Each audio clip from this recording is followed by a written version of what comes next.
Hello, hello, beautiful creatures. We are back. Yeah, we are a little late today because, well, life happens. Happens. Not much we can do about it. Uh, as for things to do today, I'm not so sure.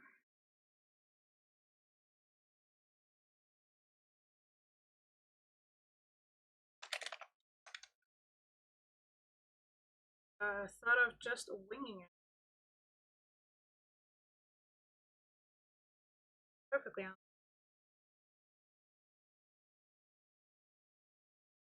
So season 4 is still up, but the event should be over, or it should be the last day today, with the Mother's Blessing on Diablo 4. I'm not so sure I want to play Diablo. Again, honest, would like to try and see what kind of shenanigans with. It's just a matter of how I'm feeling. Currently, it's been a bit of a haze. Currently, updating. Everything needs an update for some messed up reason. Uh,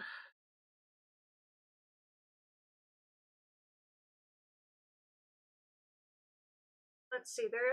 Is some new stuff in Helldivers too. Haven't been playing that much.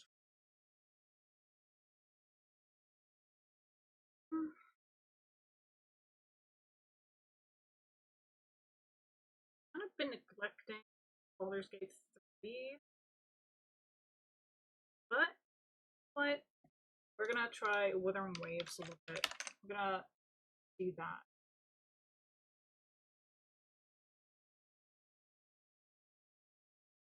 So yeah, we have actually.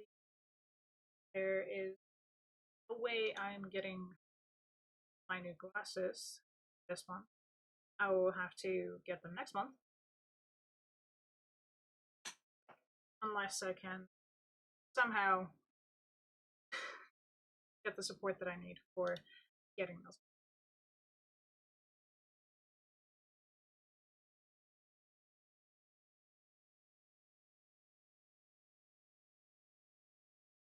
All right.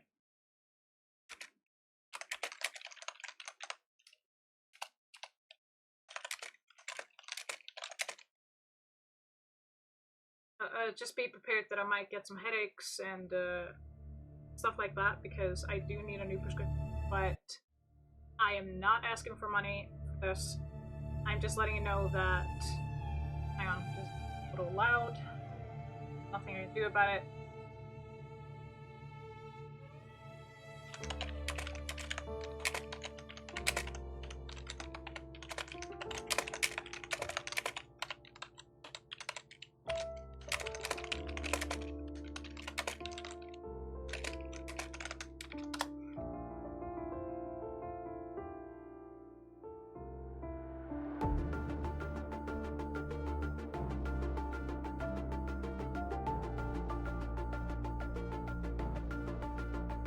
Restart game. Look. Okay. So I will not be getting my new glasses this month, but it will be next month. The reason why I'm telling you this is because I will be having some headaches from my prescription that I currently have. I am not asking for money or help with any sort of thing regarding my glasses. The only thing I'm telling you is that I will probably have to take some painkillers. I will probably have to take 1 or 2 breaks in between just to like rest my eyes from my glasses because I do need them to play games. Otherwise, my eyesight is absolutely.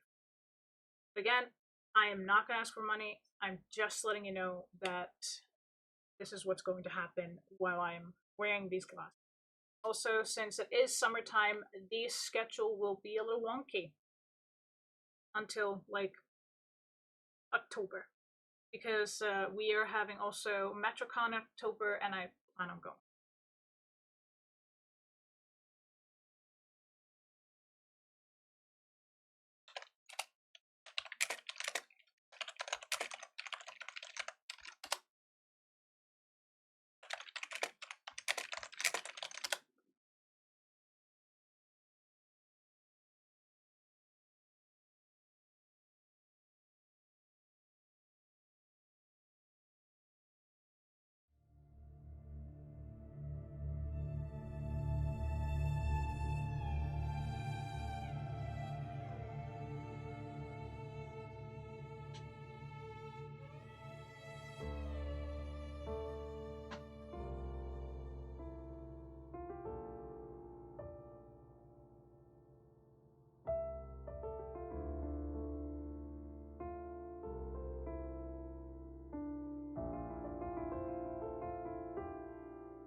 Just want you to have all the information, or at least as much as possible as I can give you at the current moment, and update as the schedule unfolds.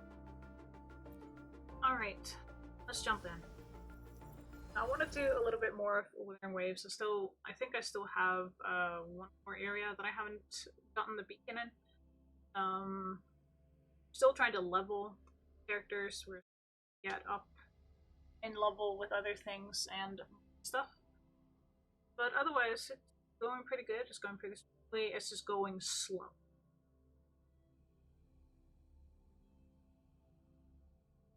In any given case, this is still a good game to play, solo and with individuals. Whichever you prefer. That is totally... Let's see, what is...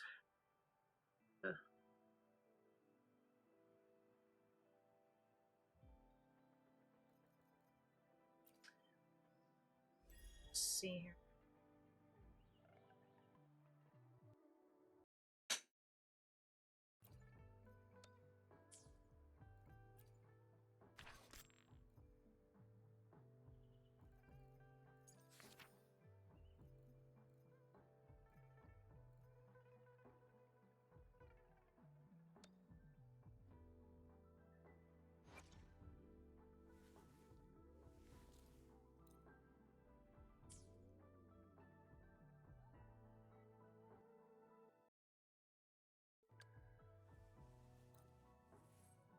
So we're gonna need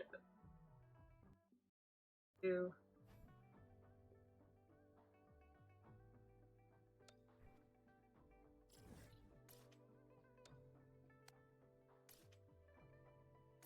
before I go fast traveling, I'm gonna check what we have with the beacons.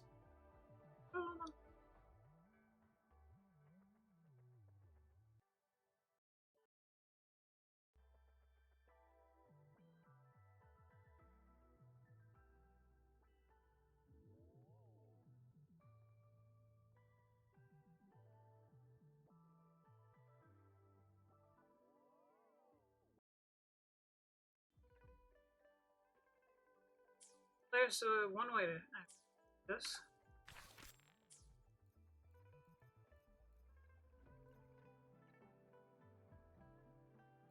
Surface.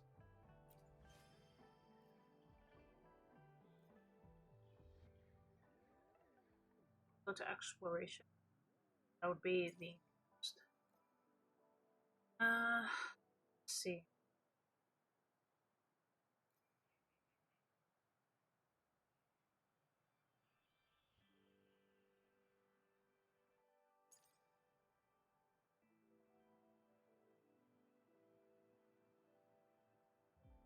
Oh?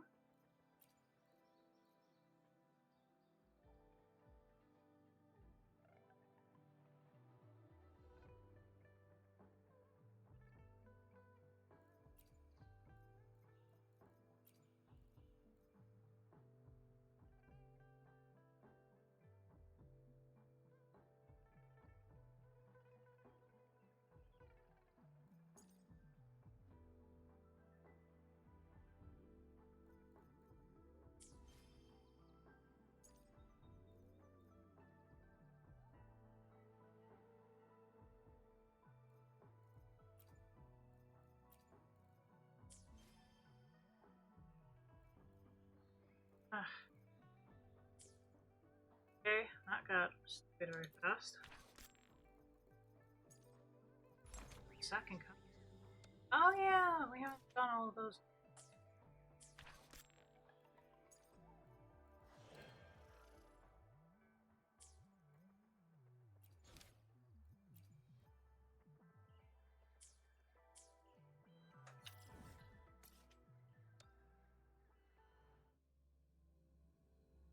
I'd like to go to the pharmacy to get the Ascendant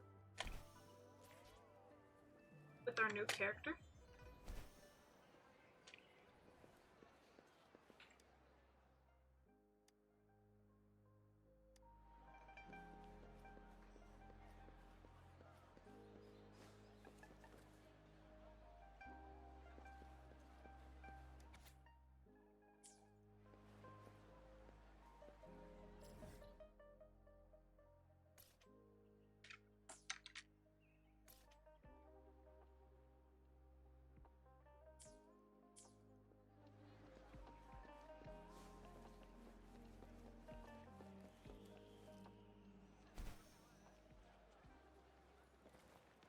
this.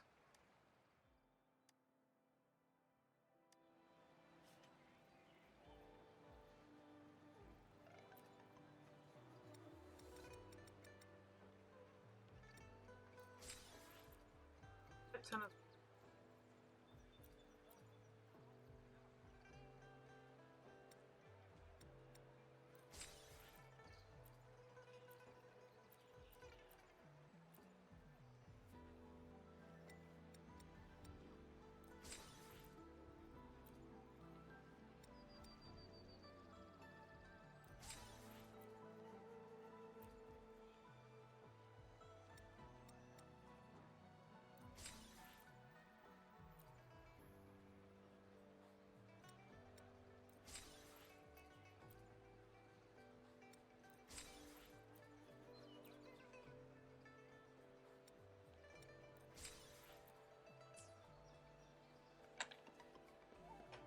Okay, so now back abomination.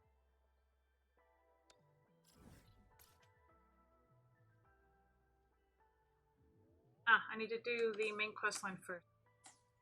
Okay, good to know. At the very least. I have to. This one. Check that. Get going.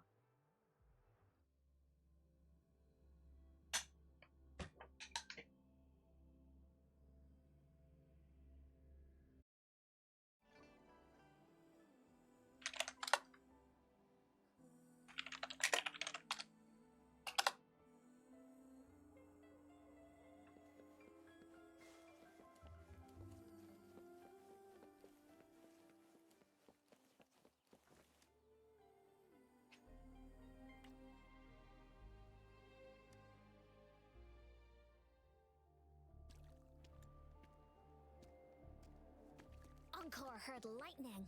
When there's lightning, it's gonna rain. And when it's gonna rain, Encore should bring an umbrella. Oh, no. Alto said when it rains like this, we hide.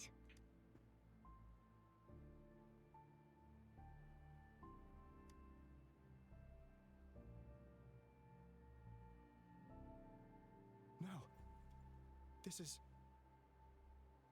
It's the real Retroact rain.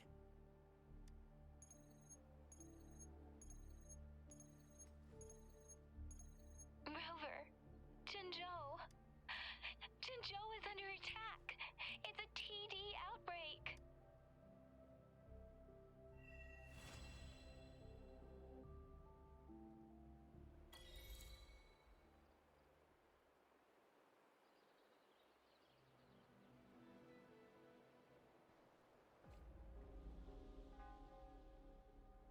This rain, it's finally happening. General. Yes, how's it going? We have 500 remaining soldiers prepared and medically cleared for combat. After receiving the antidote for Retroact Rain, they have reported minimal hallucinations and no adverse effects. However, a few veterans still reported sporadic sightings of phantoms in the rain. I see. Stay alert.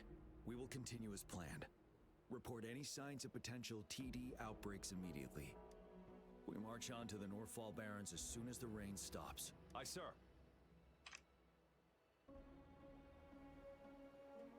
Stronger emotional connection to the affected area leads to more intense hallucinations. That's what they said. I should go for another round of inspection. Make sure everything is going as planned.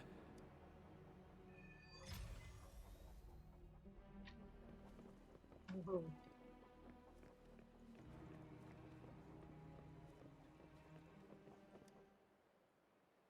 Can we really trust that medic? I do think we should be careful. Something's wrong with this rain. Hey, you see? The raindrops. They're falling up. It's the Retroact Rain. That day, as the rain fell, we watched in uncertainty. Unsure whether it was a sign of hope or disaster. The Retroact Rain should have been a harmless wave-worn phenomenon. However, the Threnodians' influence enhanced its effect, turning that battle into a brutal slaughter. Our city cannot endure another tragedy like that.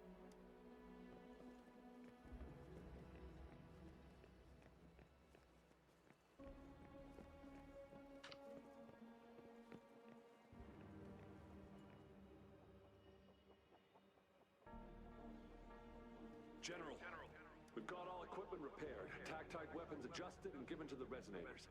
Non-resonators are also equipped and prepared for action. But the rain's getting heavier. Should we take shelter for the time being? One of our combat medics claims it's no ordinary downpour, and he strongly advises holding off any moves until it clears. Though young, his sharp intuition has been proven in previous battles. You've seen it firsthand. However, I do agree this will be our last chance at organizing another attack.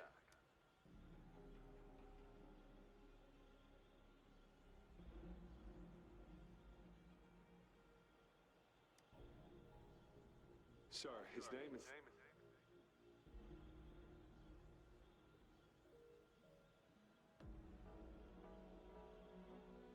Gian.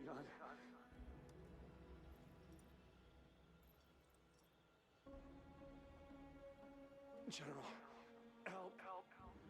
Please, help me.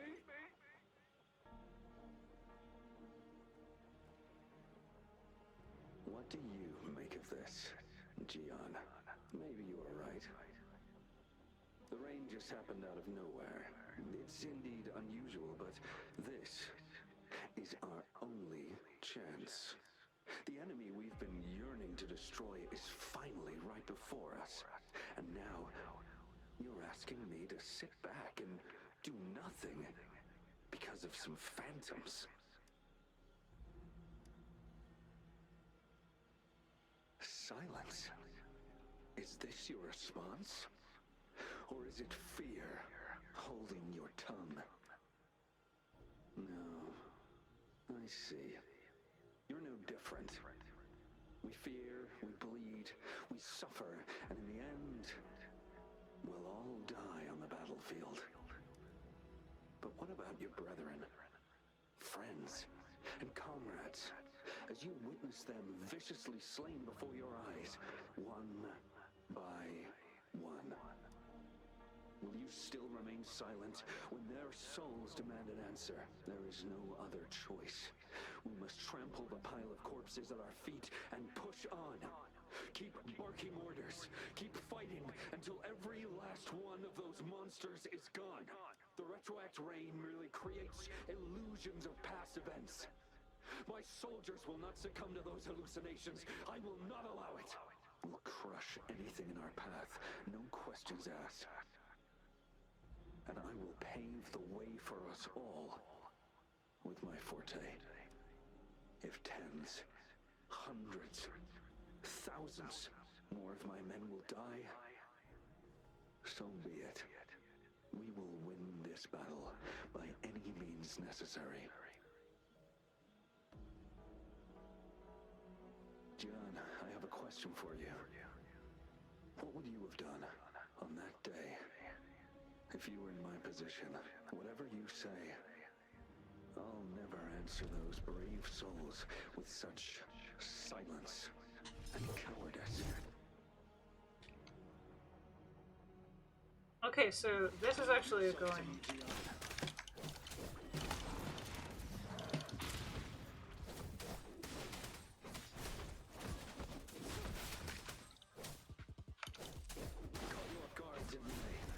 Just like what happened on that rainy night.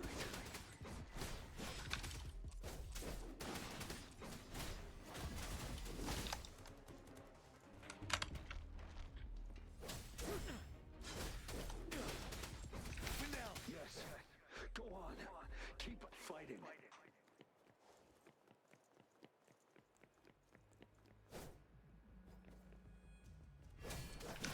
Tell truth from the sun. Moonlight.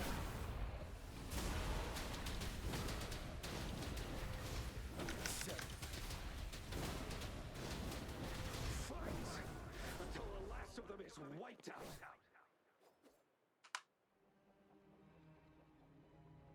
General Gershu Lin. We fight to protect what we cherish. And we cherish our comrades not out of cowardice or fear, but out of trust.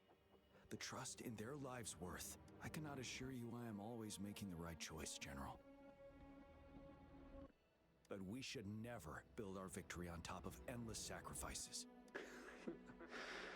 Is that so? As I see it, we're cut from the same cloth, you and I. Perhaps we are indeed, General. I share at least one thing with you. I too will draw my blade to fight for what I believe in.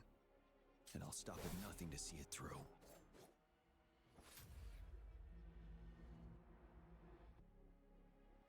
Heavy. General. Damn heavy. General, you look pale. I'm fine. Please go on. We just detected an intense frequency reaction from that tacit field ahead. That moon. It's gradually turning full now, as you predicted. The sky.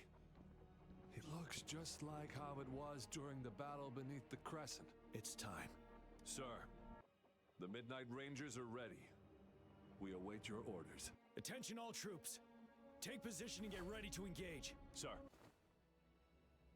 When the moon turns full, a roving traveler shall return. The prophecy is being fulfilled. Here they are. They're not coming at us. Are they trying to protect something, or are they waiting for commands? With a TD outbreak of this magnitude and organization, someone must be orchestrating it. Could it be?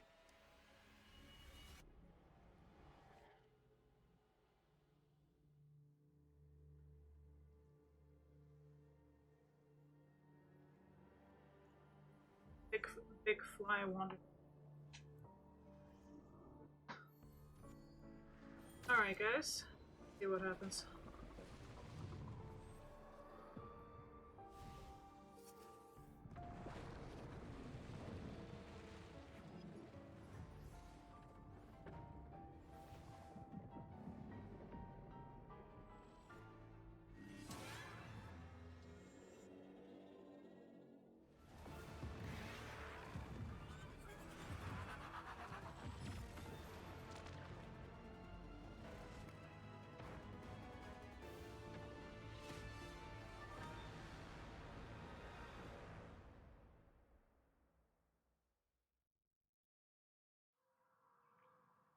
Okay.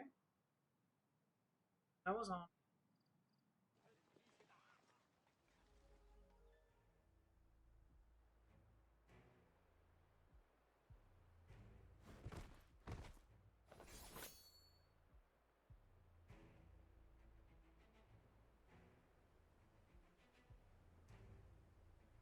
It looks almost full now, and the retroact rain falling.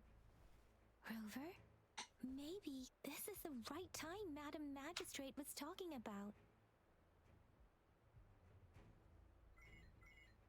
Citizens of Jinzhou, please remain calm and evacuate in an orderly manner as we practiced during previous drills.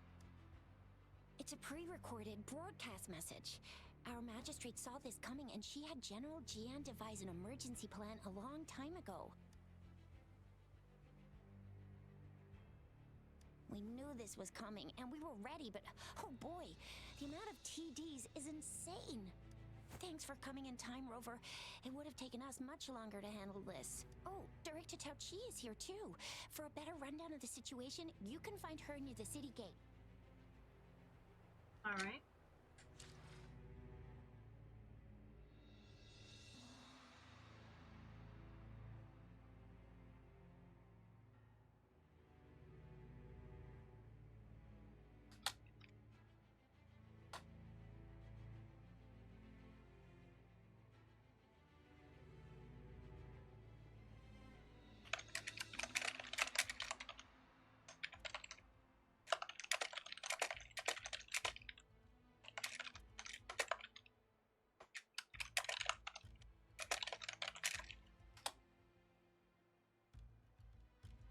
I will be right back. I was trying to see if I can't fly out of here. So, I'll be right back.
I just got really hungry, and I decided to take a few bites out of my sandwich that I got myself today. Hello, Raven Moon. Thank you.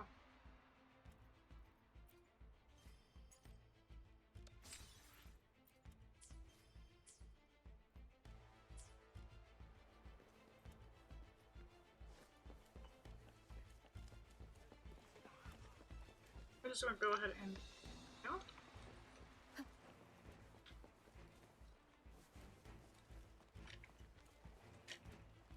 That's it.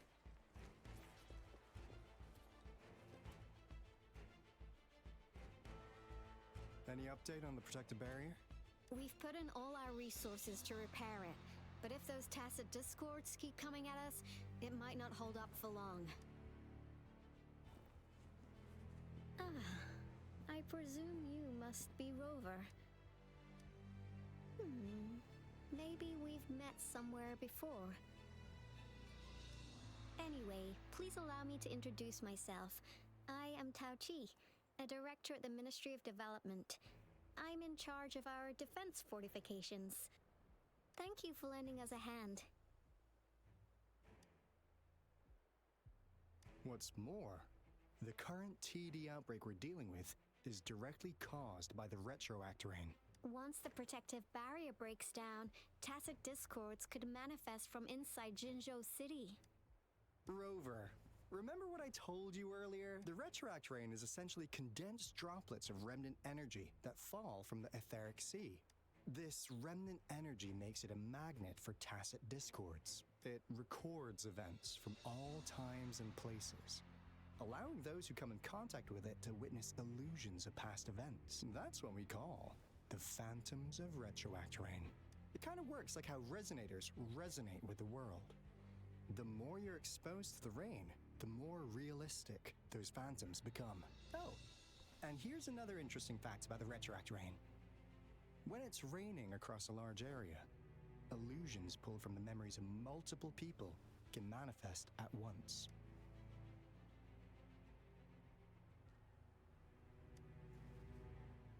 Nice catch, Rover. Jinzhou has been a battleground for centuries. That's why it has to deal with the Threnodian that represents the concept of war. And wars will lead to deaths. Once the retroact rain reaches its final stage, there'll be thousands of phantoms. Phantoms of dead soldiers and tacit discords. This is the one major threat that has been looming over Jinzhou. Our magistrate ordered the construction of this barrier precisely because of that. Indeed, the phantoms should only mechanically repeat what they had been doing. They shouldn't have the ability to interfere with reality. But the retroact rain can be significantly enhanced through the Threnodian's power. As a result, said phantoms become increasingly realistic, to the point of inflicting real harm on humans. In that battle 3 years ago, our soldiers got into a gruesome fight against countless tacit discords, either native to Northwell Barrens or produced by retroact rain and endless swarms of phantoms. Phantoms of tacit discords and our fallen soldiers repeated their indiscriminate attacks on everything in their sight. Soldiers could not tell friends from foe. The relentless rain even recreated the brutal deaths of their comrades, etched in vivid detail.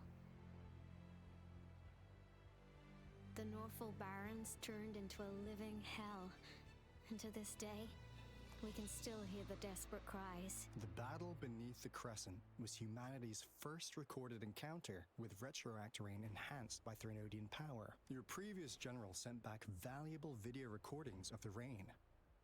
Those videos provided crucial information, which allowed nations worldwide to speed up their research on defense against the retroact rain. Our people at the Black Shores have theorized that the Threnodian abnormal moon sightings and the retroact rain may be linked.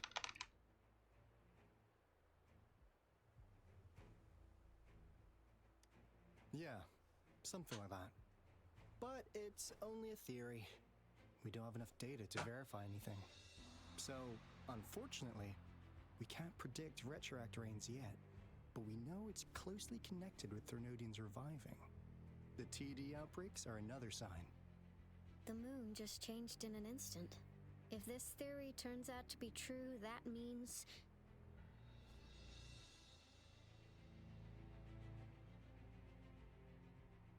And Jinzhou's dealing with what happened 3 years ago.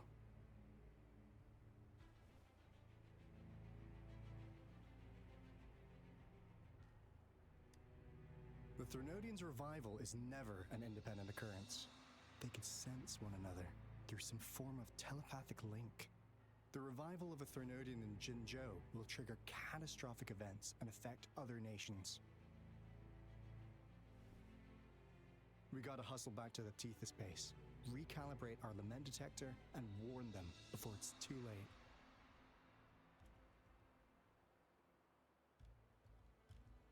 Anyway, we'll take our leave now. Please stay safe.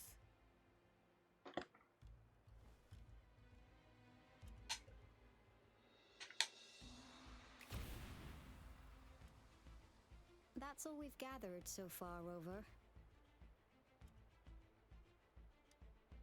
The TD outbreaks won't stop before the end of this reign. We must stay alert. Mom, there's another wave of them ahead. Speak of the devil. I'll need to take a very long nap after this. Activate the defense mechanisms! Okay then. So we're fighting? No?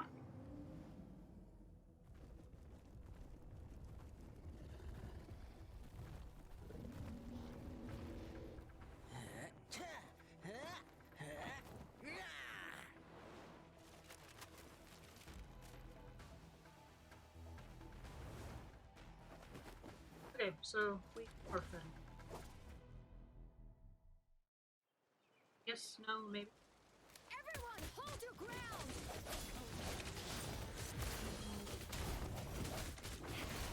I'll fire it up! Explode the tank! Synchronization. Don't worry.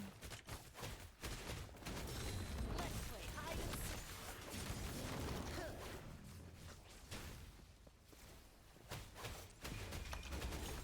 The TDs here have been dealt with. Let's go reinforce the outpost. It's still under attack. There it is!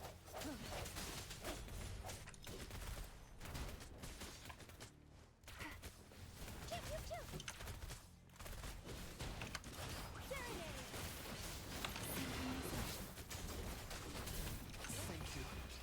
Some of us are still fighting in there. We must go help them. The hour is upon us. One with the sound. One more time. Let me be your blade. Synchronization. Swift and resolute. I sense it. Finally. We made it! Oh, thank you so much! It's dangerous here. Let's head back first.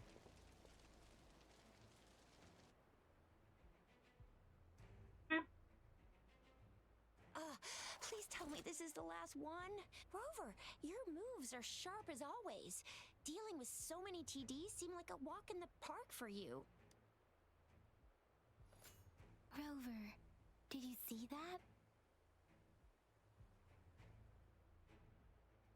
Now it's almost identical to what we saw 3 years ago during the battle beneath the Crescent. I'm afraid we're already running out of time.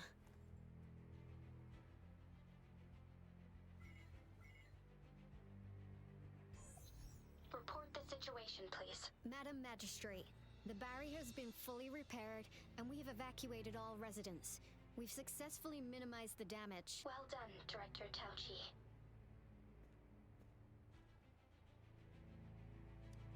Indeed. It's been a while, Rover. It's been going according to plan, if I may say so. I was made aware of this in advance, and planned out our defense beforehand.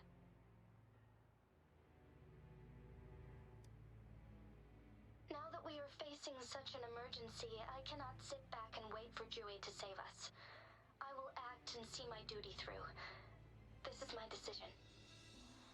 I have secured some much-needed aid for our city during my visit to the capital. Also, our expert should be ready by now. Rover, do you still remember Jue's message for you? Now we have raindrops that fall upstream, and the Midnight Rangers general in the Norfall Barrens, ready to take on the Overthrax. This must be the right time Jue was talking about. Rover, it's going to be dangerous.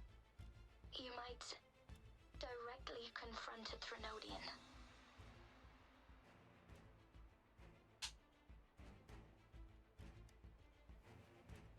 Your eyes look as determined as ever. You will be remembered as a heroic ally in our defense against external threats. Regardless, may victory prevail the lasting night. I will pray for your safe return. Rover, I have informed border checkpoints across Jinzhou about your trip to the front line.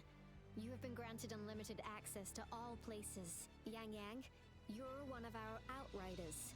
I hope you can go with Rover and provide assistance. You'll need to pass through a tacit field to reach our base in the Desert Rock Highland. Please, be careful. Rover, Yang Yang, I'll be keeping the city safe as a patroller. Do come back in one piece, okay?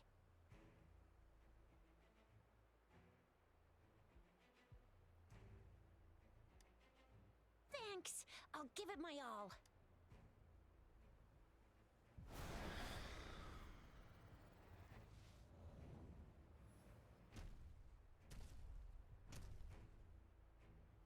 It seems the rain is not stopping anytime soon. The city. What if... Rest assured, you can count on me. I will keep everyone safe. Me too. Don't forget us, Lion Dance Troupe! We got this! As you can see, everyone's ready to defend our city.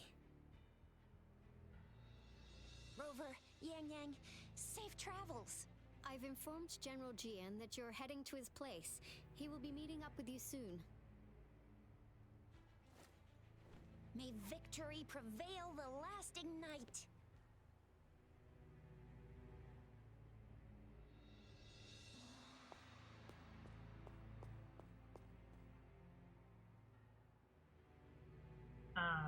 Okay. So... of course.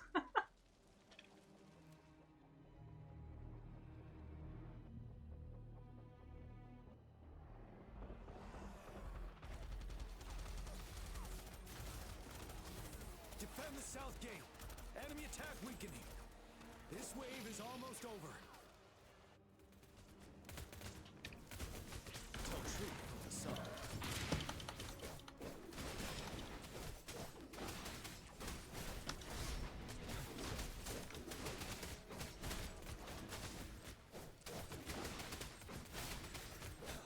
North Gate! TDs incoming! Our enemies are spent. Hold your ground!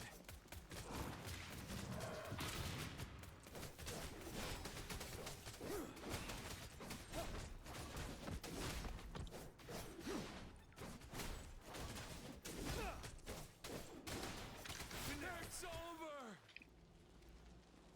All tacit discords nearby have been dealt with.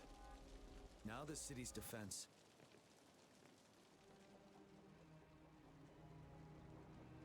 Please update me on the situation in Jinzhou City. Under Madam Magistrate's command, the barrier has been activated, and citizens are being evacuated to the safe zone. Washu Academy and Ministry of Development are on standby for further instructions.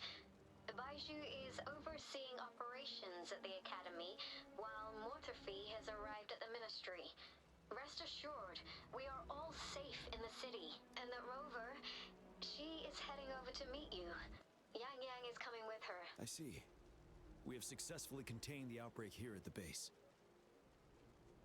I will go pick them up as soon as possible. The rain's getting heavier. There are signs of tacit discords reviving. Intense frequency fluctuations detected. They'll be passing through that area. I must create a safe passage for them. I need to clear the way for them as quickly as possible. Couple more tacit discords here. Time to get rid of them.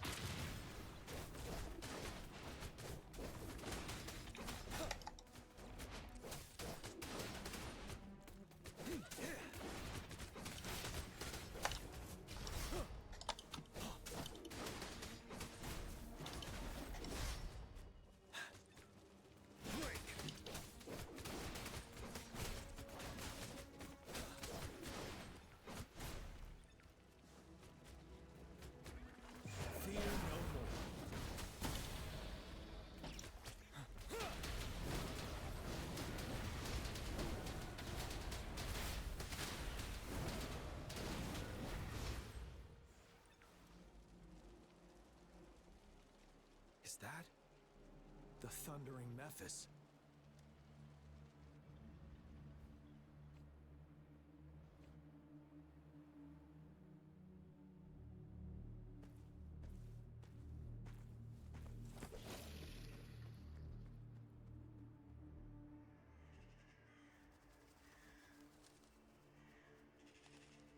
The Threnodian's revival has done significant damage to the environment nearby. Things have gotten even more dangerous out here.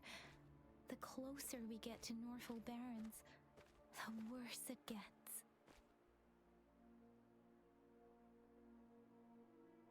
The streams feel heavy with dread and the smell of blood. There must be a brutal fight going down in the Desert Rock Island. The tacit field directed Tauchi mentioned should be right up ahead. We must pass through it to reach our base and find General GN. I wonder what other anomalies await us ahead. Is that one of our soldiers?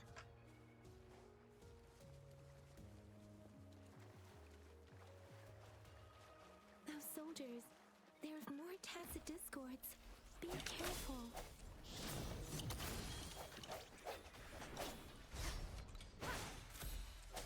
I sense your weakness.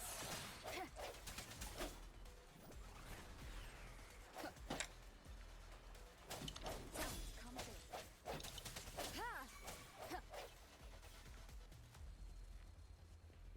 The rhetoric brain's effects are worsening. We must proceed with caution. There, another wounded soldier. The streams are stable.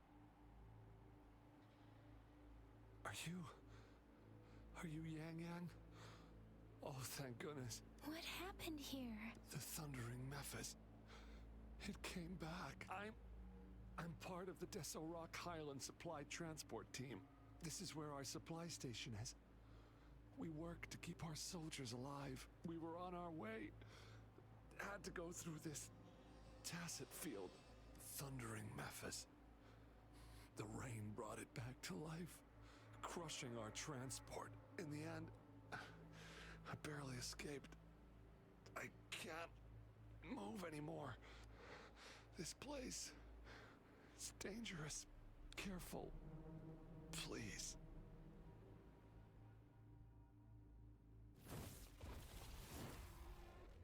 Watch out!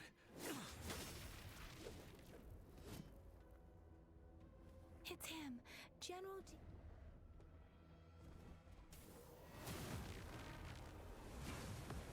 Oh, we're getting a boss fight? Okay. Let's see. Thundering Mephis.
Damn, though. Be gone!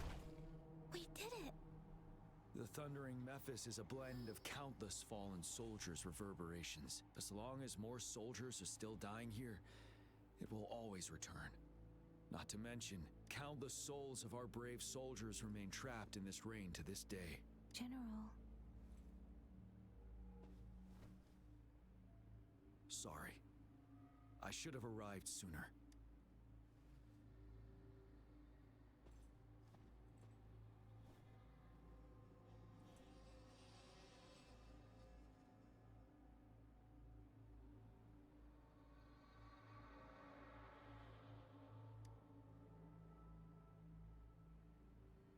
Is that so? You're a mysterious individual with vast experience. If we had crossed paths before, I wouldn't be surprised. Madam Magistrate and Tao Chi have informed me of your willingness to assist us. Thank you for lending us a hand. I should properly welcome you with Huang Lon's formalities, but as the current situation forbids that, I'll brief you on our plans as fast as possible. I've heard about your deeds from Madam Magistrate. You are a trustworthy ally, according to her. Here, Retroact Rain Antidote, developed by the Academy. While the antidote cannot shield you from its effects entirely, it should at least lessen the hallucinations. For someone to show up as a phantom in the Retroact Rain, 2 conditions must be met. Prior exposure to the rain, and a deep connection to the affected area. You were found in the Gorges of Spirits only recently, and this is your first time setting foot in Jinzhou, ruling out that possibility. Moreover, you possess a similar ability with the legendary hero who once absorbed Threnodian. Jue prophesied about your arrival. I was told you'd come to the Norfall Barrens one day, to reclaim your lost power from Overthrax. I'll do everything in my power to help you make that happen. Yes. Madam Magistrate might not be aware of this as it happened before she was appointed. On the day I was selected to be the next general, Jue told me this. Beneath the full moon, guide the returning one to confront Threnodian. From the threat itself, he shall reclaim the power to conquer it. And if you are indeed the returning one mentioned here, we may actually get rid of that monster once and for all. You might have noticed something off about that moon. We call it the Void Plenilune. Once it fully takes shape, Overthrax, the Threnodian of War, would be reawakening soon.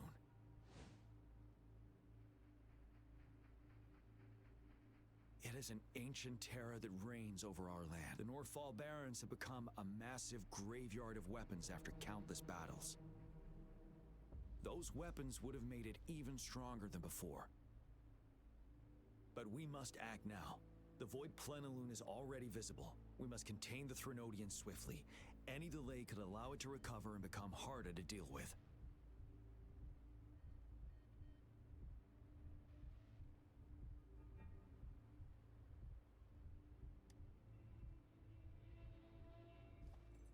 To remain calm in such an extreme situation, your composure is admirable indeed. We'll get into the specifics once we reach our base. Ava Beckerlin. Welcome in. I've taken care of all the tacit discords nearby on my way here. The path ahead should be relatively safe now.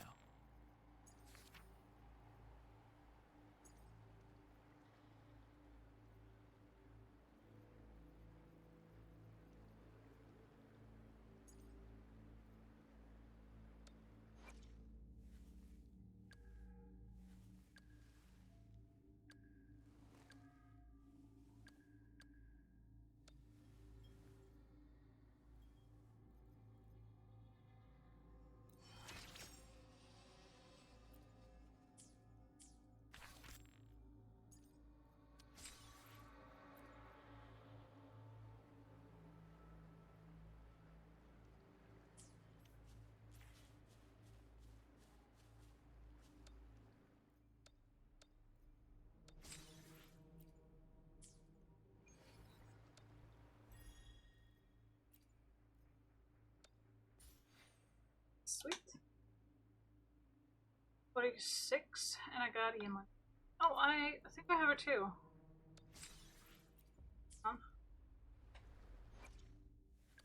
Yeah, there she is. Just gotta send her and stuff. But first I need to do this thing. Yeah. Got her on last stream, I think. Or playing with her. I still need to get her weapon.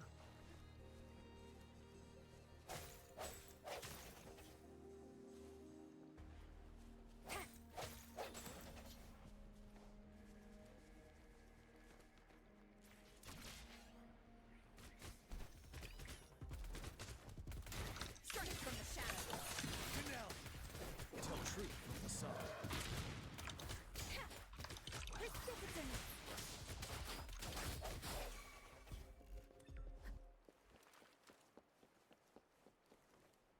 Wait, is that?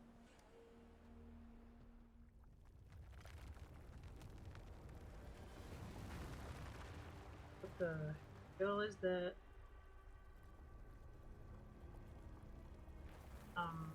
I have this.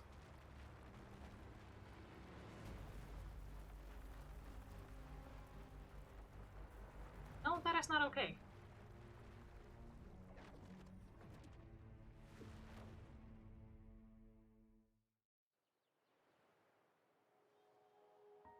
Overthrax's towering statue, built from repurposed weapons and debris, has long loomed over Jinzhou as a foreboding symbol of our ongoing struggle.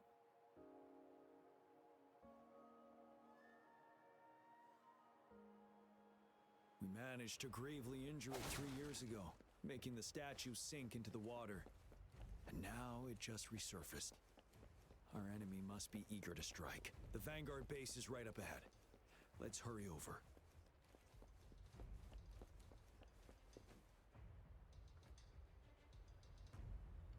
Ah, I see. Greetings, General. Master Tianxing? Didn't know I'd be seeing you here.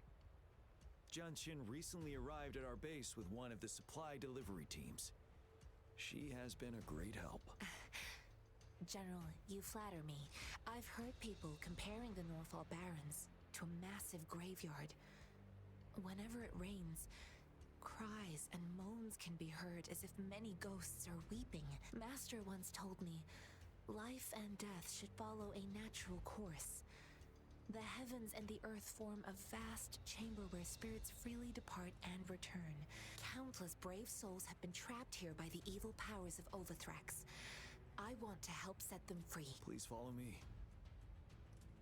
Ooh, that actually sounds awesome, Gremlin. Our main goal is to contain the reviving Threnodian, but we must beware of the Tacit Discords too.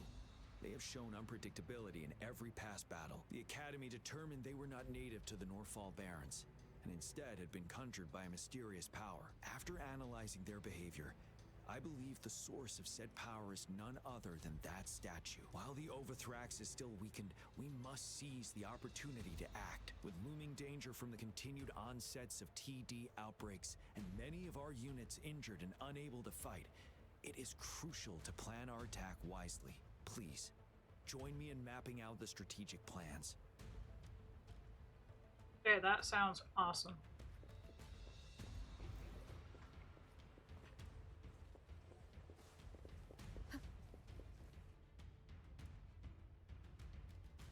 I have split all combat units into 3 factions.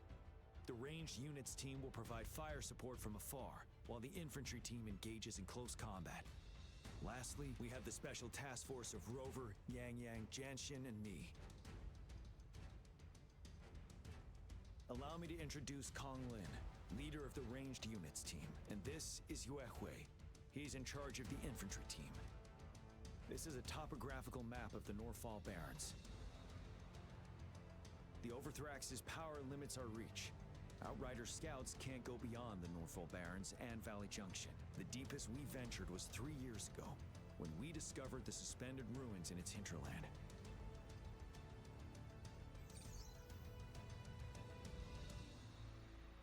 But the terrain is treacherous, narrow and flanked by high cliffs on both sides, leaving only one path for our troops to travel. On the other hand, our enemies must take the same route if they want to attack us.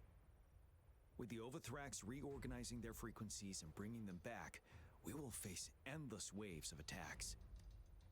Every time we cut down an enemy, it gains more power. Time is of the essence.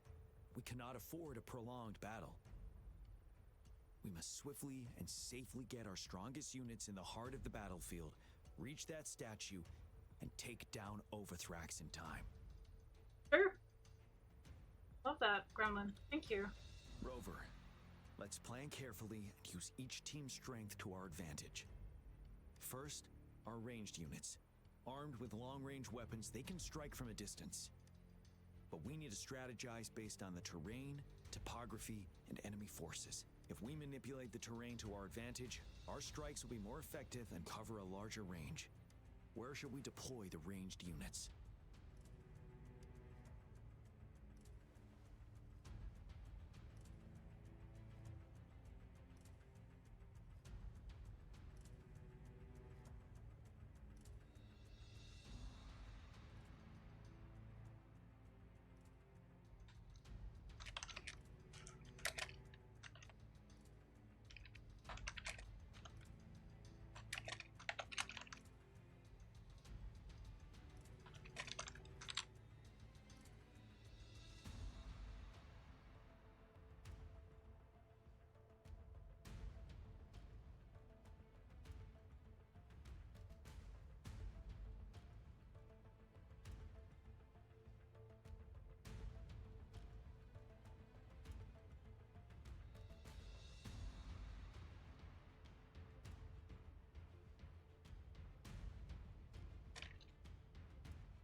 All right.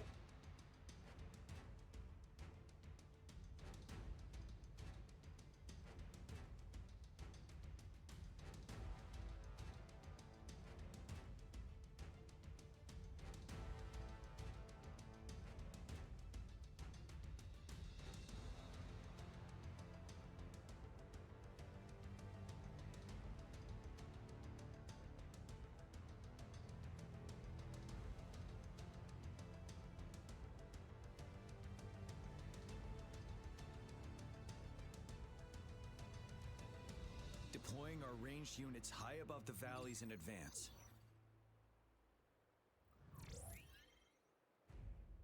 This way, they'll provide cover for our close combat forces while staying safe themselves. We'll use their range advantage to the fullest. It's a smart move. Next, the infantry. They have been trained and equipped for close combat. The heart of Northfall Valley is our main battleground, where we'll fight our enemies head-on. We need to plan our attack wisely.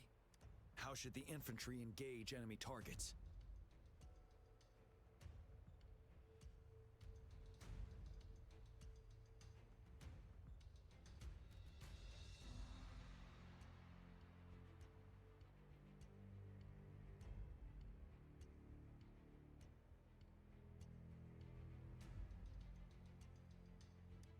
Now that the narrow terrain has dictated an inevitable confrontation, the infantry will attack head-on, breaking their line. Then our task force can strike where they're vulnerable. A reasonable choice. Lastly, the Special Task Force. All resonators with powerful abilities, they have superior mobility and combat skills. If the chance arises, they will be responsible for taking down the Overthrax. What should the Special Task Force do?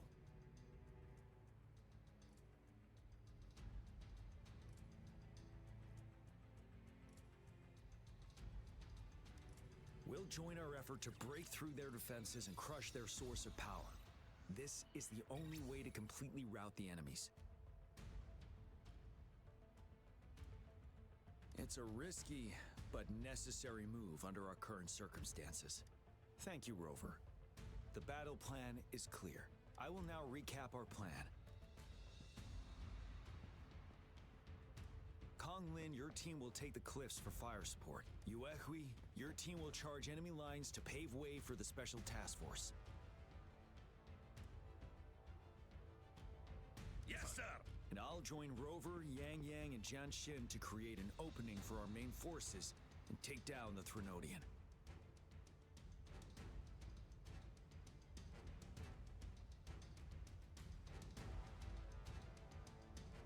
Good. Are we all clear on what to do? Our next move is to reclaim the disruptor and break through the ground wave barrier.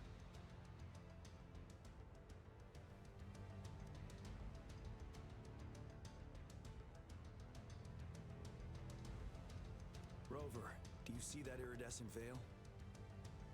That's the ground wave barrier. Overthrax set it up to absorb frequencies in the Northfall Barrens without interruption.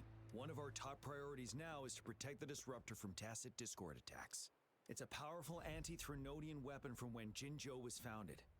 We need it to break through this barrier. I'll leave it to the professional to explain the details. Greetings, General Gia. How's the preparation going? We've got good news and bad. Bad news is, the disrupt, simply put, it's out of power. Fortunately, there should be a backup power outlet. To use the disruptor, we'll have to repair that outlet first, then wait for a full charge. Any questions? By the way, this is a weapon of mass destruction. The capital, they really approve our application. Magistrate and I have it covered. Trust me. All right. Lastly, we've got more bad news. Baija, please fill us in. Yes.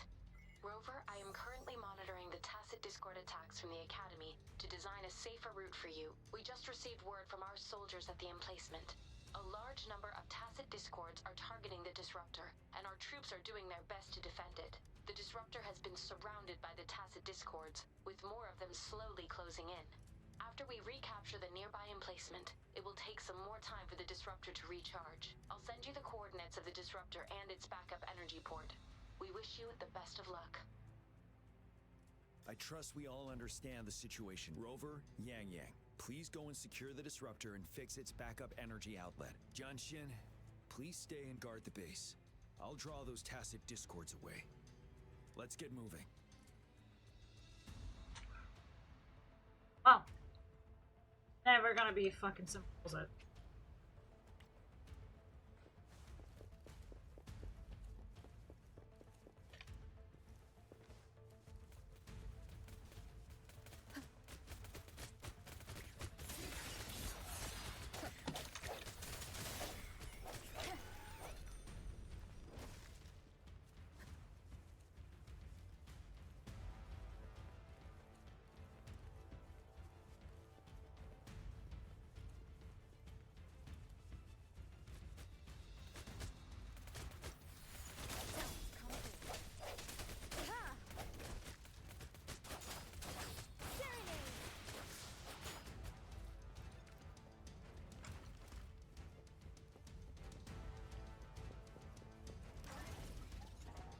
Oh, we got a new one now?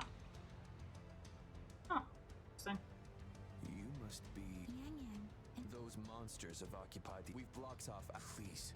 Okay, I am getting impatient.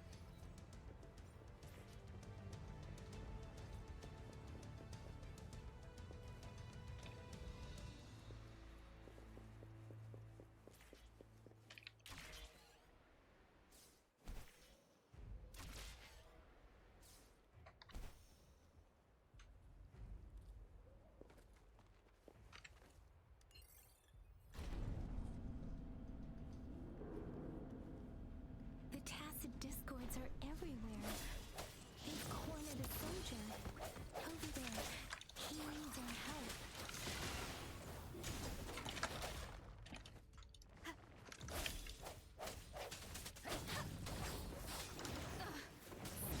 Precipitant!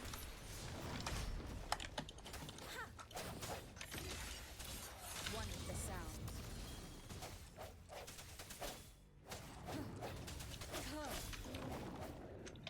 Let me be your blade. Tempest!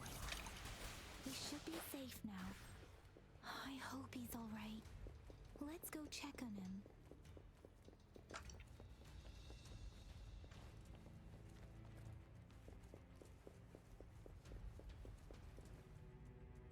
General, is that you? Is that so? We know how important this cannon is. We kept it safe. Never let them have it.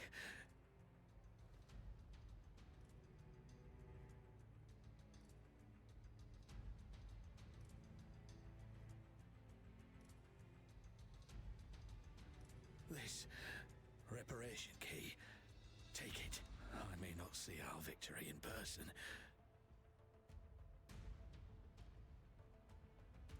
But please, please defeat that monster.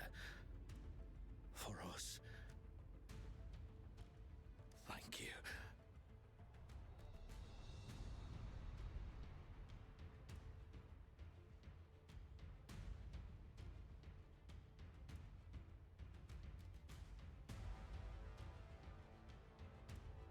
Yes, we will win. Please. The hour is upon us. Disruptor's 50% charge. Enemies ahead. Watch out, Rover.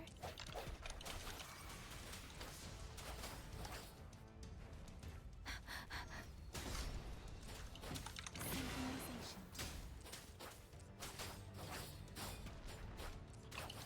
Disruptor's at 80%. Their offense is weakening. Hold on just a little longer, Rover.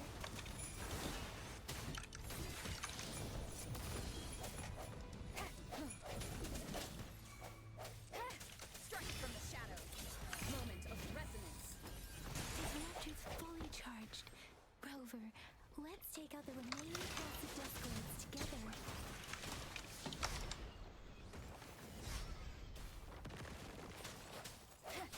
One with the sound. Let me be your blade. Let the winds roar. Swift and resolute.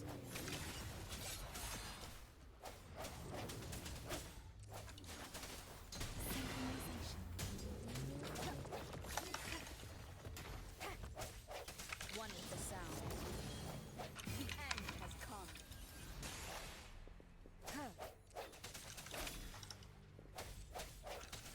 Let me be your blade.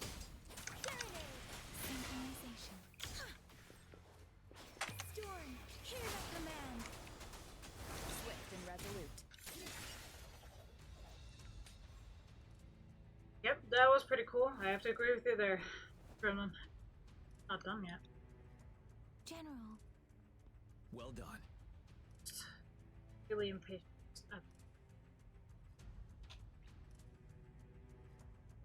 The rain has stopped. General, the disruptor is fully charged and ready to fire, but it takes a lot of energy to fire the disruptor. If we missed,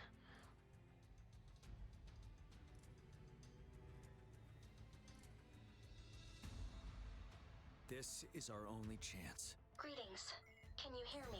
As the magistrate of Jinzhou, I've obtained the approval to use the disruptor in combat.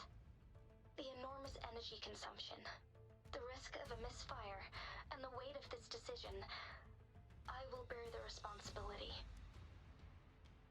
I alone will be accountable for the outcome of this battle, whatever it may be. General, Rover, please march on. May victory prevail the lasting night. I pray for your safe return. Thank you for your trust, Madam Magistrate. No need for that, General.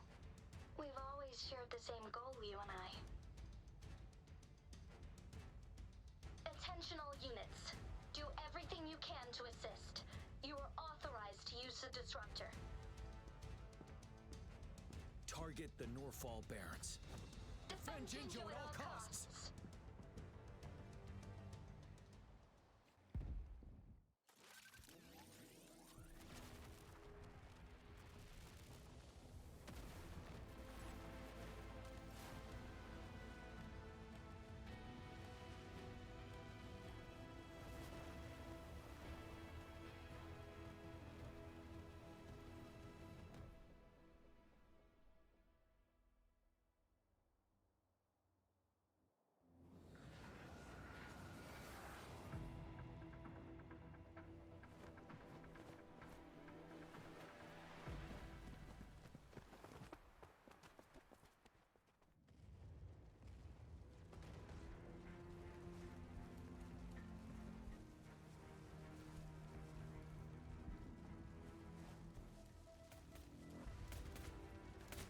One is the sound.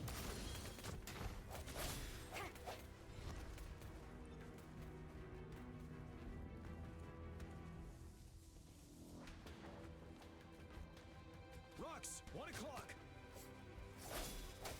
Watch out. Chassis discords incoming.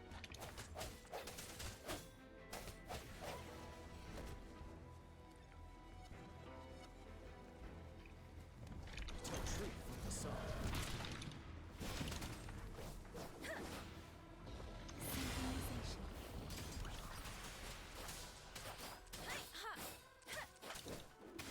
Finale. One is the sound.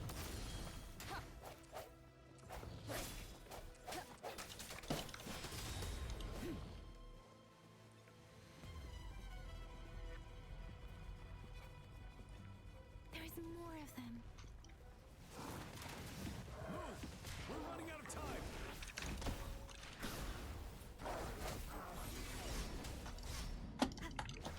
One is the sound.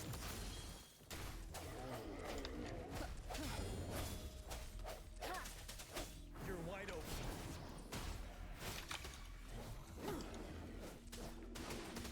Swift and resolute.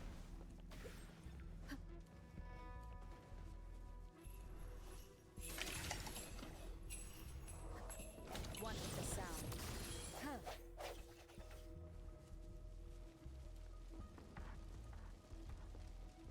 We'll shake them off. Use your grapple now.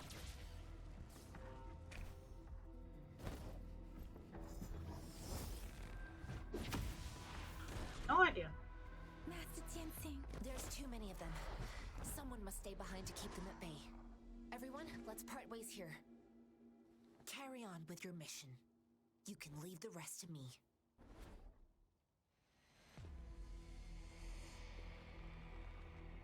I'm not gonna lie, I have no idea. Yang Yang, Rover, follow me. We're going down from here. Mind the cliff.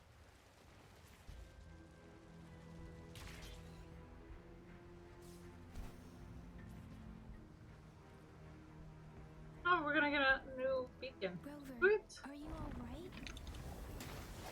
Stay sharp. More tacit discourse incoming. Wind Rider.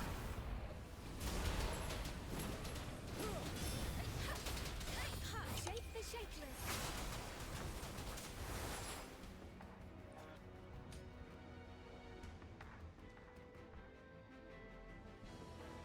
The suspended ruins are ahead of us. Yeah, I am not patient enough right now.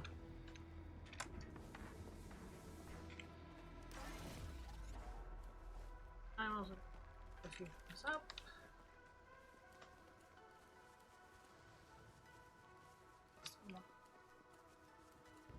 Whatever.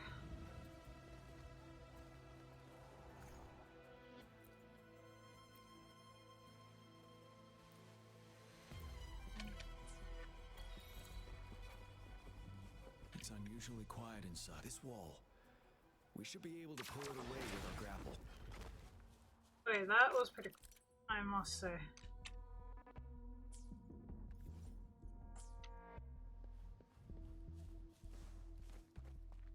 Well, hello. Unexpected discovery.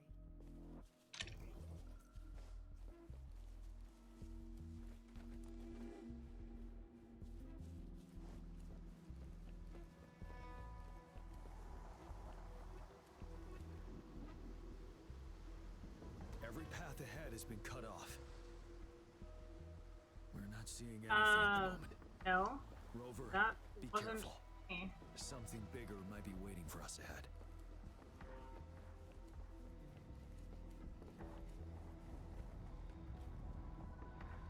Creating a tacit discord at this level. But it won't stop us. Synchronization. Swift and resolute. No. Ready for battle. Swift and resolute. The end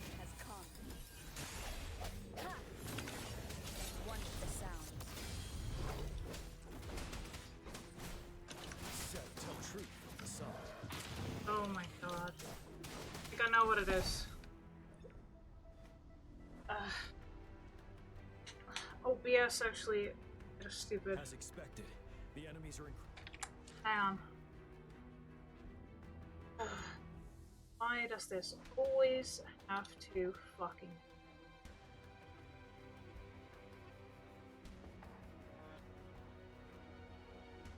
I'm supposed to have noise suppression.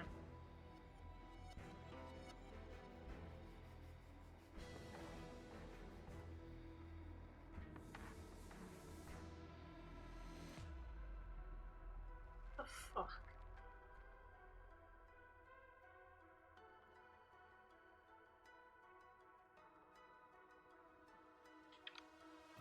Why is it picking up my keyboard? I shouldn't even be doing that. Oh my god, what the... Of course! It's the wrong fucking microphone, you piece... Motherfucker! Sorry. Sorry, my bad. Apparently it's been picking up the wrong freaking microphone this entire time. It should have been the Attila, not the freaking microphone on the goddamn camera. I don't even know why there's a microphone on the fucking camera.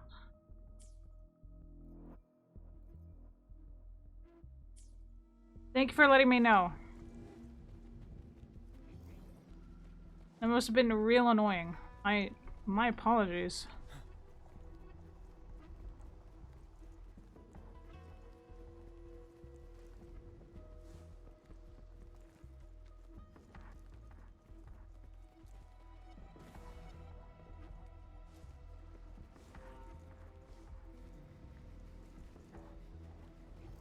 There are several floating platforms ahead. Perhaps we can make use of them.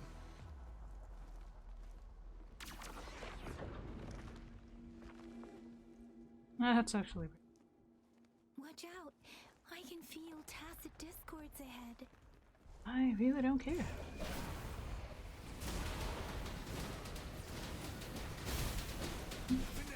No truth from the sun. Swift and resolute. No hesitation. One with the sound.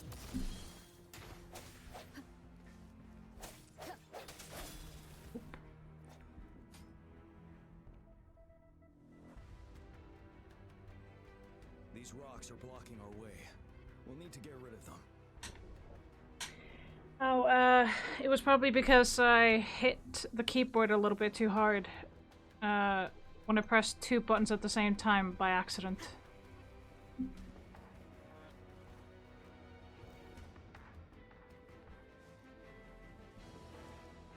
Aim at that wall. We can pull ourselves over. Ooh. Mortifi. How about you stop telling me what the fuck to do and just let me goddamn do other things? The disruptor's power is down to 1/3. We can only fire it one more time.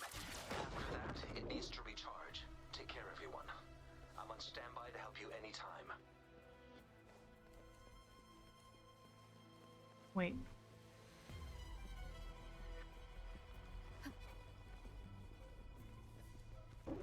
Let's try pulling the floating boulders together.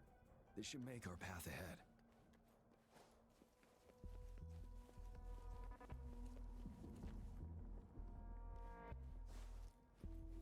Oh, okay.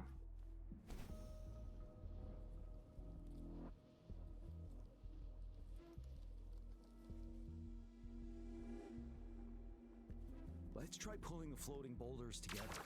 This should make our path ahead.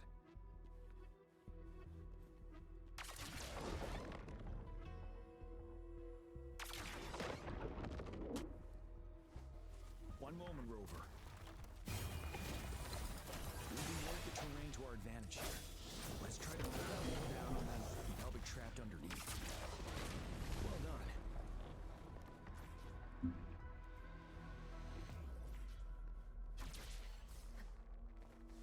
Same situation. Let's do it again.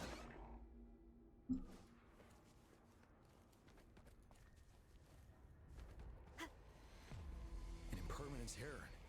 This place. Let's approach it with care.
So many enemies along the way. I couldn't have made it past them so fast without you. I'm just not.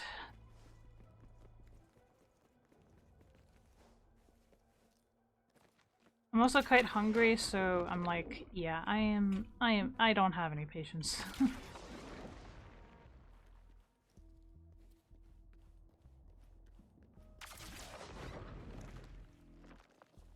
There are more floors up there. But how are we going to climb up? I can see a gravity stream ahead. It's currently blocked off. We'll pull the rocks away first, then let it carry us up there. More rocks. Let's remove them once we find a foothold.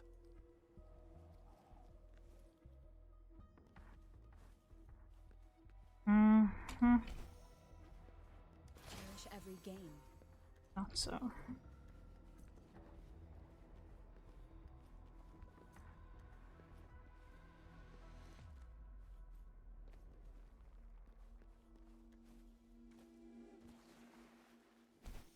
Oh, for the love of...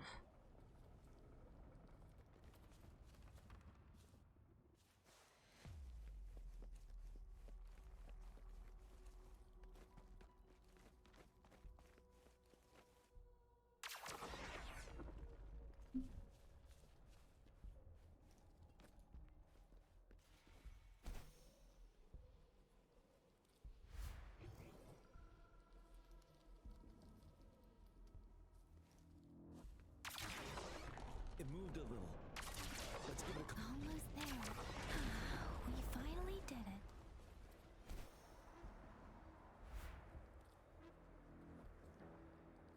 Okay, this is actually pretty darn cool. We'll reach the top soon.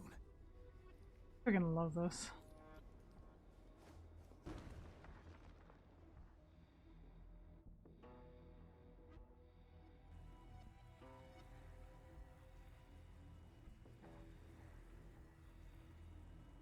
The road ahead is completely blocked off. You choose where the disruptor's last blast hits. Make it count, Rover. May it cleave out a path for us.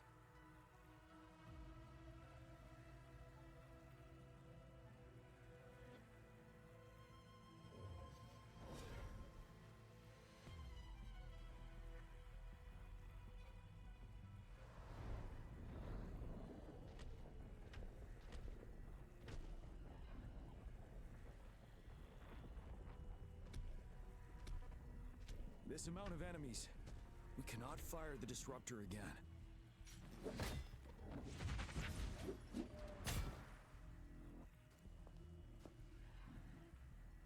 Yang, you...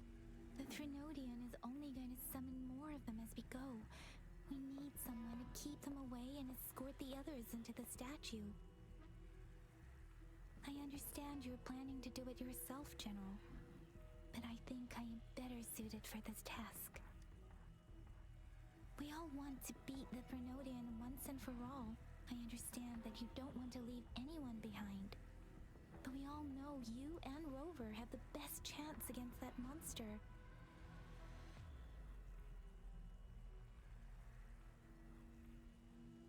Now that our shared goal is within hand's reach, I do not want to let it slip away. Indeed, Yang. Turns out I was the one being indecisive.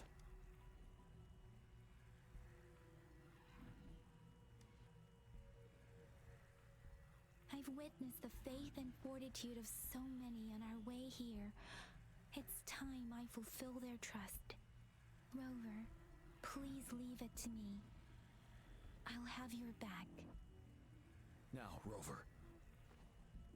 Please make the call.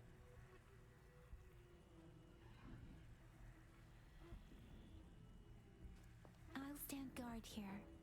The Trinodian will not be able to draw more power from the monsters.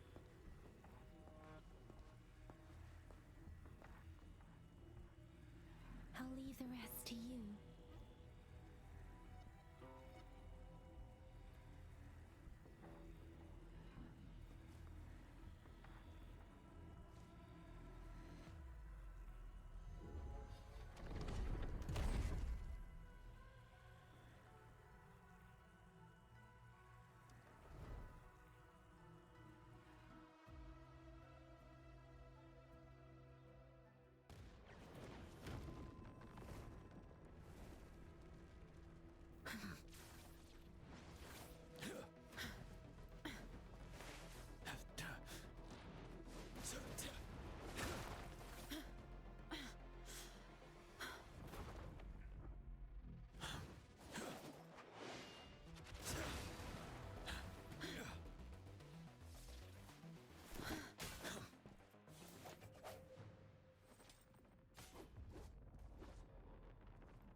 It seems the culprit is hidden deep within this statue. This will be our final battle with the Threnodian. Rover, are you ready? That's the spirit. Let's bring an end to this war once and for all.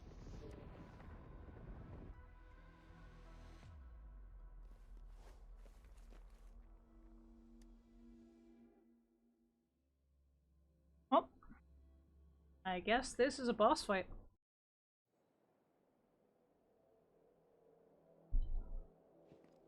That's another moon.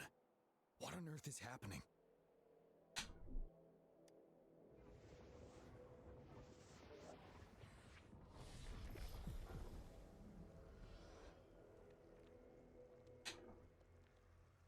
The Crownless.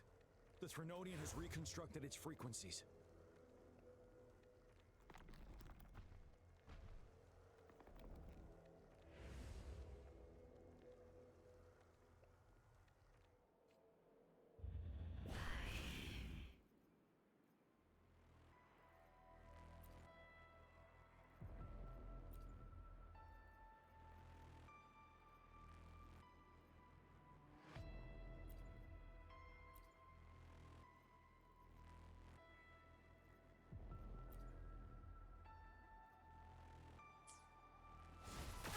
Bad timing. One with the sound. It's been immobilized. Time to strike. Settle.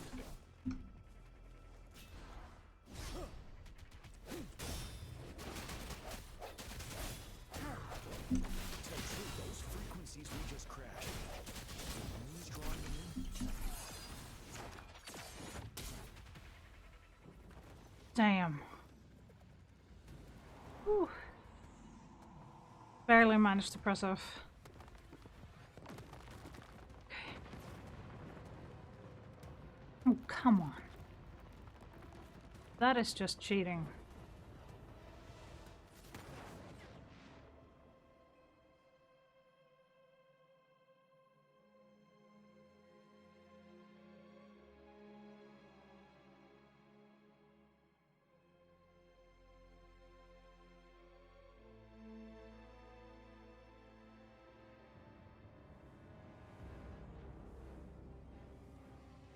Ooh. Oh. That moon has cannibalized the Crownless's remaining frequencies to create another monster. I remember I saw it during the battle beneath the crescent.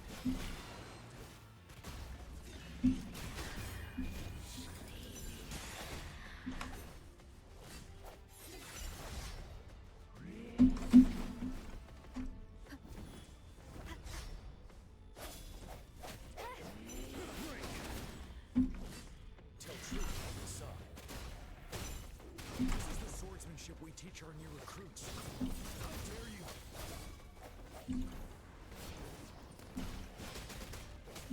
Stop.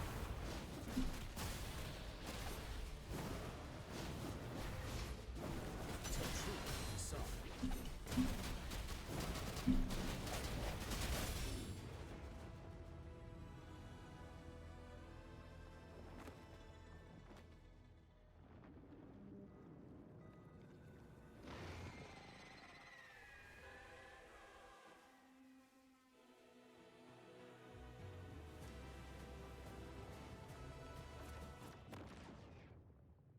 Yeah, she is.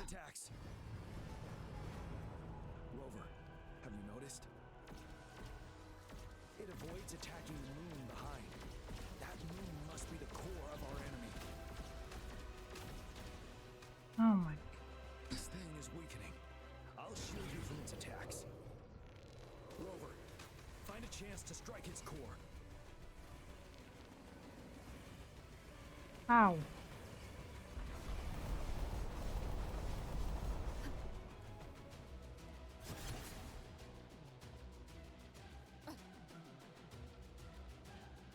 Copied my weapon already, huh?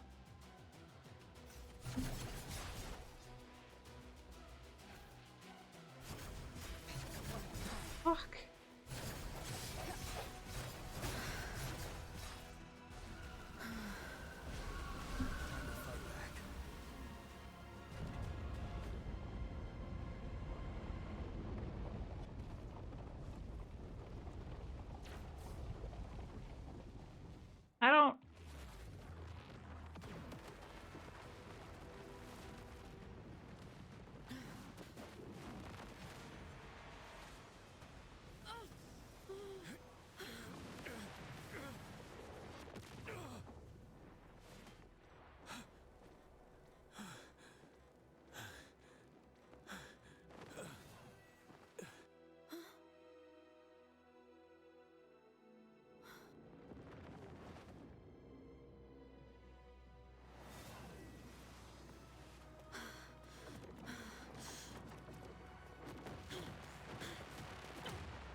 We have wings?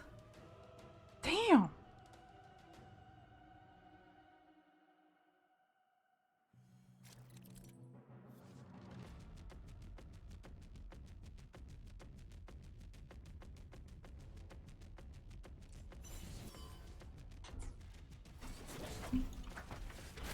One with the sound.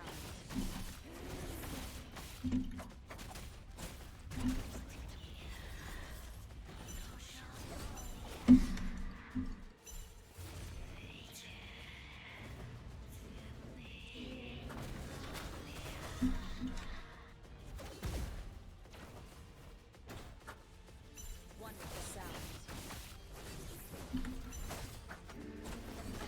Bad timing.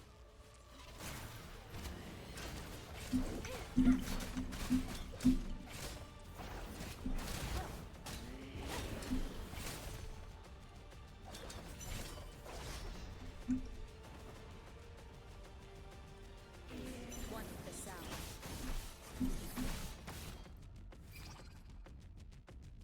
You're wide open.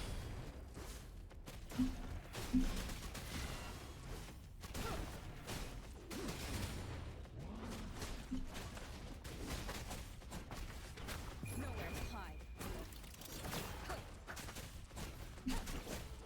Break. Tell truth with the sun. One with the sound.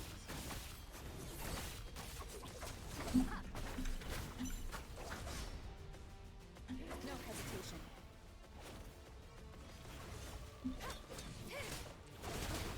Ready for battle.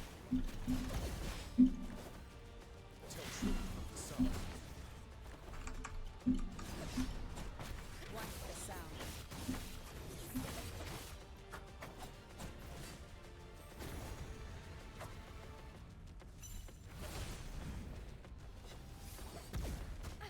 Bad timing.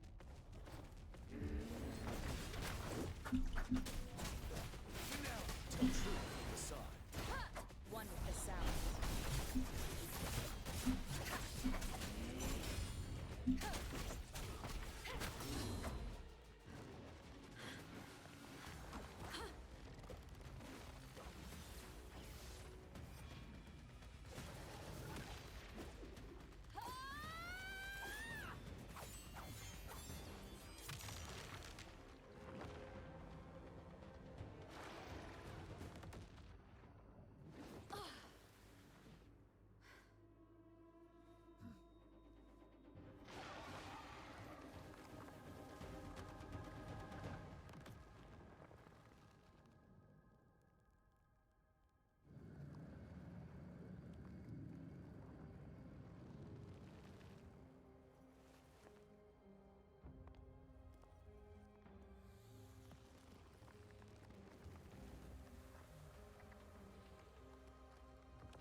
Oh, for the love of Christ. Can we just be done with this little thing?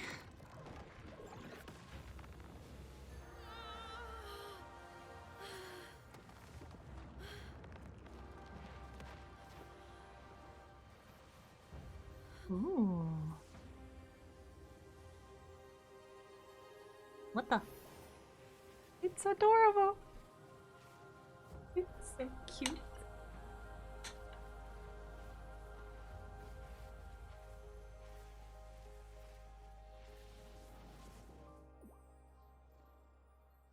I want this teddy bear. Food. I want food. I want this teddy bear.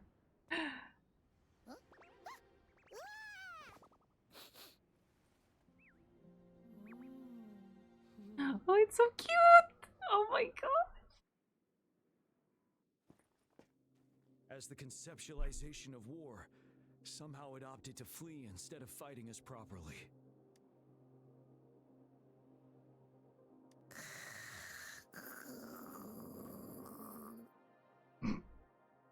Rover, is that...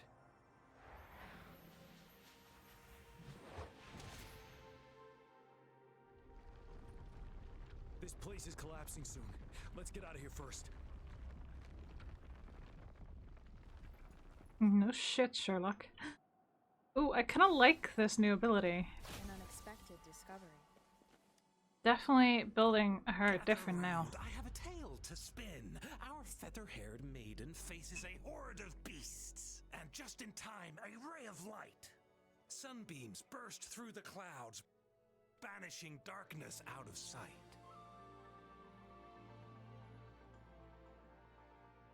From the statue emerged two. Guess who we have? None other than General Jian and the legendary Rover. And lo, ruins fell, a colossus shattered. The Overthrax meets its defeat. Mountains and rivers exulted in glee as the war's finale came to be. As they say, why fear when fate is ours to shape? Amidst setbacks, heroes will rise to conquer. Their determination fuels the fire of hope in our darkest hour. Under starlit skies we battled, divine rune roaring above. Now victorious, our songs of triumph shall shake the clouds. And our story goes on. Alright. I'll take your word for it.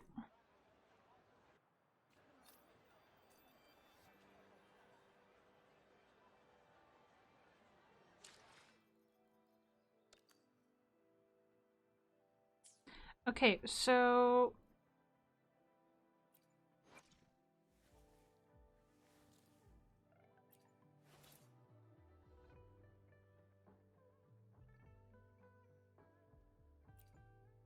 Are you serious? Am I still in like... Oh, damn it, I wanted to be out of it.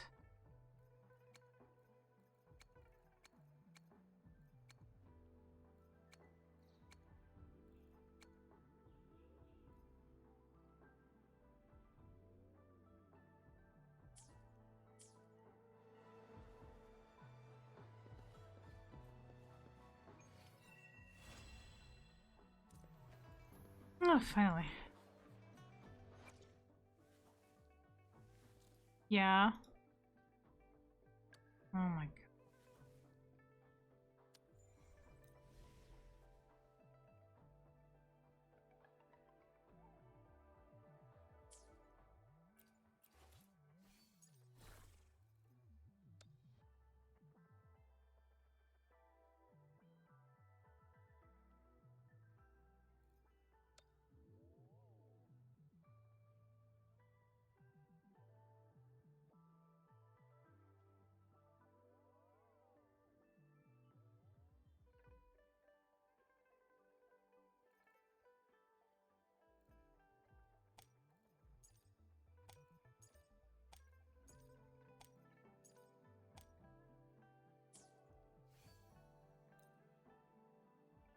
It's just giving me these ones.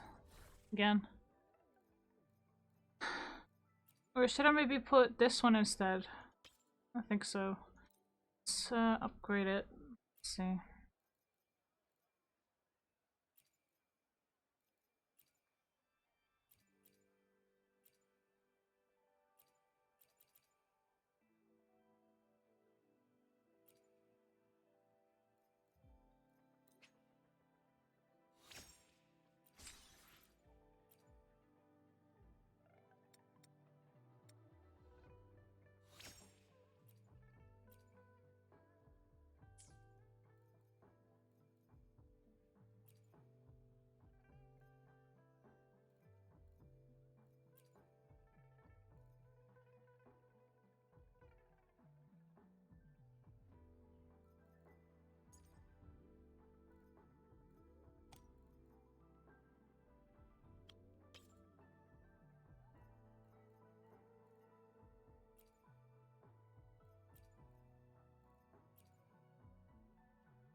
Thanks, Vampire Caroline. I appreciate you.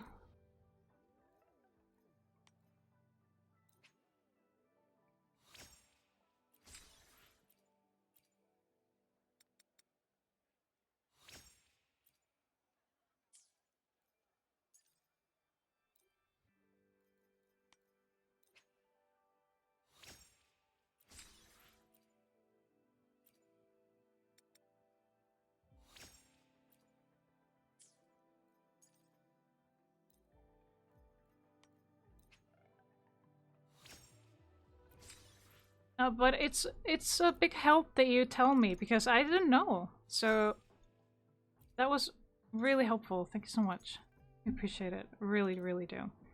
I'm just trying to upgrade these a little bit so we can actually do something good with it.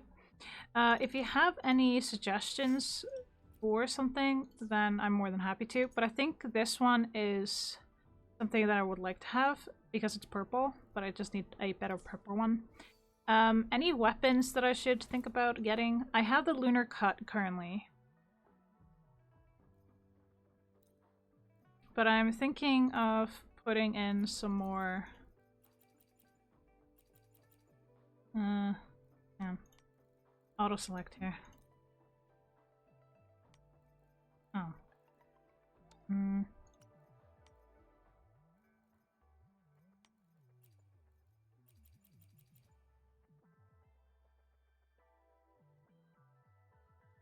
Yeah, I think it is too, because I don't have a lot of stuff currently. It's just more or less what I work with what I got.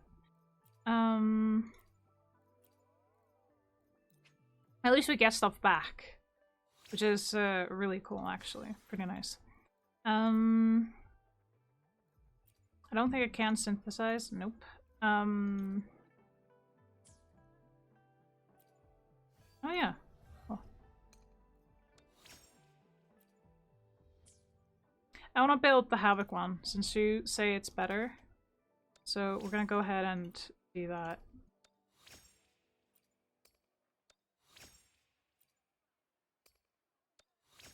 I'm just gonna level up everything, like, similar.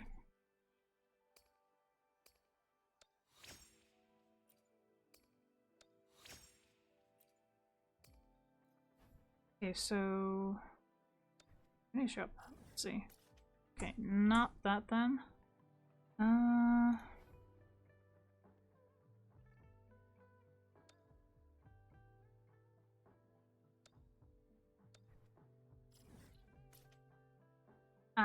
Alright, I see. Okay, so there's that.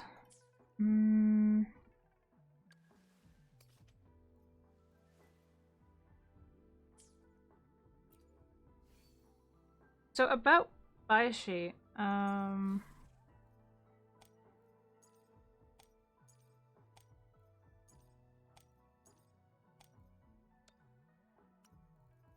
want the Sierra Gale.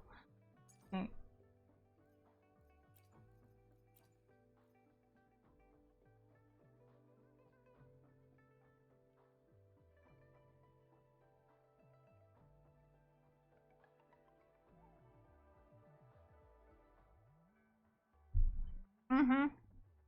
That's true. Thank you. No, sorry, Yang Yang.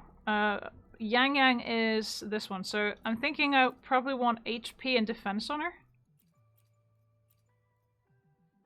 So this one. But obviously I want some sort of bird, but I don't have a bird in purple yet, so we're gonna just skip that one for a little bit. Yeah, sorry. Well, excuse me, my bad. So we're gonna go for attack. Well, I don't have any attacks currently, but this one I have attack with, like attack percentage and plus an attack. So we're taking this guy. Here's one with attack and HP, energy regen and attack. I think that would be really good with her. Let's see. Now we need to go lower in cost. Okay. No, this one is a 4, this one is a 3, so we can get another 3. Okay, glacial damage. What? We don't have Glacio right now. But we do have... Okay, that's the same one. That's not so good. What about you? HP and attack. This one. We already have one of these, so we can't have two of them. Nope, nope. So we're taking that one. Yeah, this one. Equip, and then we're taking... Okay.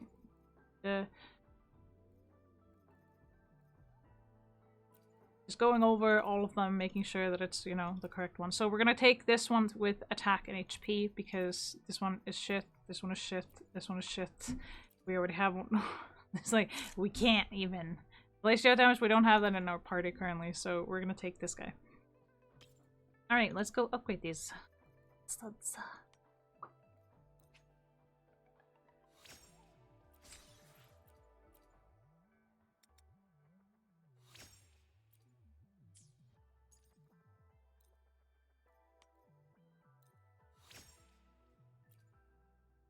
Of course, I will do that. I just wanna actually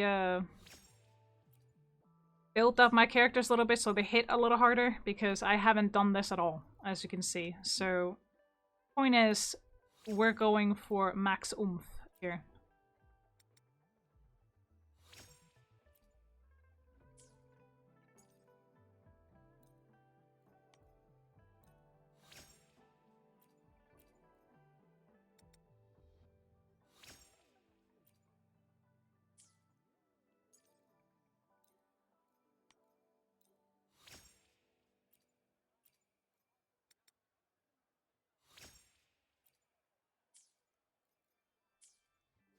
Okay, currently what she has is the Sword of Night. I'm not sure if I should put Scale Slasher because it doesn't say.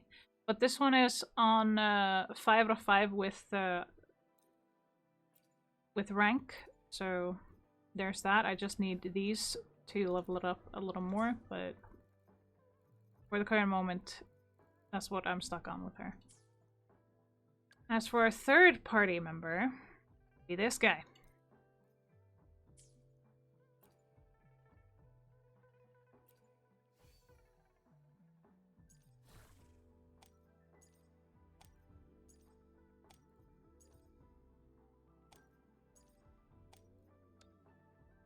Void Thunder.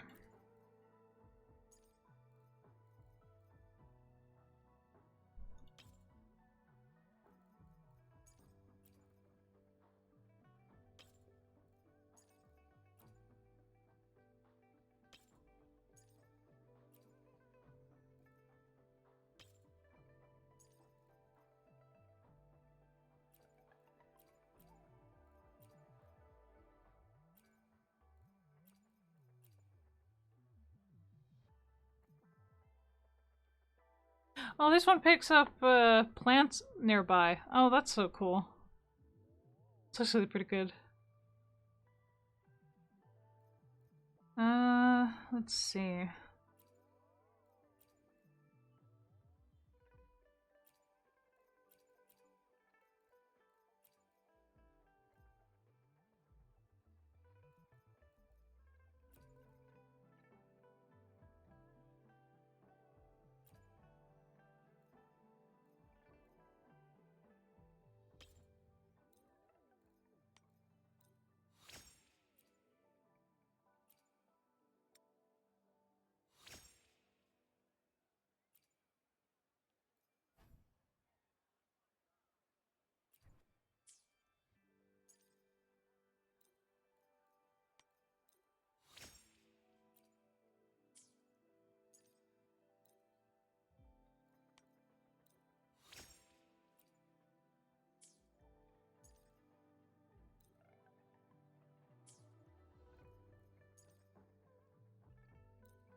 Alright, let's see. Select. Yes, yes, let's... Oh, right.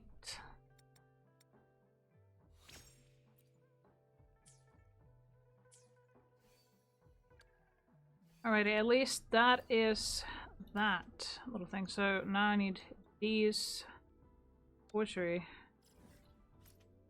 Ah. Okay.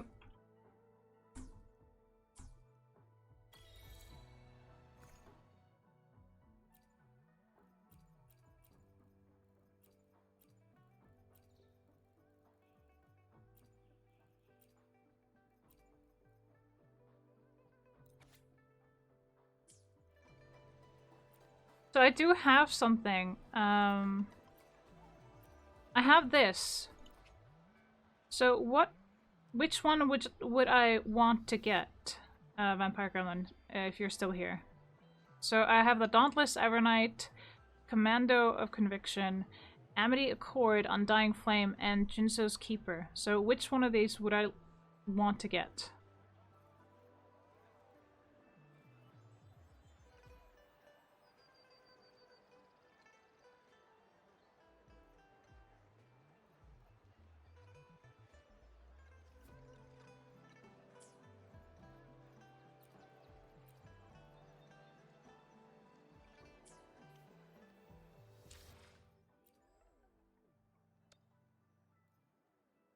Okay, fair enough. Never mind.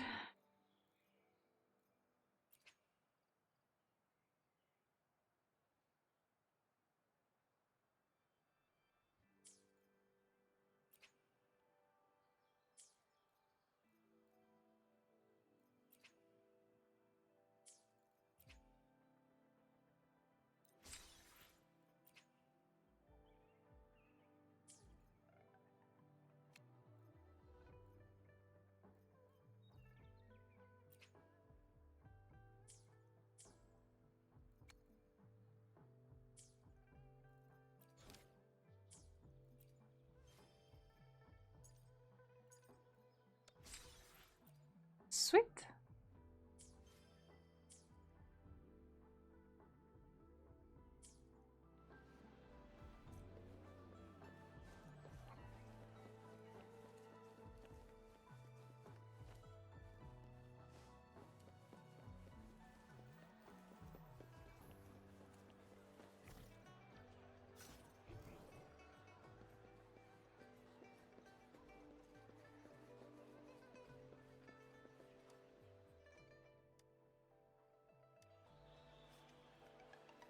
Hmm.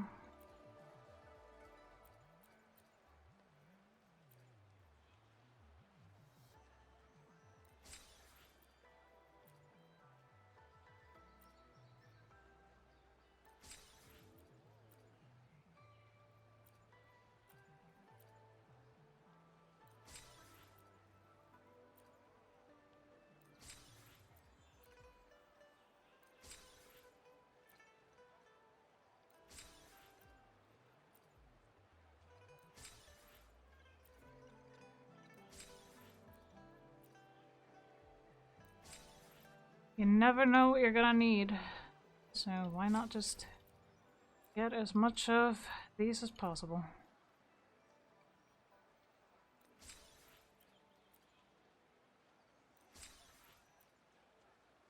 Alright.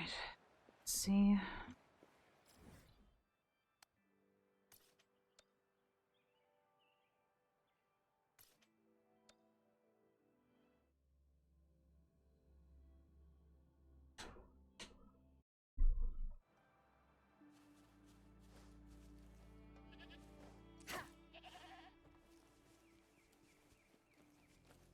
Okay, now where is this frickin' cube?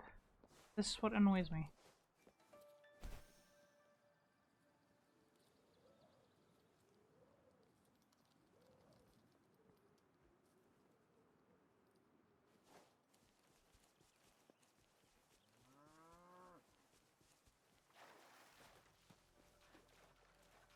Oh, okay. Sure.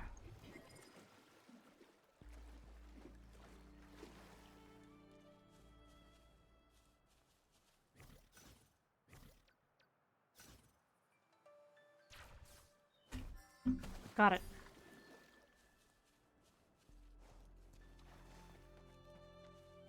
Like, goddamn.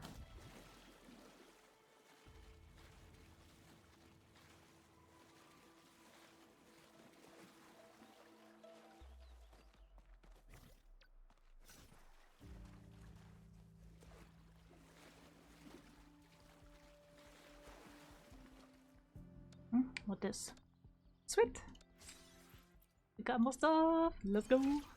Ooh. Okay. Ooh.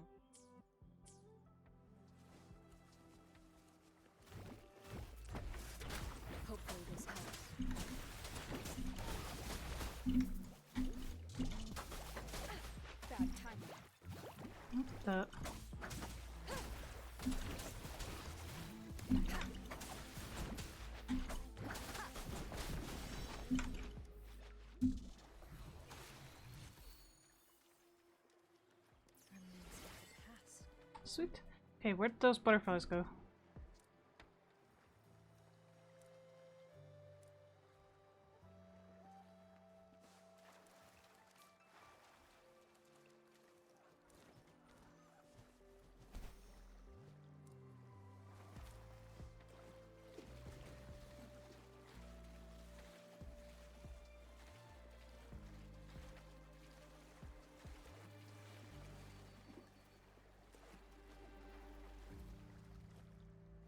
Really?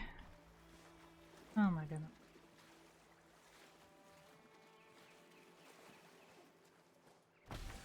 Hopefully this helps. Synchronization. Woo! Shape the shapeless. Target confirmed. Cherish every game.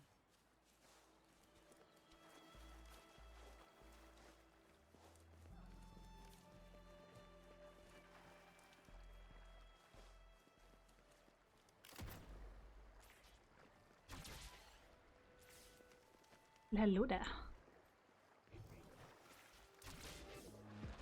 Oj.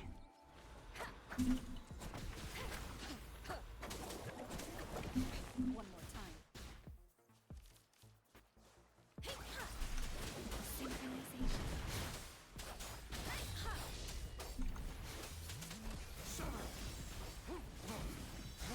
Now.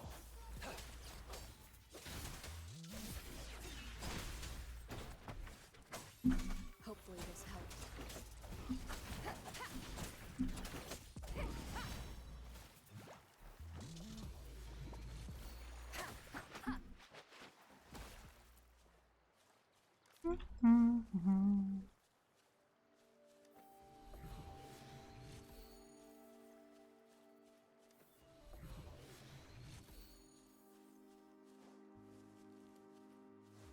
Sweet.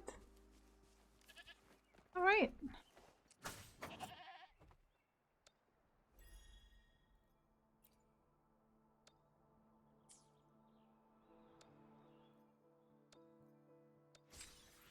Nice.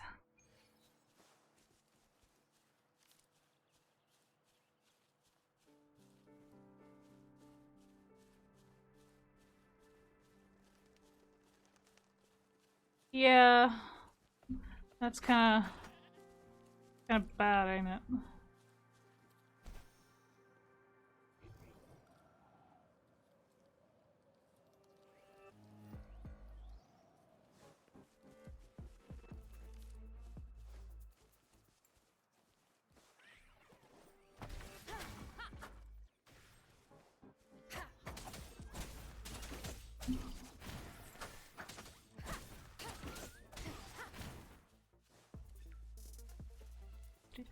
Ooh.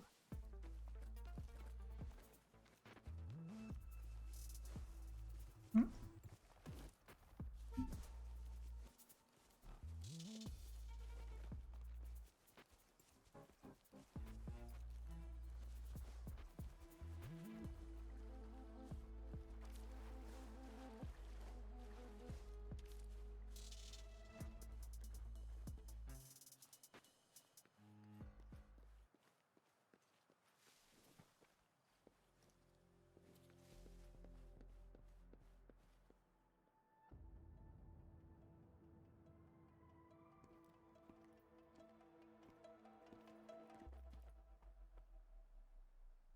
See?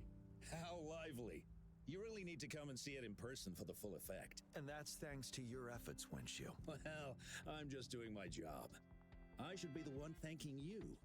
After all, without the Midnight Rangers tirelessly guarding the front lines, the Riverside Games wouldn't be possible. Don't always be so tense. Sometimes you have to give yourself a breather. It's not good to push yourself too hard. So, how about picking up an event to participate in? Wenshu, thank you, but you don't have to pitch me. Why not? Go, enjoy your youth. I would have rushed to sign up if I was still young. Rover, it's good to see you here. Oh, I guess you must be the Rover. Nice to meet you. I'm the director of the Riverside Games. You can call me Wenshu. I almost dropped the ball on this one. I would have forgotten to send out those invitations without Jian's reminder. It's not worth mentioning, Wenshu. This is the first Riverside Games in many... Rover, it's a slow day today. Please take a break and have some fun. That's right.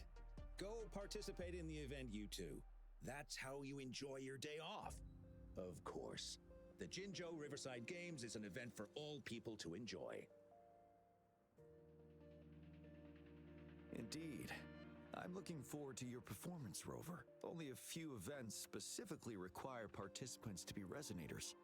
Other than that, there are no special restrictions for any event. We haven't held the Riverside Games during the preparation. It's a pity that the... Rover, I suggest looking around for events to join if you're interested.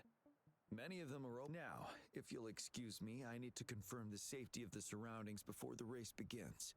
You can console Wenshu. Have a great time, Rover. Oh well, I didn't invite him over. On the other hand, we couldn't have brought the situation at the borders under control. Sorry, I'm getting off, especially those. Rover, are you coming with me? I kind of just wanna go and eat some food. I am really hungry, so I am going to have to take a food break. I have this delicious sandwich in front of me, and I really want to eat. So I'm just gonna put on words on stream for you guys.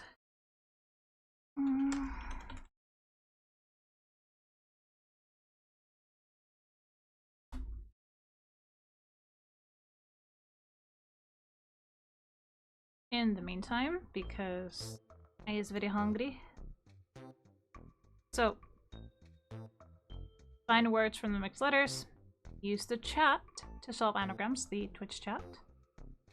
And found a word. Guess again when the padlock opens that is next to your name where you found the word. Now, you guys enjoy, have fun, and good luck. I'll see you as soon as I get back and I'm done eating. Mwah!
Hello.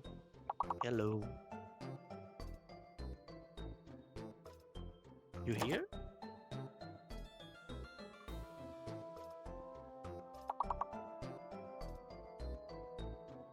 Check edge. Hold up.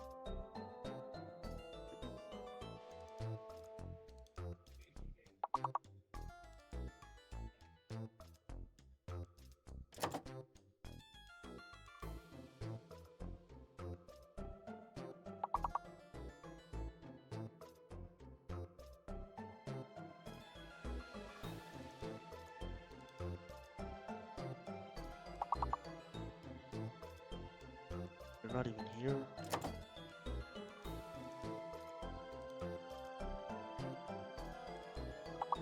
Deadly, you realize you're muted.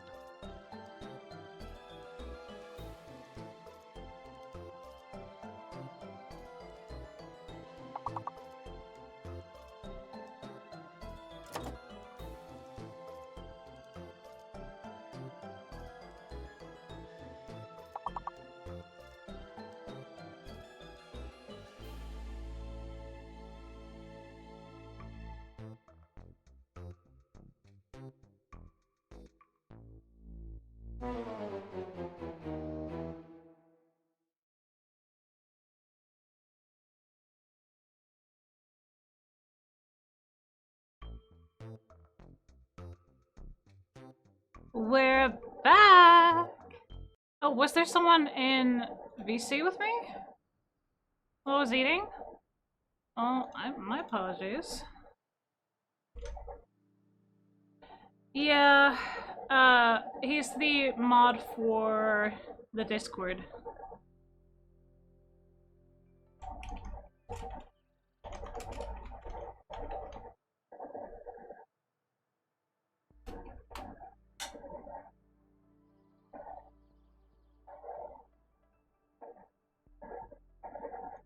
Yeah, I'm just gonna shoot him a message.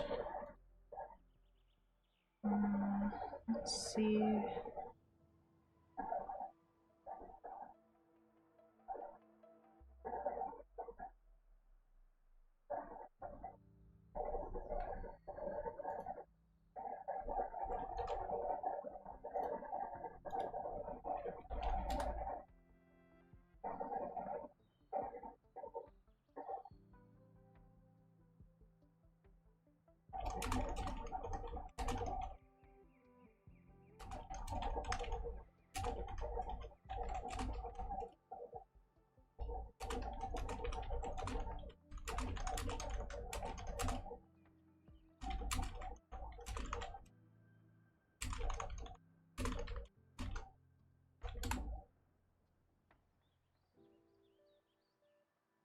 All right.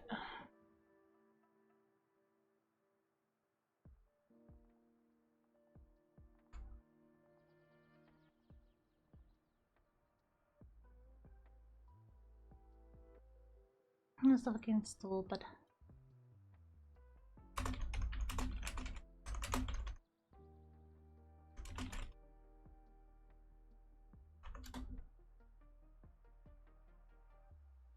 by the way, the all caps here was an accident, of course. Well, that's fine. I'm not mad about anything or anything like that. But if I'm being honest, I kind of want to play a different game just because I'm not really filling up for Withering Waves.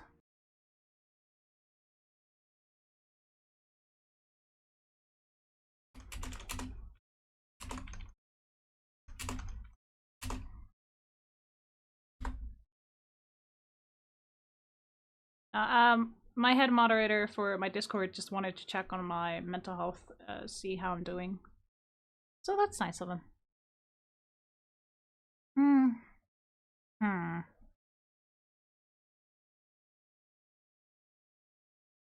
Let's see.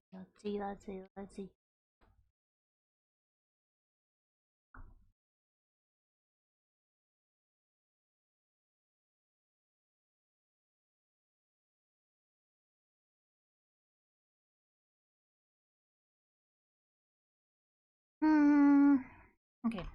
So I would like to. What would I like to do? Fuck! Like, I am having trouble deciding. like, just trying to figure out what I want to do. Hello, hello. Hi. Hi, how are you? I'm good, but no, I would not like to play Fortnite. Not today.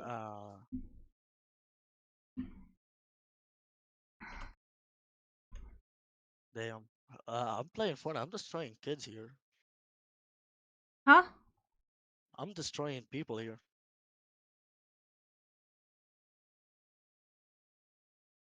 Like I just got like a kid swearing all here and there, thinking he's cool. He got put in his place, honestly. Okay, so you're playing against people. Yes, I'm playing publicly against people, making fun of them, and they are toxic. Don't make fun of people.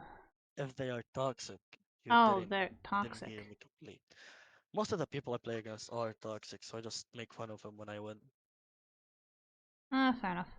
Well, I'm gonna be playing Baldur's Gate 3. I'm gonna try that on for size, and we're gonna start an entire new campaign. You're gonna start an entire new campaign. That's gonna be tough, actually. The game, I heard the game is not easy. No, it Honestly, is not easy at all. No, I the thing is heard. that my current characters that I have on Baldur's Gate that has gone to the end stage, it's just they're not good enough. So you didn't build them right, but went to the end stage somehow. Yeah, I just keep losing to the final boss.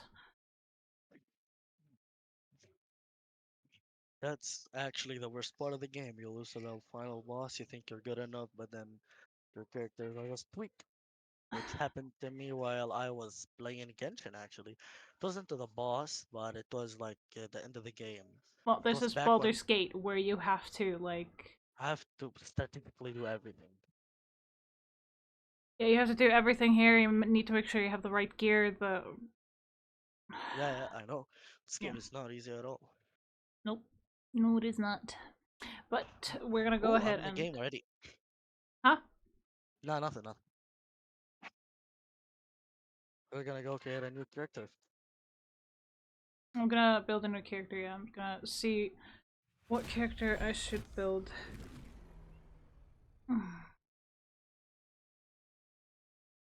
I got I got two sweats right here.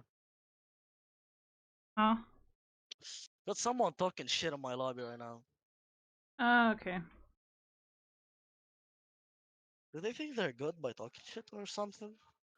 I don't know because I don't pay attention to those kind of people. I just. No. The only reason I pay attention is to destroy them. I Oh. have a reason to I have a reason to make fun of them. Oh, I don't pay them any mind. I'm just like, okay, have fun with your life. Goodbye. After I make fun of them, that's what I say. I say like goodbye, have fun.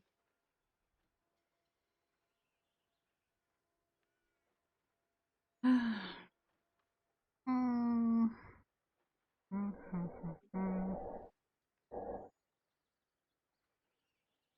Thank you for the like, Gremlin. Appreciate you.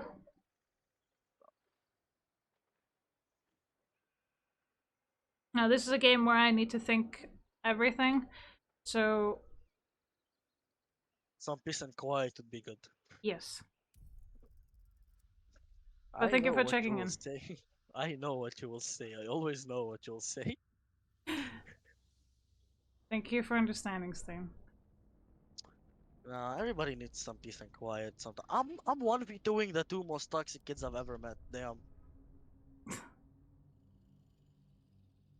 Let. You know, good luck.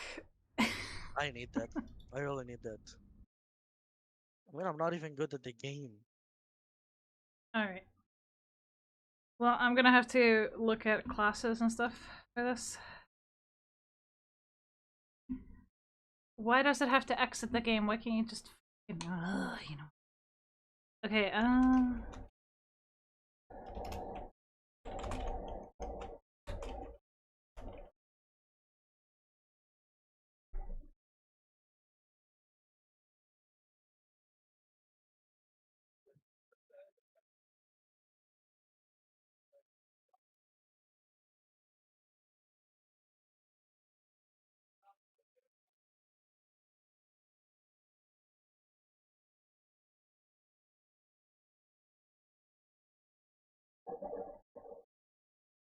wasn't paying attention. They jumped. Huh? Nothing. I just wasn't paying attention, and they jumped me. Okay.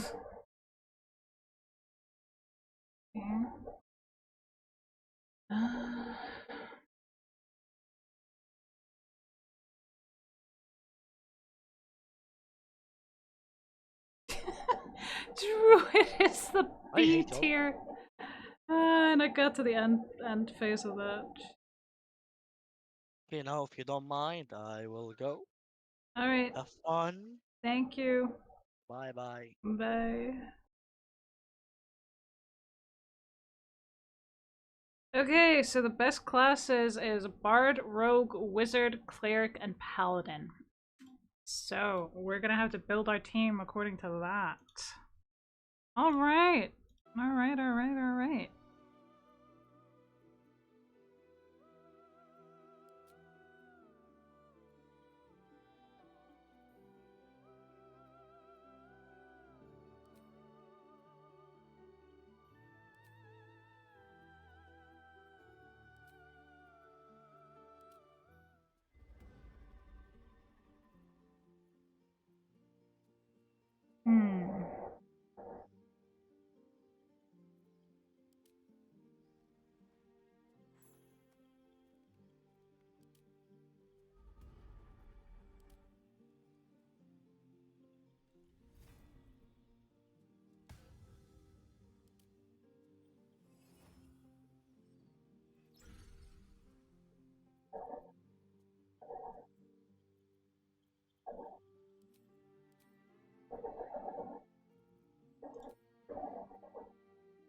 Where to next? What was that?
really wish we had more hairstyles sometimes.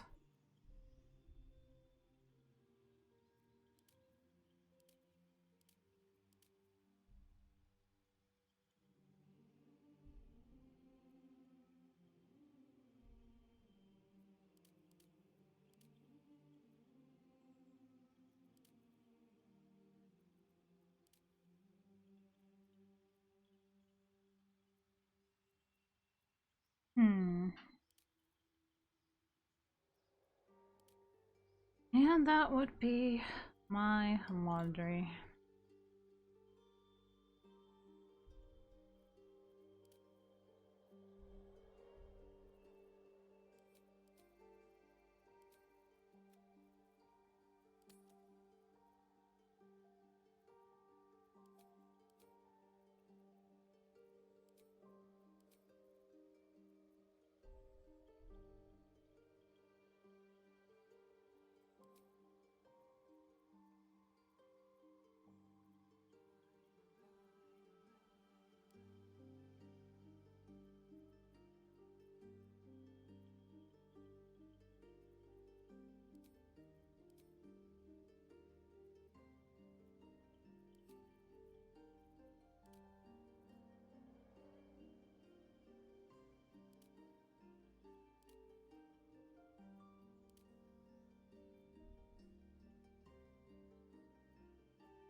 Well, that kind of looks nice.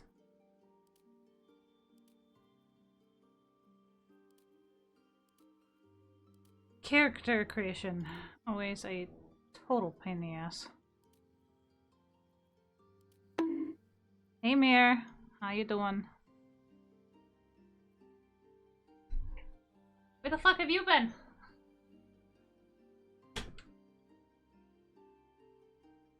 I will be right back. I'm just gonna go ahead and grab my laundry out of the washing machine. Existing.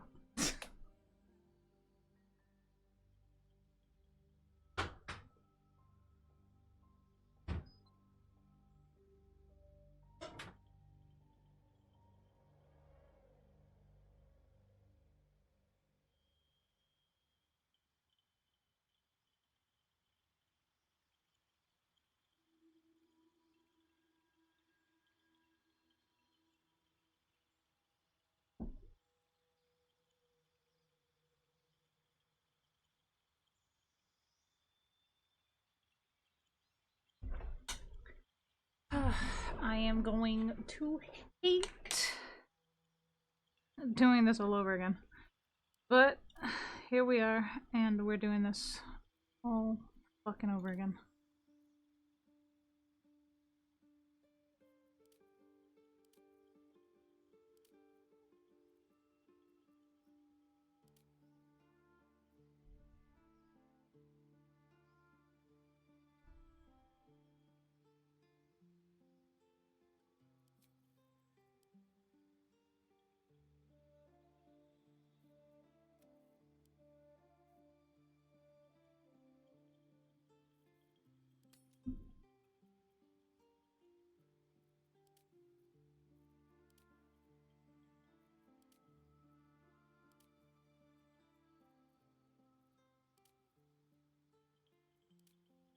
Oh god, no.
I hate all of these hairstyles. Ugh, I'm picky.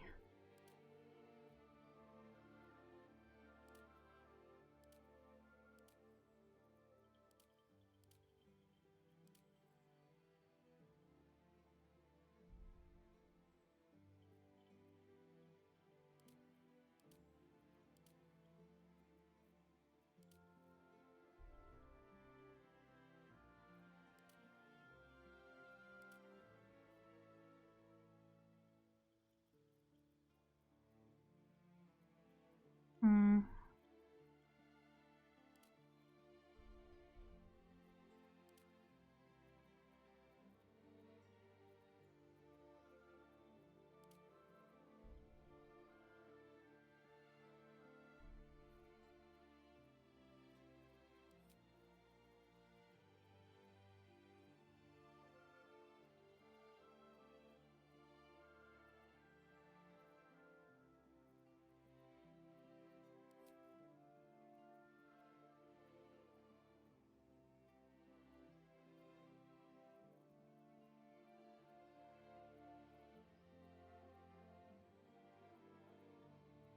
Oh, where was that one?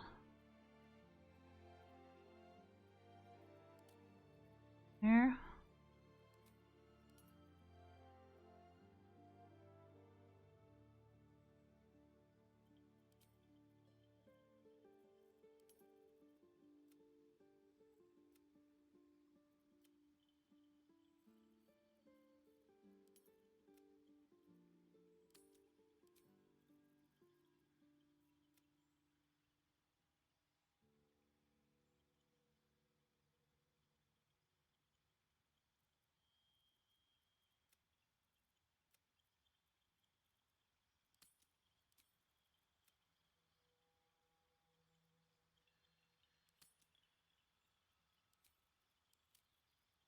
Yeah, no.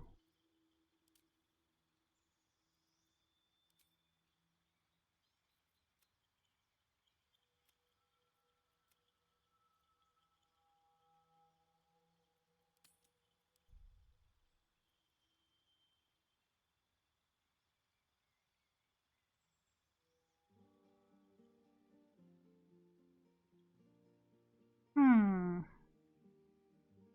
Thank you for the care package, Mayor. I appreciate you.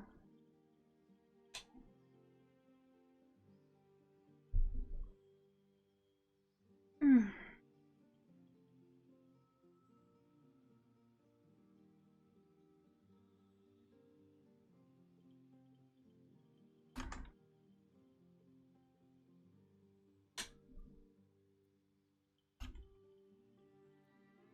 Hmm.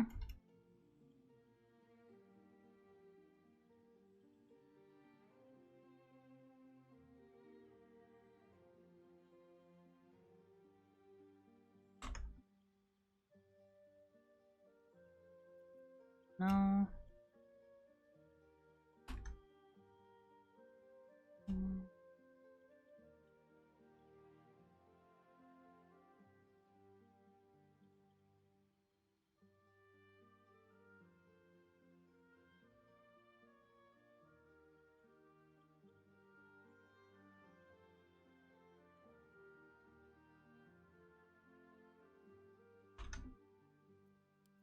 You need a guardian.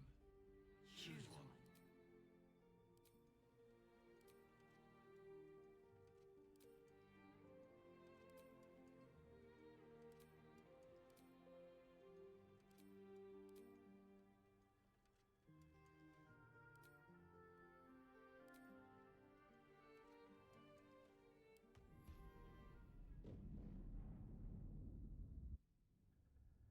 We're skipping that.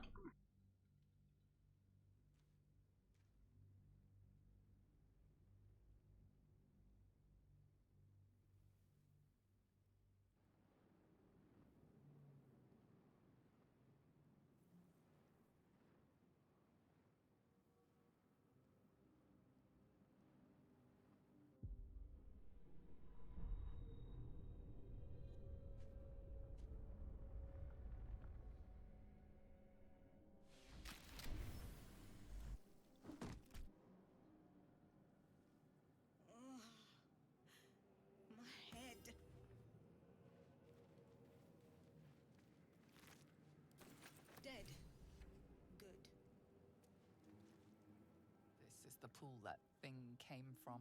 The parasite now writhing behind your eye. Nice. The casing is fragile. The slightest touch could cause it to crumble.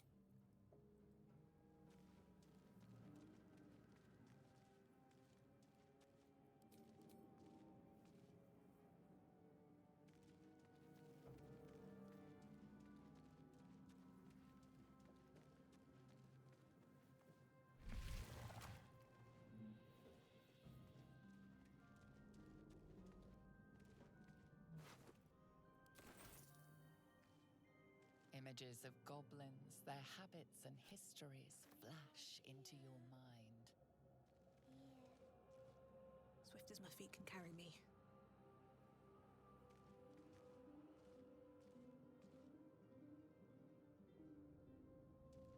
A schematic of a nautiloid flashes into your mind.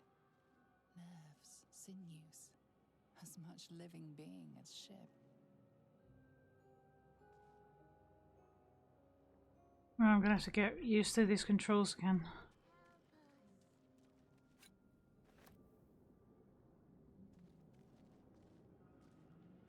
Seems simple enough. Mind Flayer horticulture.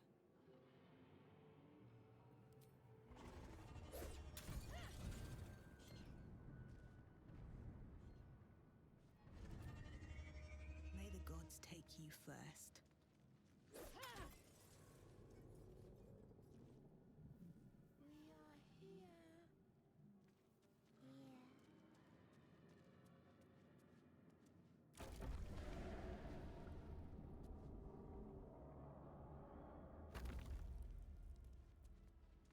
We are trapped. Yes. The exposed brain quivered. Please. Before they return! They return. You realize you're talking to an intellect devourer, a minion of the mind flayers who abducted you. The enemy. So many enemies. Remove us from this body. From this case. Free us. Please. Oh, damn. Critical success. Edema, a swelling of the brain causing pressure where it strains against the shell of the skull.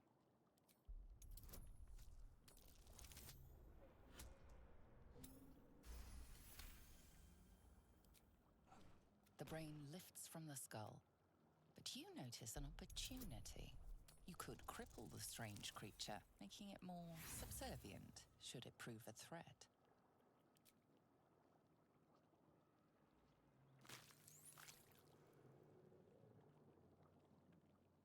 Failed that throw.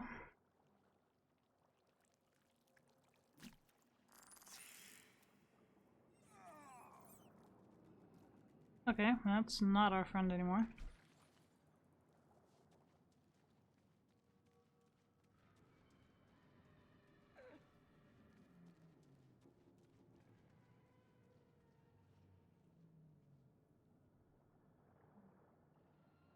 Let's have a look.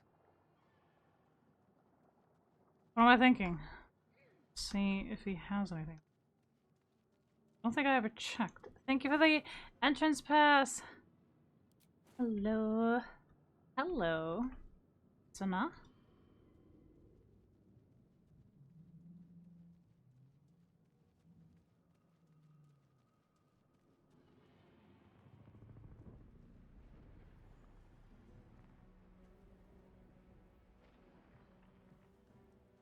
Your head. You are no thrall. We can do nothing. We will address the matter of a cure for this infection.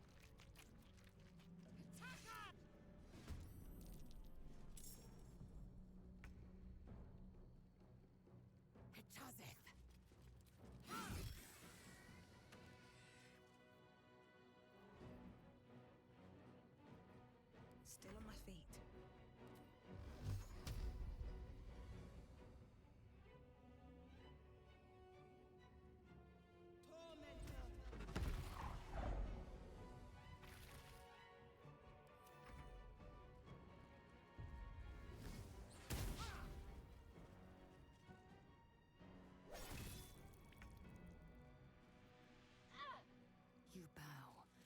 break. What now?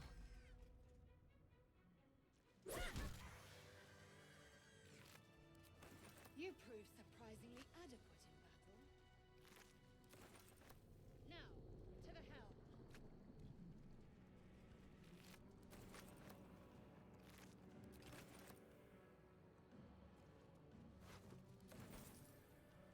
Very well.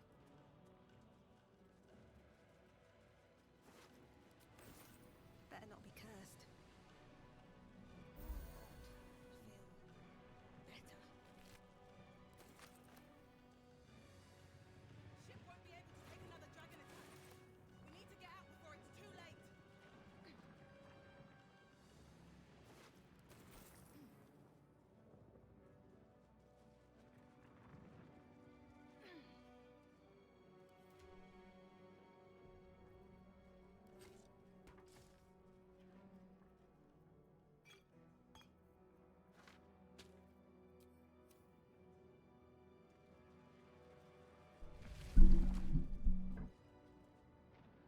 Alright, let's see.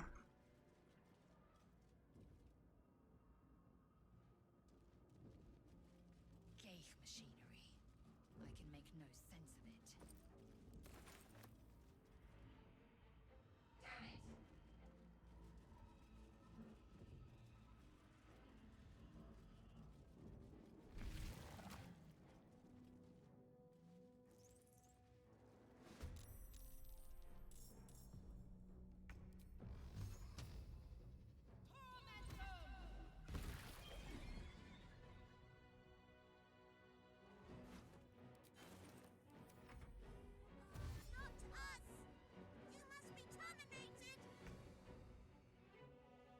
This is your end.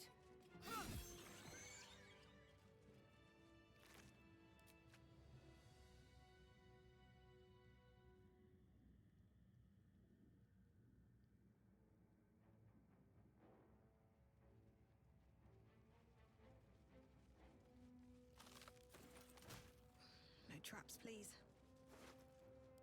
A rune. For what? Brain in a jar.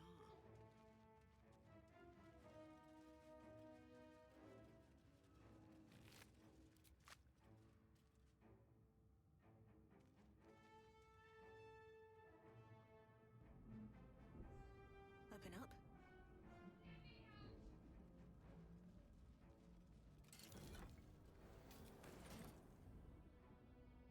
Don't mind if I do.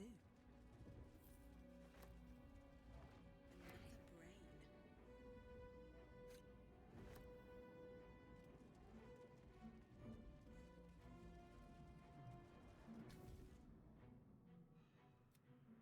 The console appears. The console hums to life.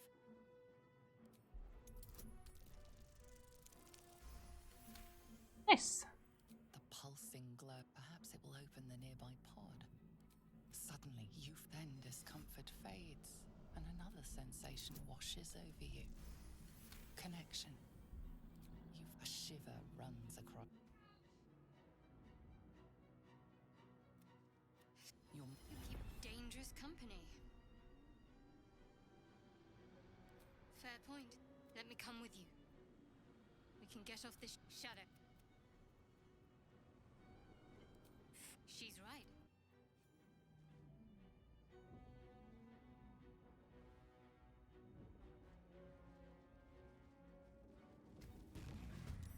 She made them style.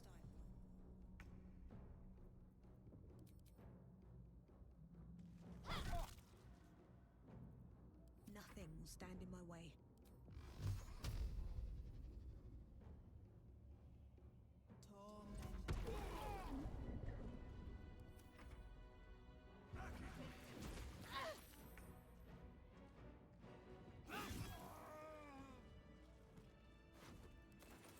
What's inside?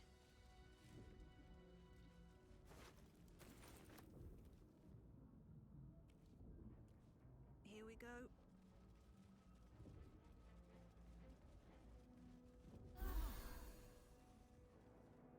Okay, let's see.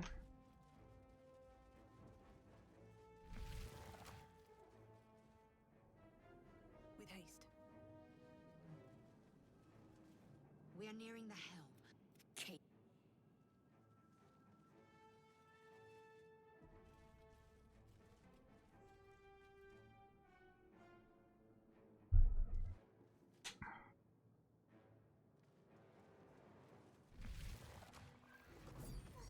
Do it. This thing's falling fast. Got to right it.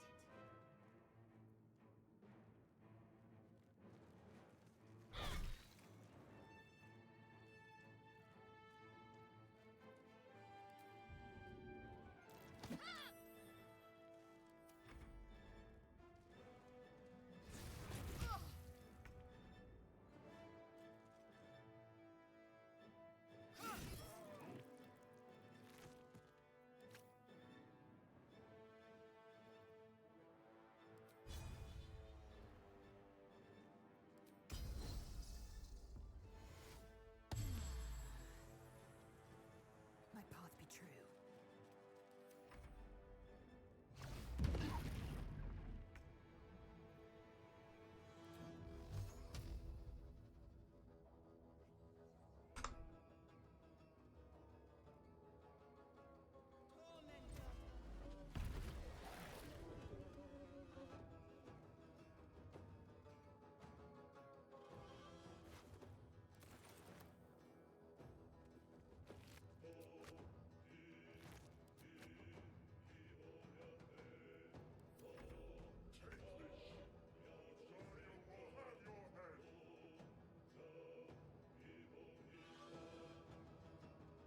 Got to move.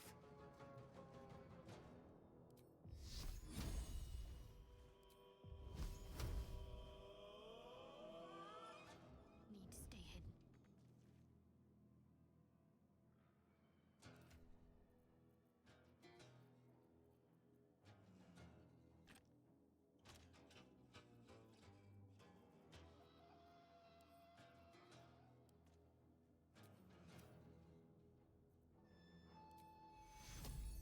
Take fuel. I am fury. I am death. You bow or you break.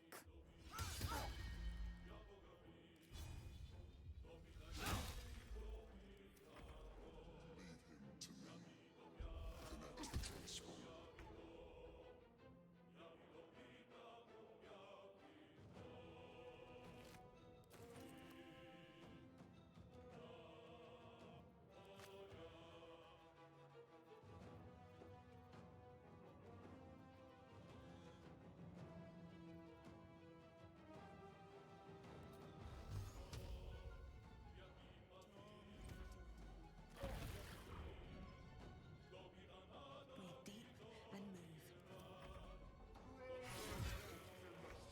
Ignore the desert. We must take the transponder.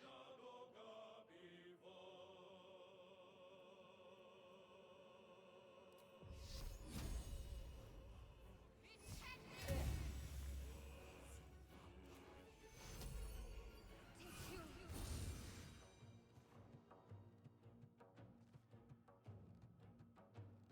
I'd better take a peek.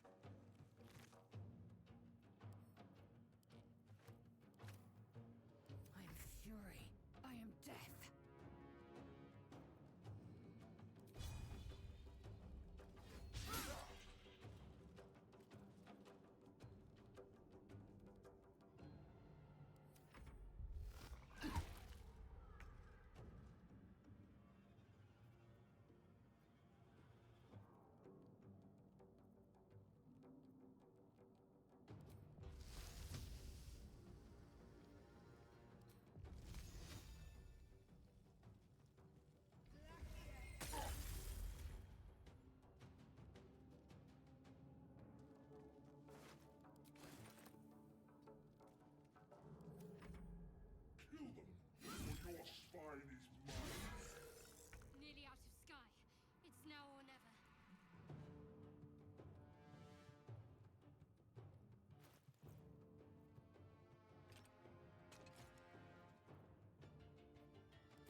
Okay.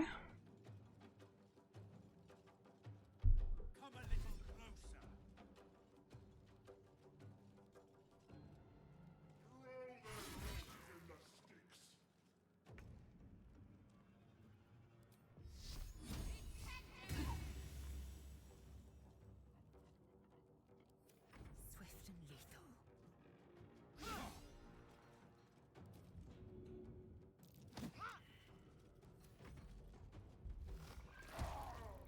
Hell yeah.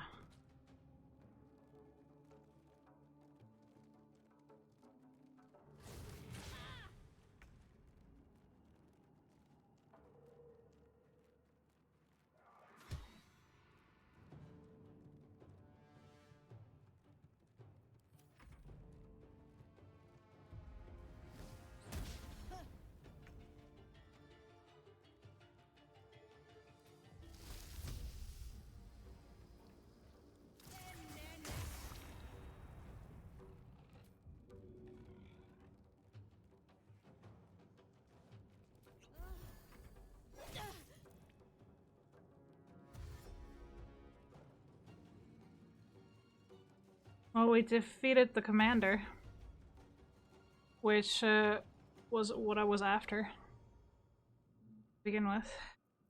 These guys have a lot of health.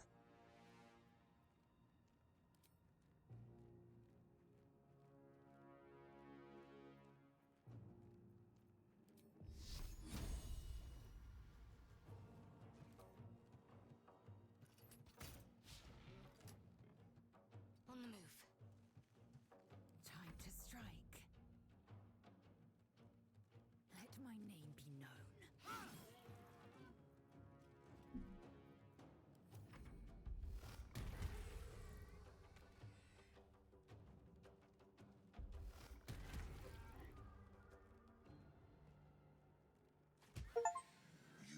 Damn.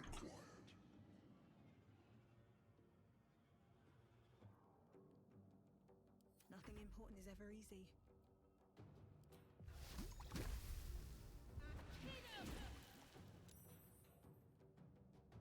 Where's the shot?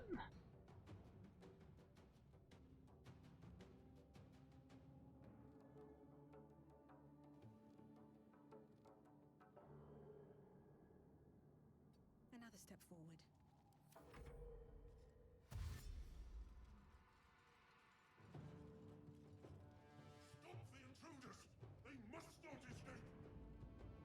I forgot to loot him. Well, that's gratitude for you.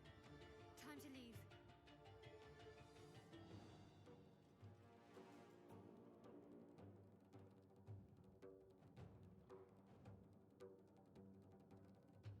Let's see what we have here. Time fading fast. I need healing.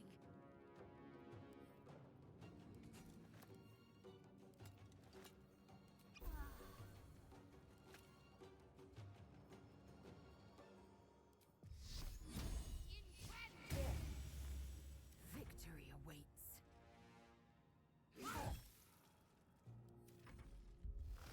My injuries need tending.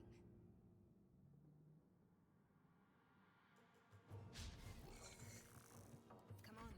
Can't stay idle. Better not be cursed.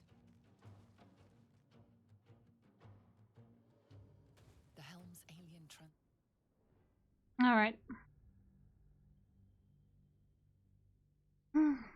Now just skipping a lot of this because we've already been through this and I'm like, just don't.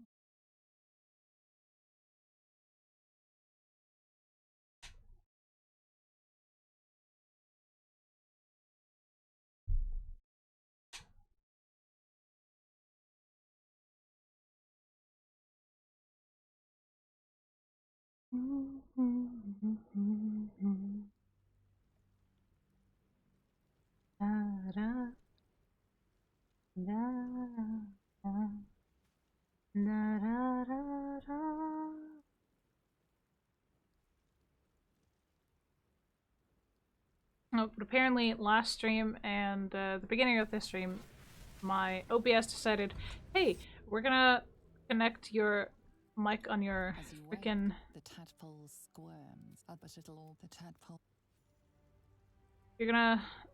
We're gonna connect to the microphone on your Don't waste a step. on your camera, not your mic that you usually use for streaming. What's in here? Like, just to be ass. What's Okay, up for let's see. discussion?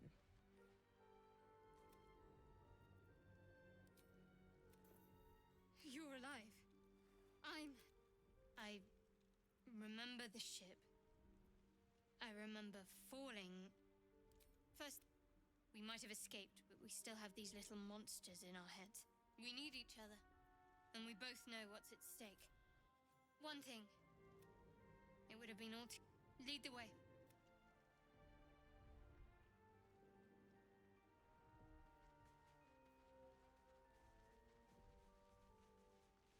What's hiding here?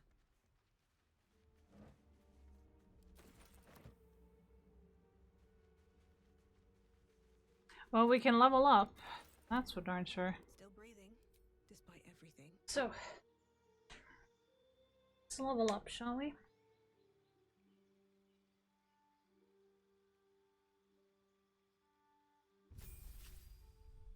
Whew. Alrighty. At least our health is up, which is quite nice. I am going to say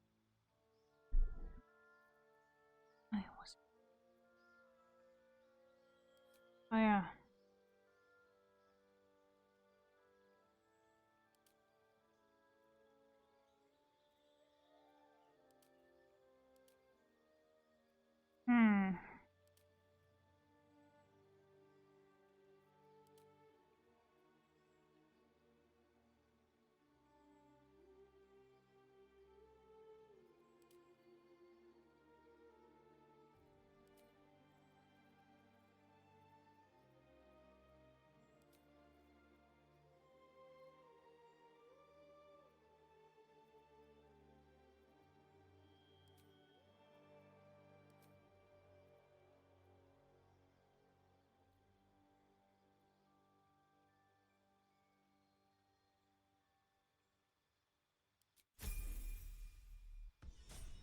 Alright.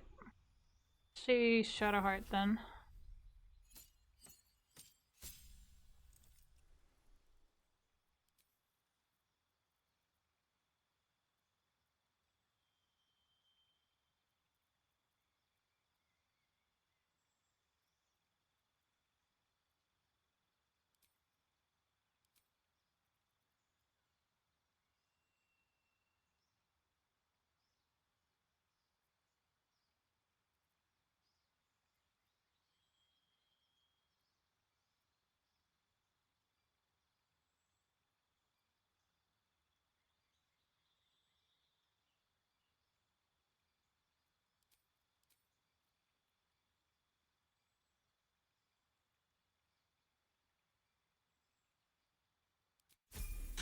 Okay, let's see about that.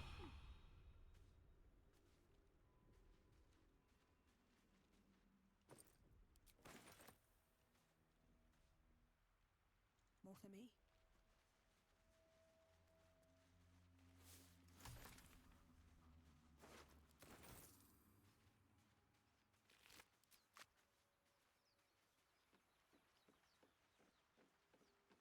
Fresh water. There must be a settlement somewhere nearby.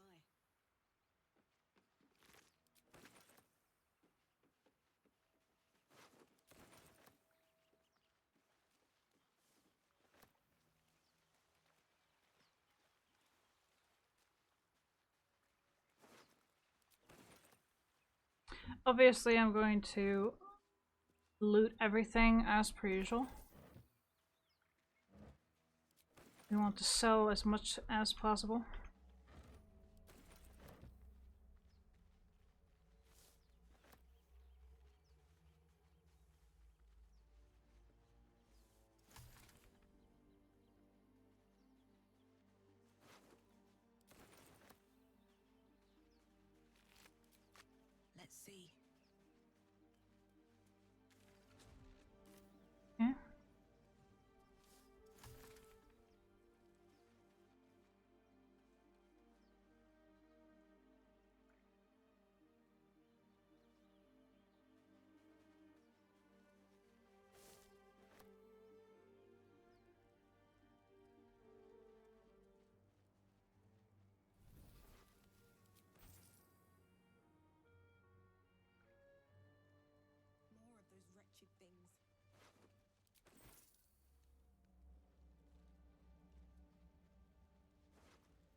vicious filth.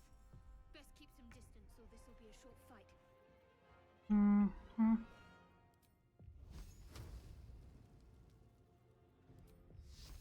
Strike hard, strike fast. Time to push my luck again.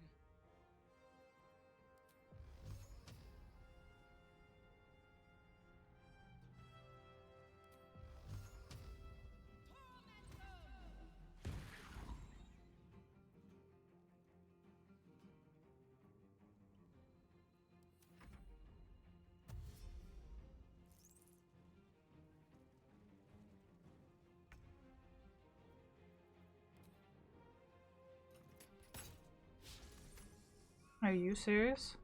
Never a dull moment. Damn.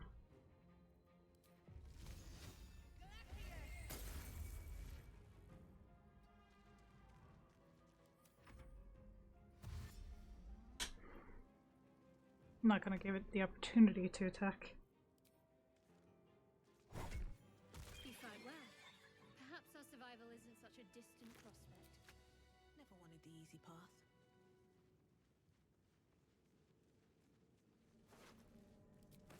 Something good here, I hope. Open up.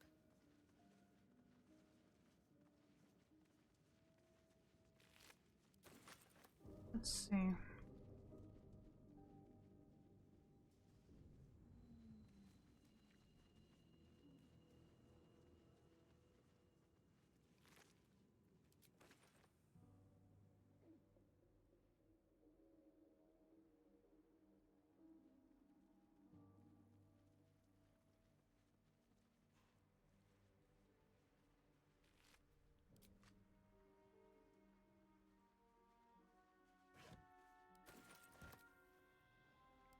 That took the edge off.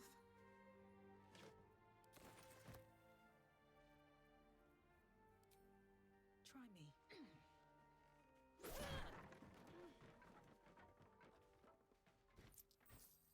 Might be useful.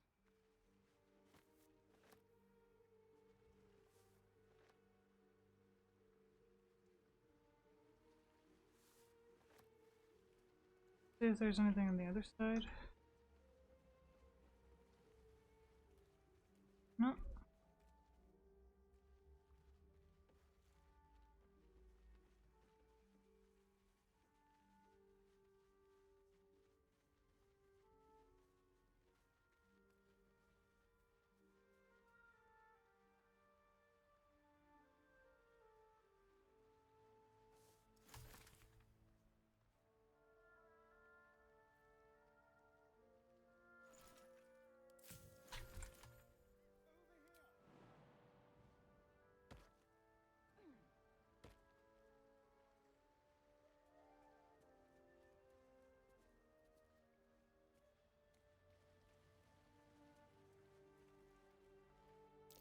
Deep grooves in the mud around that rock.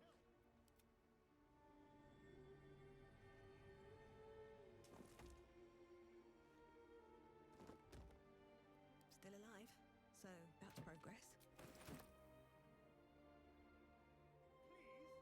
At the ready.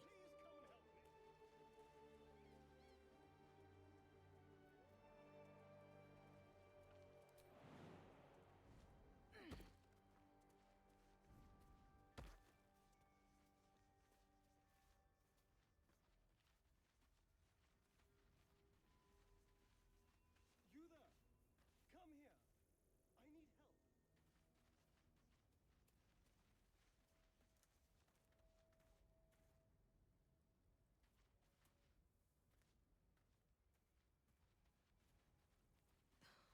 Something's on my mind. Hello? Over here! Hurry! There!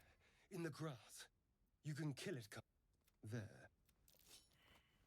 Shh. And you. Now, I saw you on the ship, didn't I? Nod? Damn. Your mind. You try. What was that? What's going on? The worm. And to think, I was ready to decorate the ground with your innards. Apologies. I'm out. My name's Astarion. I was in. Is that so? We clearly move in different circles. Although, it hasn't happened yet. If we can find an expert, you know, and you seem like a useful person to know. All right. Alright. Starion is on our team. Hmm.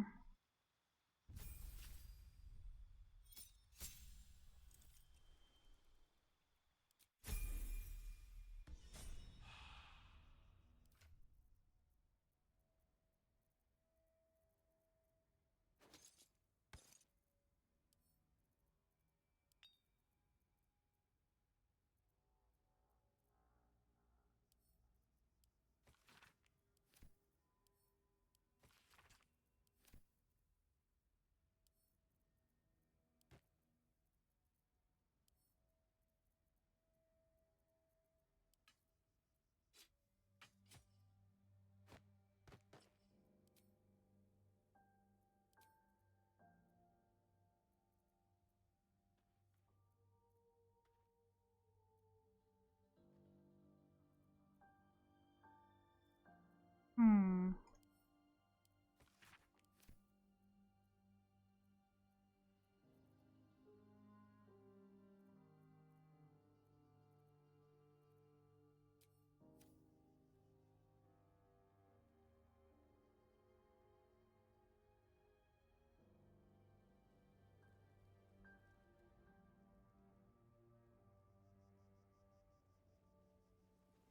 There, a mind flayer.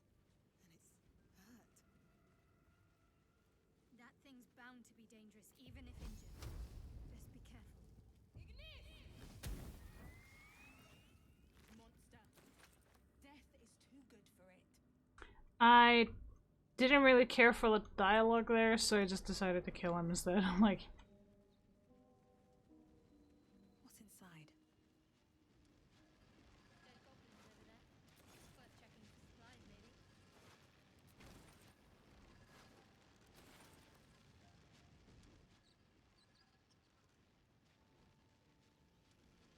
Here goes nothing. What's going on with that room? You approach the sigil on the stone. Magic glitter. A hand? Anyone?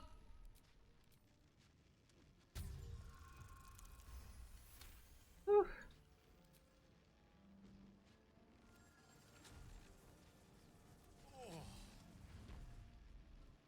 Hello. I'm Gale of Waterdeep. Apologies. Usually better at this. At magic. Say, but I know you, don't I? In a manner of speaking. And I can only assume you too were on the receiving. No, the insert. You don't happen to. You seem to. Most, no doubt. As with the. We're most certainly going to need a healer. And soon, too. How about we lend each. Oh, it was an act of. Alright. Well, we're just gathering party members. I might switch over to Bard, because it might be a lot more fun. If I'm being honest.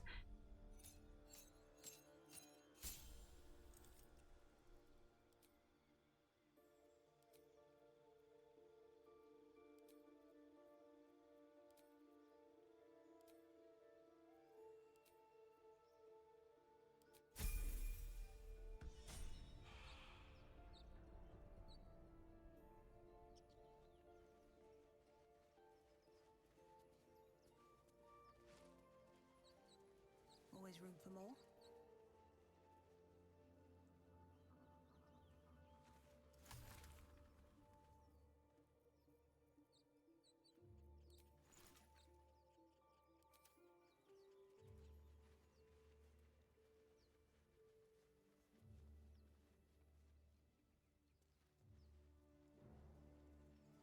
Broken. Must have been here a while.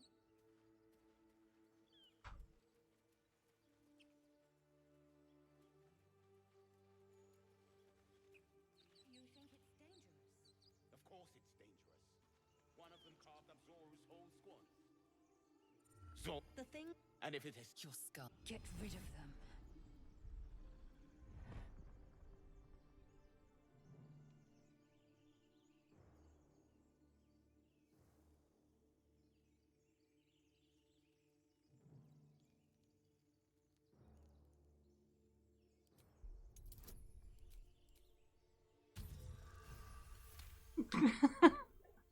she's right. Let's go. We need to check out that blast. You didn't hear it? Shook our camp good, so we came for a look.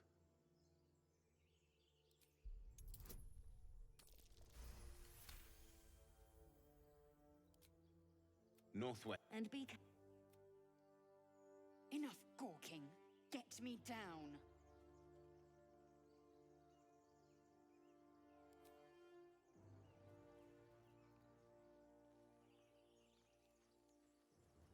Observe and listen. You'll hear goblins before you see them. As you say.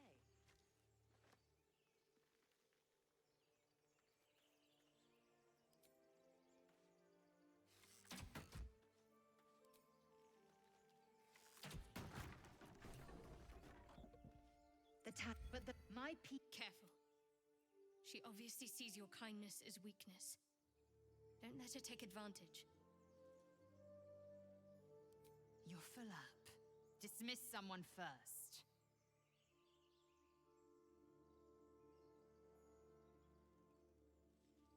Very well. But heed my word. The whole accretion. I will be at your.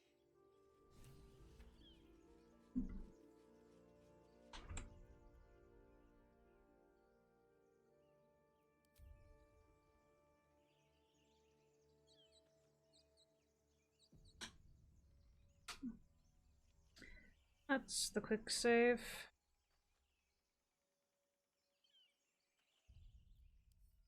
But just in case, we're gonna save right now. As I would like to actually just... As much fun as it is to play Baldur's Gate, it does take a lot of effort to actually maintain.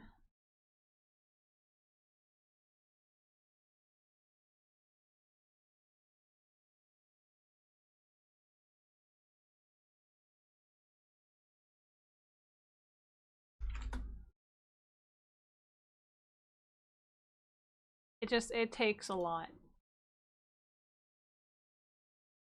Out of me, at least.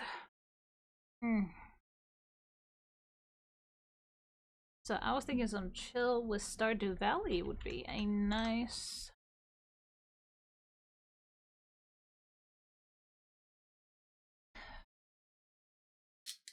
Oh. Sports bra is killing. Wearing things is actually... Why is my washing machine gang?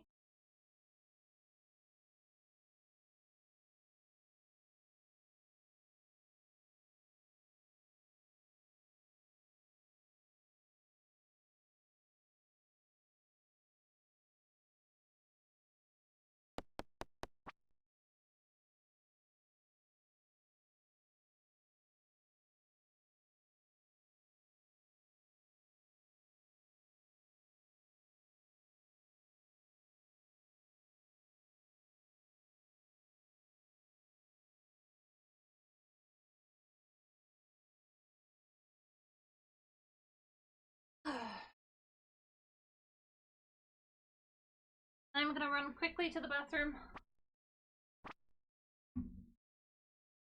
Will bear with me.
Alright.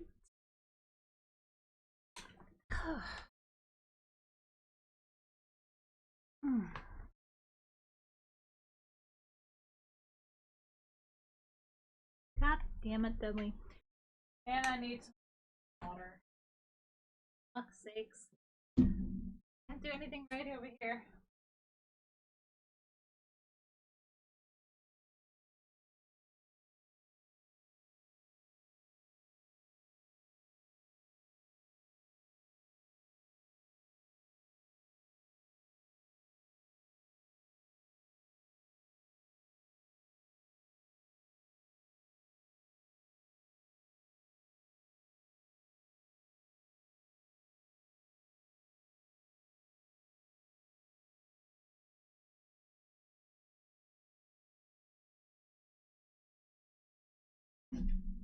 Okay. There we go. So we're gonna go ahead and play some Stardew Valley. Here we go. Let's do it.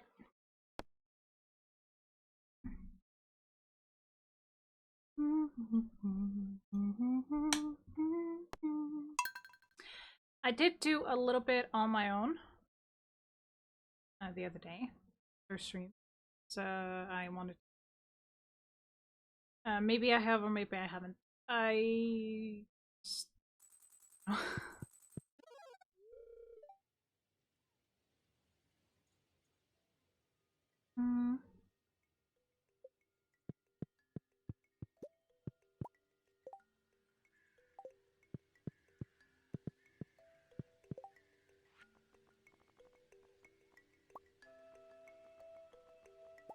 see.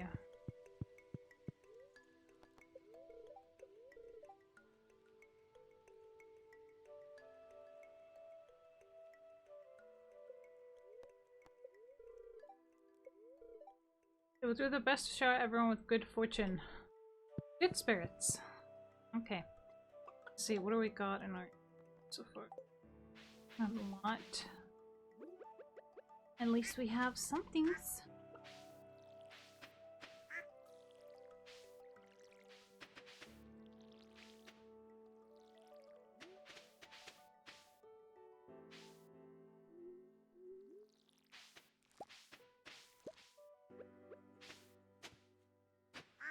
We still need to update our combat.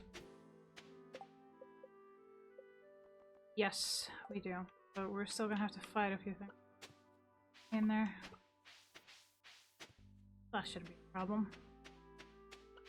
Okay, let's see about the machines in here.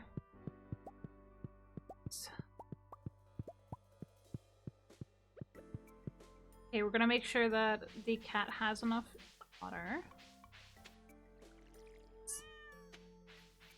Okay, we're gonna go into the cave, we're gonna get into the greenhouse.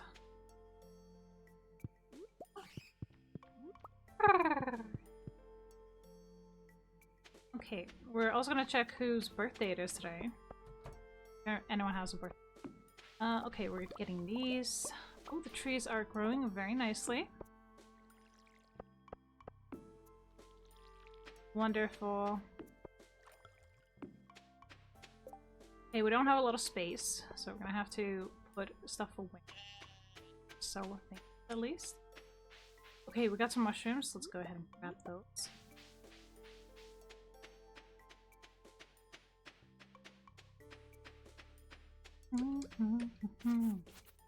The hay goes straight into the silo. It is really good for us. I'm definitely gonna get a grabber for the chicken coop if I haven't already.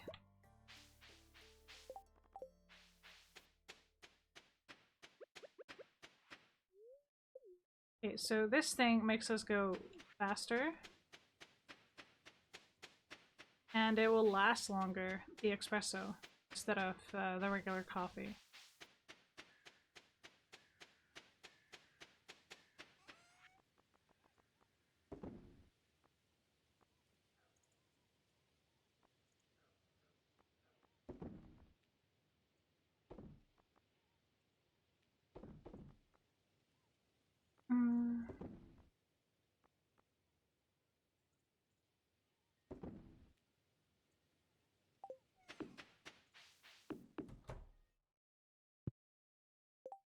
gonna need a new chest.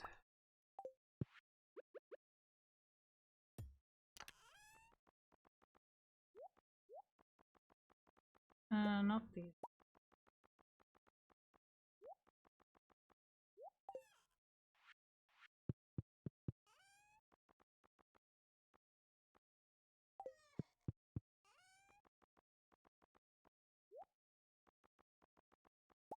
Sell that.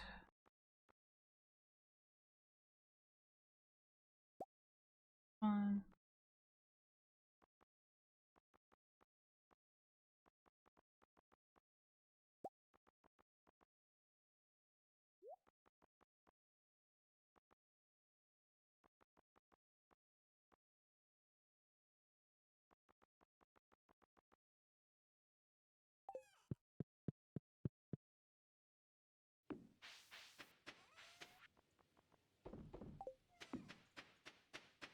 Okay, I'm gonna sell these, and we're gonna go in. Let's see.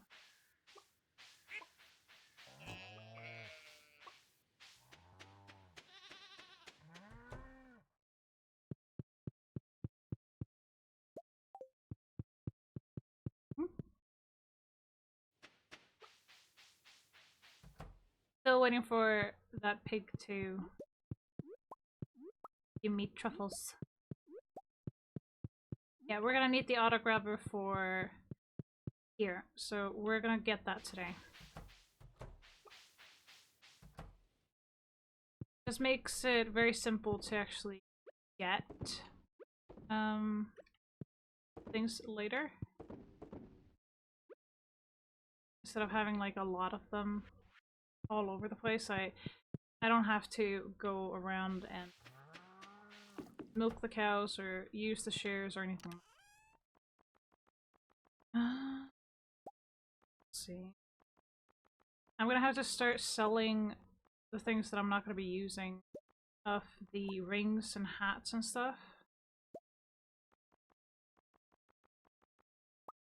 At least the ones that have like actual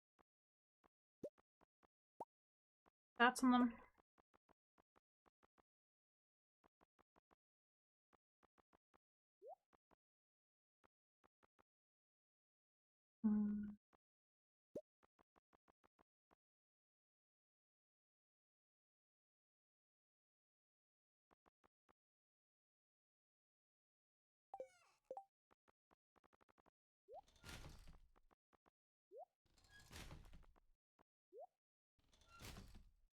Getting rid of those, and also gonna get this one. Let's see.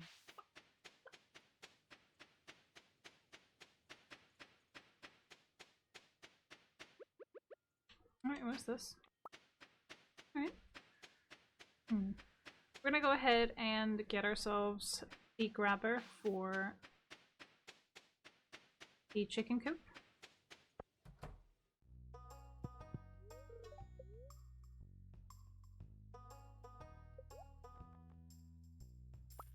Auto grabber. There. So we're gonna put that in chicken coop, and then we don't have to worry about that for quite a while. It's the wagon here. Oh, no wagon.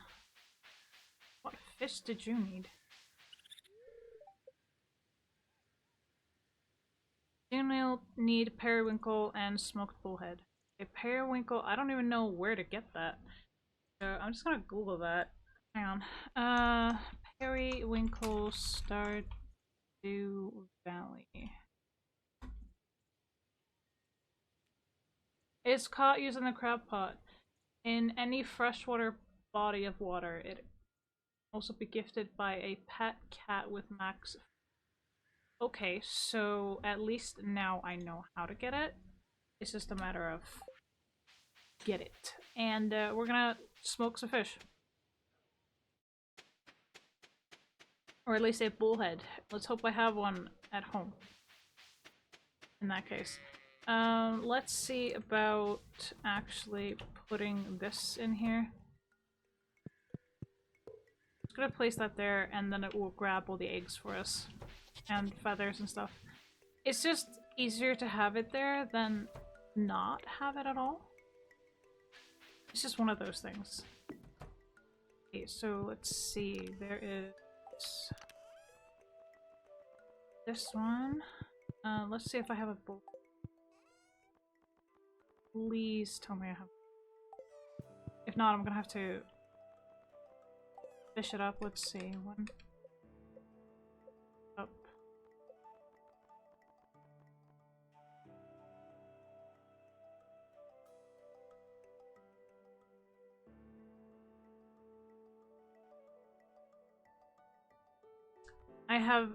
I don't think I've ever gotten a periwinkle. No, I haven't. So there's that little fish kebab. Let's see. This in here because this is for Marnie's quest when she does eventually give it to us. Okay, there.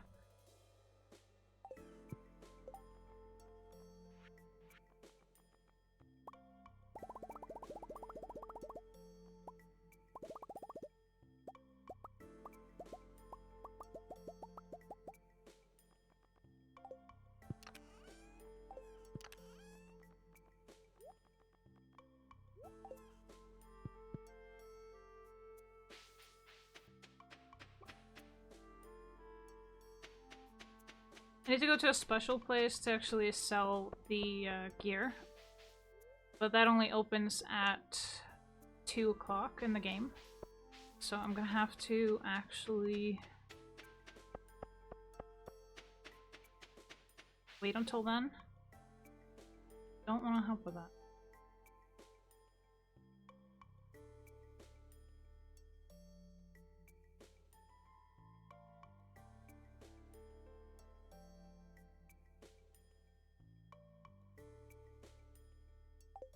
We're not going to be able to do that in 11 days.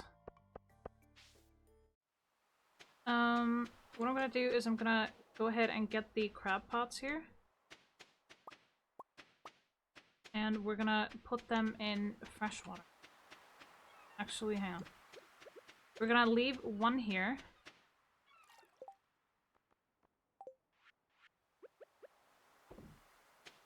Here. And we're gonna put 2 up with fresh water in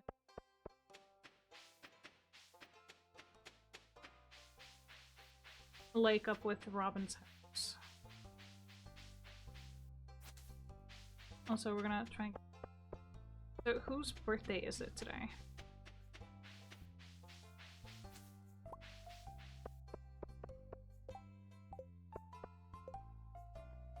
It's Marnie's birthday. So, I need to get something that she likes. Get that. Marnie likes what again?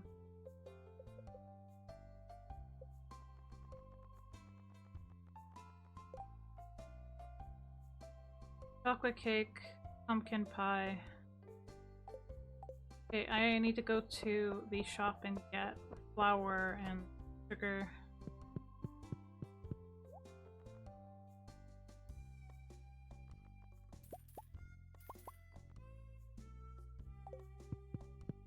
Because I want to gift to Marnie on her birthday.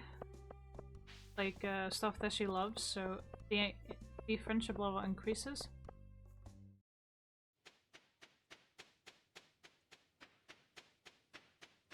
It's just better that way.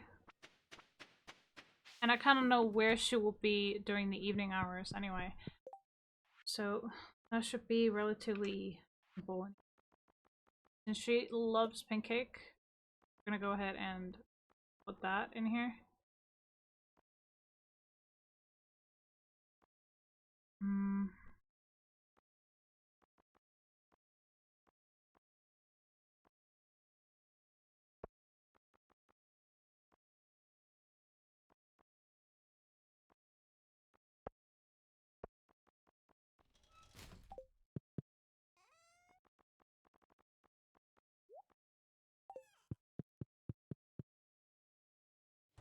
Wait, can I make another pink?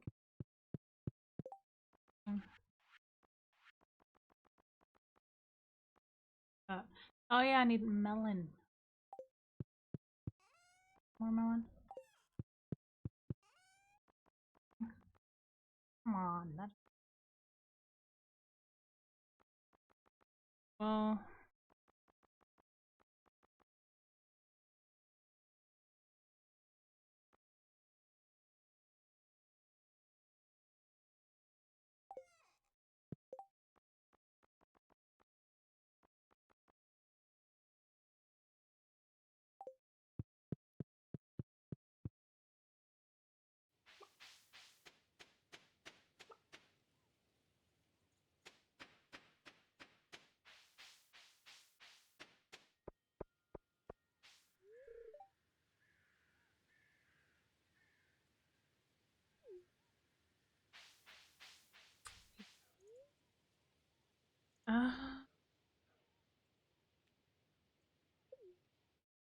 Times.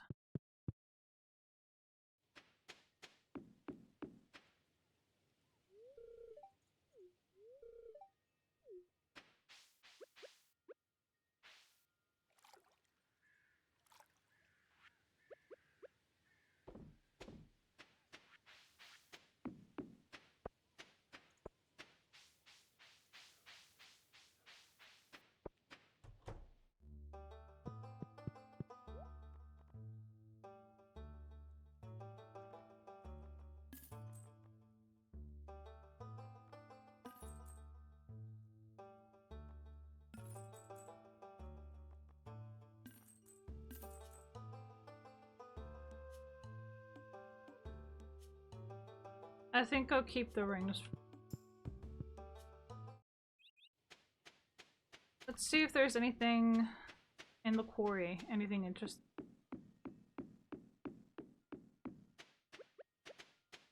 Be an emerald here.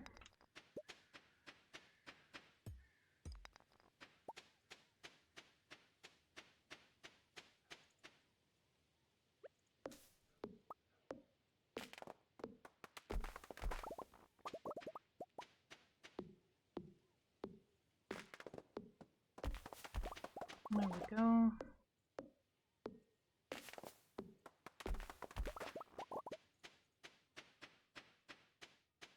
Hey, let's see. More coal. Alright.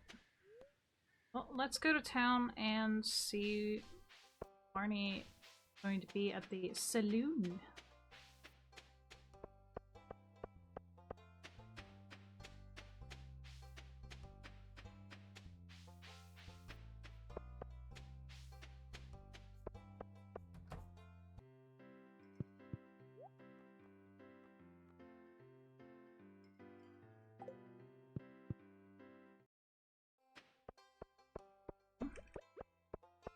Maybe if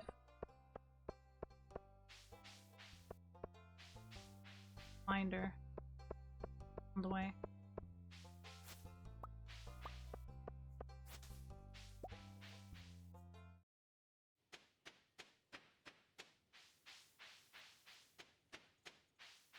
Or maybe she's at home.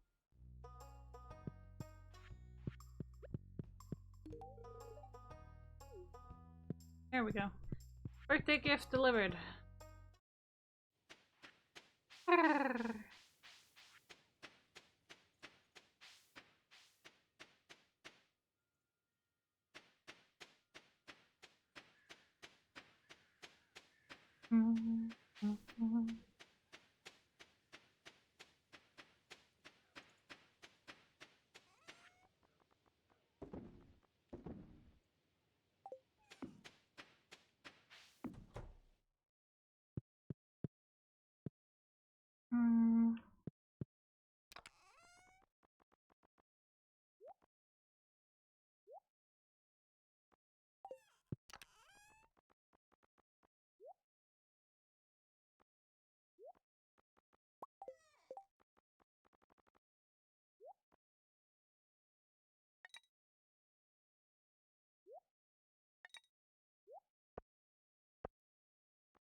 there. I'm not gonna go to the mines today, so we're gonna go ahead and do that. Game, obviously. The auto grabber will be a fun little thing for us, getting us actually to more things. Iron water crops, 90 pieces of hay.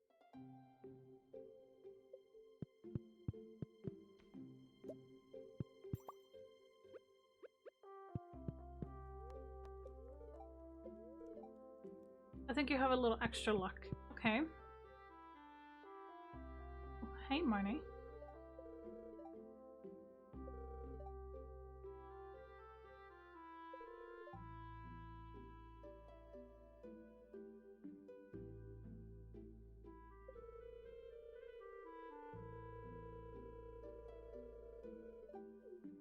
Okay, cave carrot? Yeah, I have a bunch of those. So that is not gonna be a problem. Like, done.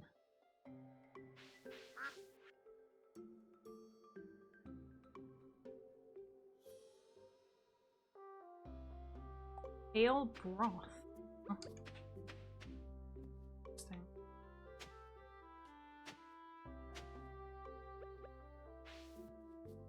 Oh, Jesus Christ, what's that? He scared himself.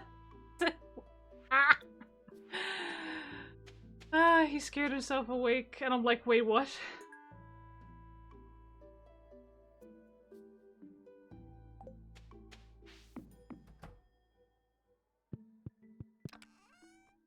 He scared himself awake. I'm like, wait a minute. Krista, what did you do that? Huh?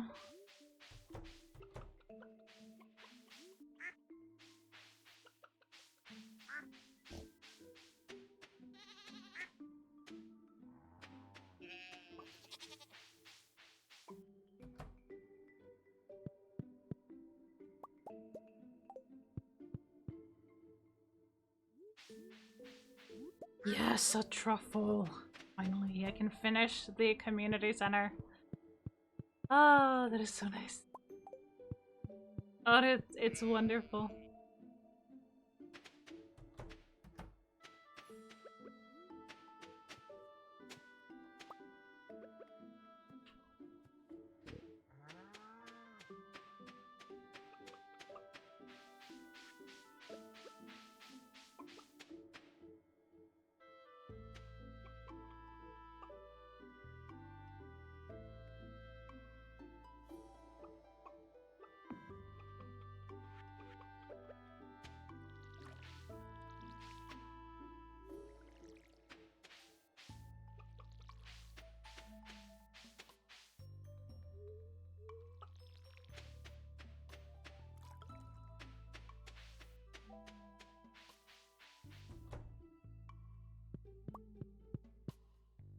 Hmm.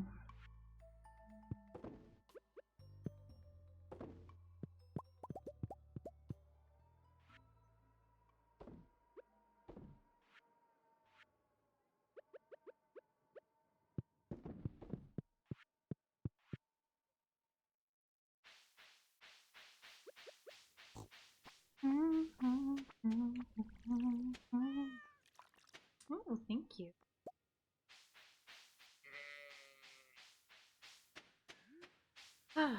Alrighty.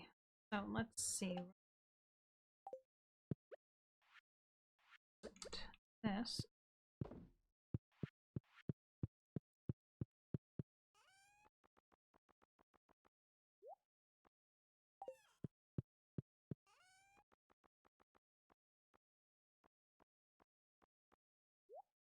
Here, that.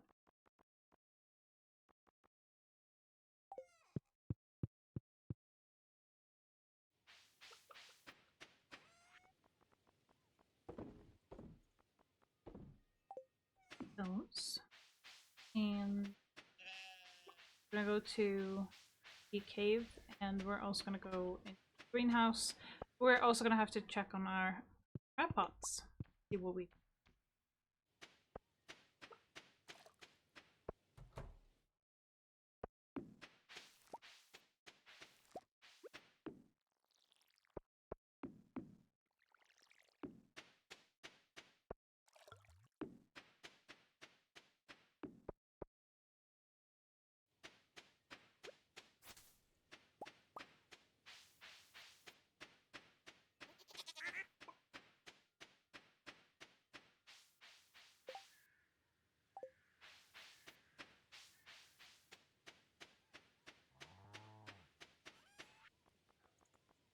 Okay, so we got stuff to do, we got places to be, and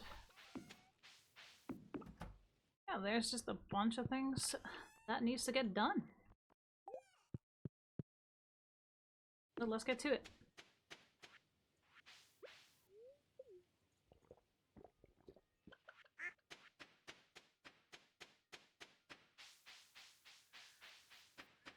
The road again.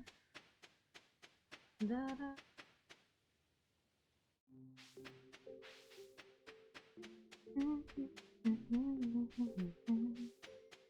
Waiting on the road.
Alright, let's see about...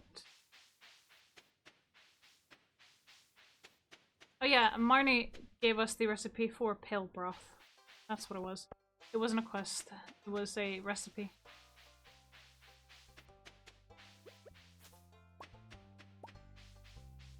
We are gonna have to get ourselves up in combat, but that's perfectly fine. We will get enough. But we're gonna go ahead and get some ghosts.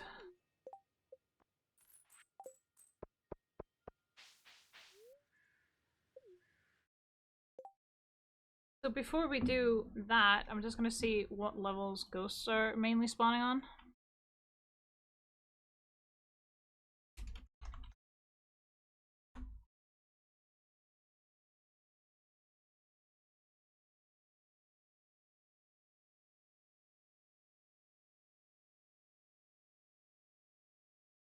Score is 51 to 79. Okay, so we're gonna start at 50 and go from there.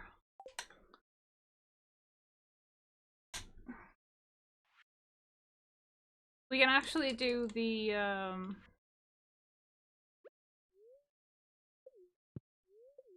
this. We can actually hand in the shuffle on our way back home. Oh, hello, speaking of. Wonderful. Because we have a bounty for ghosts, so that.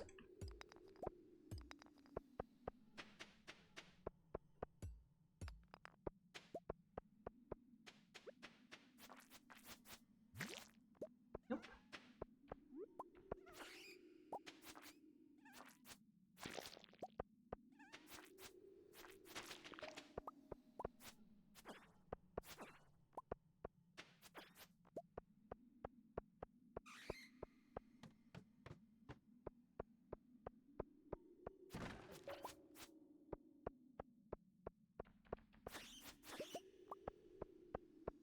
Hey, Raven.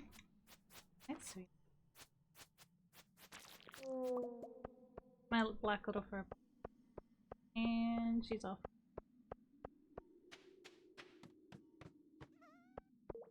I didn't even see her come in. So I'm like, wait, where have you been? Come on, third ghost. Let's go. Sweet! Oh, just have to hand that in.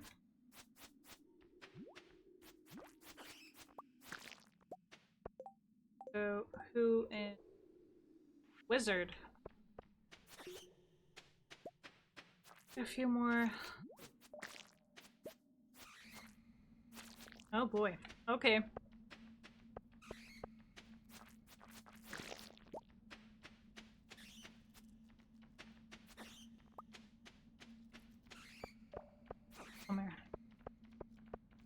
Who's next?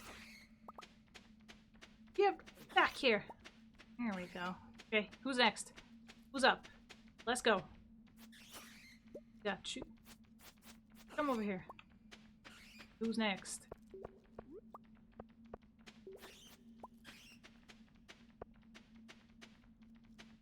Come and get it.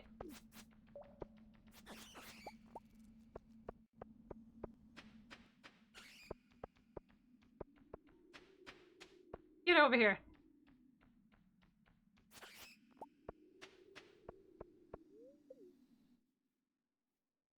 Alright, so I would like to go to the wizard. But first we're gonna go here. Oh, we got a periwinkle. What? That is wonderful. So we're gonna put in... So stupid.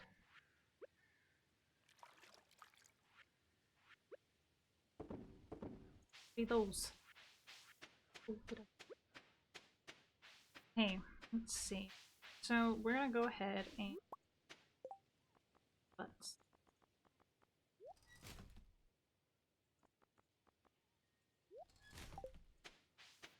hand in this truffle, and then we're gonna go talk to the wizard and get the bounty. Yes, Mir. I am back and happy as fuck. What happened now?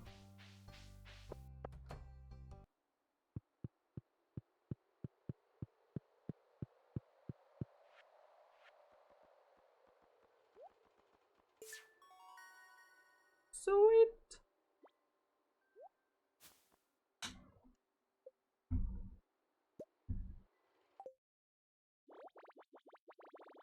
Oh my.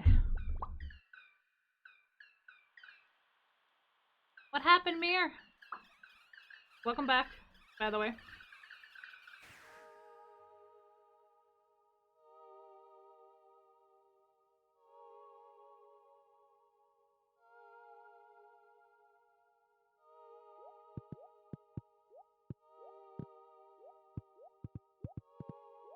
Oh, we finished the community center. This is wonderful. Look at that. Ah, isn't it beautiful? So a couple of days ago, I pulled the new 5-star on Honkai in a single. I just did the same with her light cone within 2 days. Damn. Good job, by the way.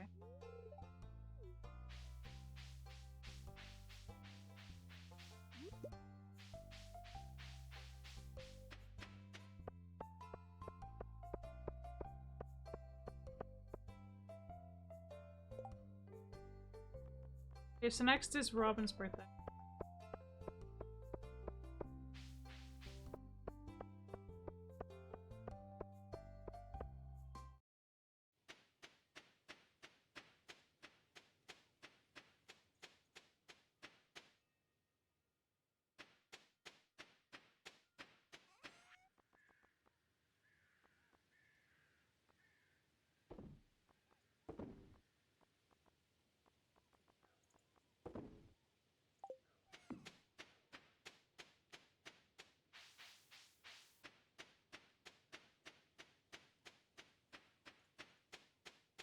All the work for the last 5-star I wanted finally paid off. Last time I pulled something like this off was for Kafka when she came back. When she came back, yeah, I got her when she came out the first time. Oh, he's here! Sit! Okay, let's see. Man, he did not have anything.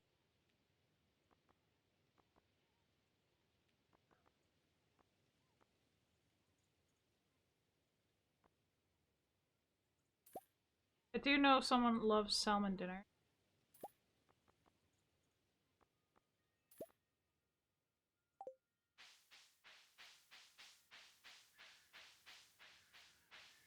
I just don't remember who right now, but we're gonna go that with us. We're also gonna check the crab pot and the sea. Go. Not. Easy money.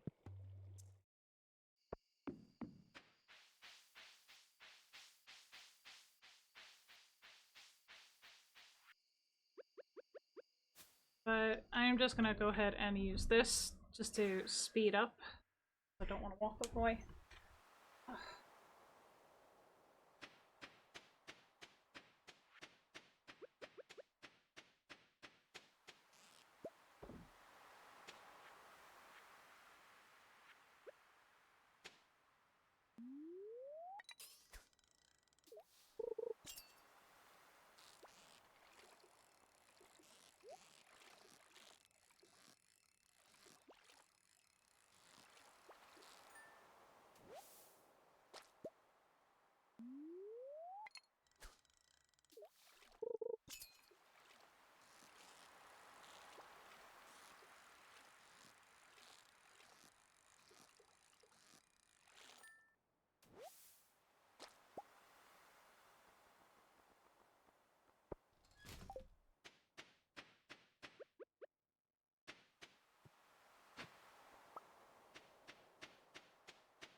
What?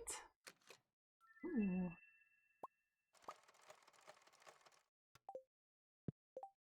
Star drop tea. A very special gift that would delight anyone. Hmm. Okay. Cool.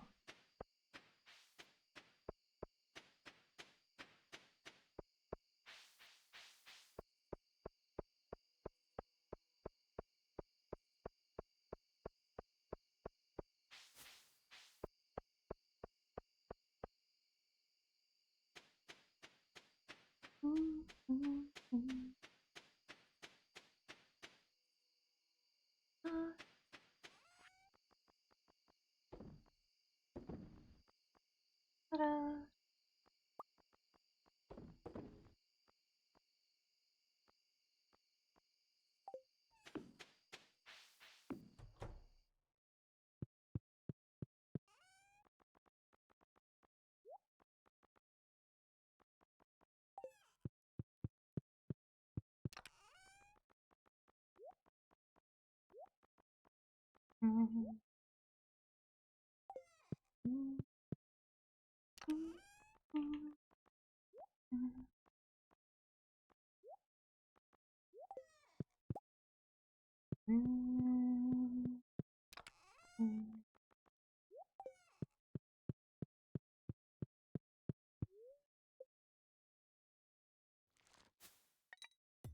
I really need to level up my combat, but damn, I keep getting distracted by it.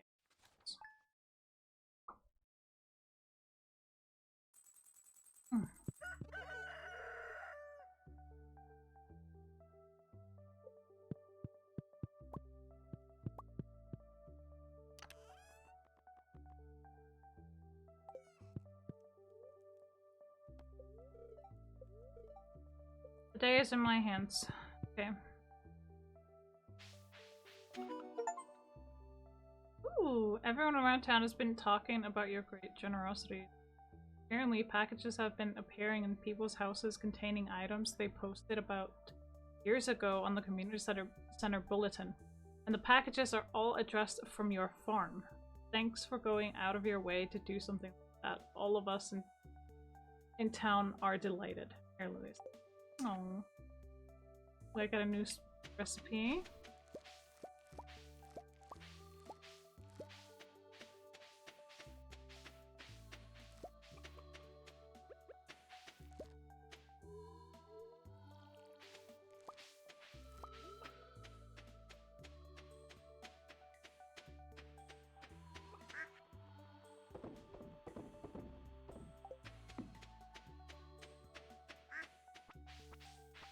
Okay, let's see.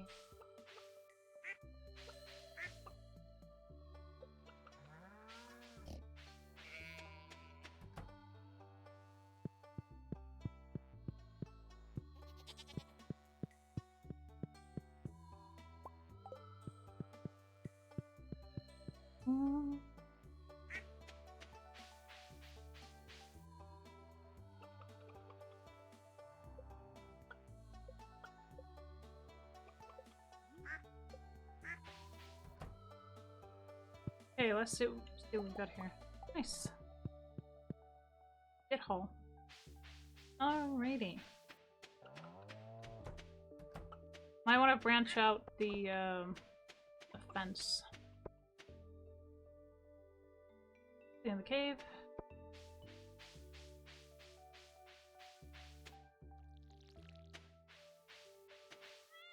Where's the leaf? Oh, right. Go in here. Oh! My. A lot of things.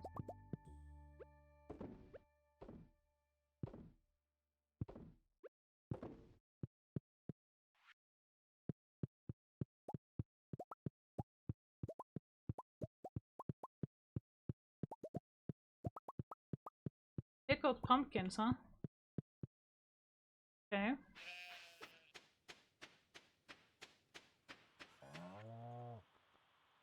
Whoa! 12,420 for that. Damn. A lot. No. We're selling the goat cheese. Now, let's see about some other areas here, that which is these. We're gonna also here a little bit, see if we have around. But we are gonna have to give Caroline a pumpkin, so we're gonna go ahead. They are. Please. That one. Let's see.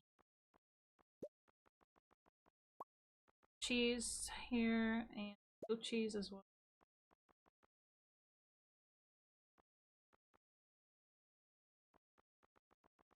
And let's make more duck mayo.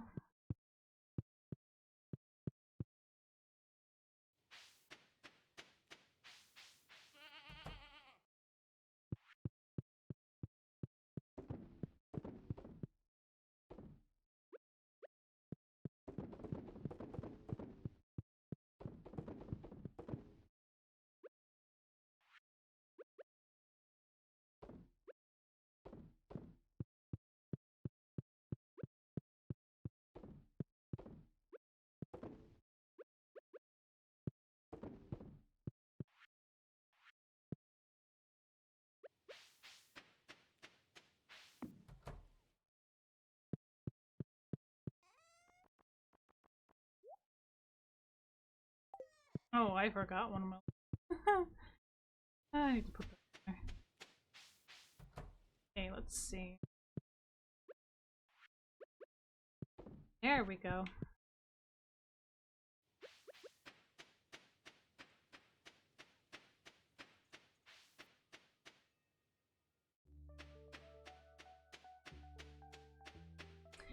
Okay, so Carolyn is with green hair.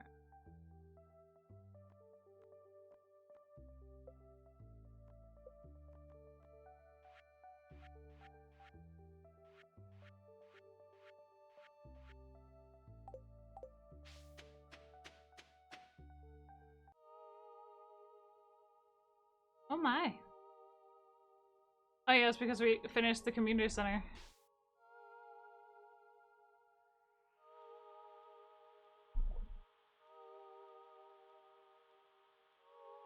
That is quite amazing.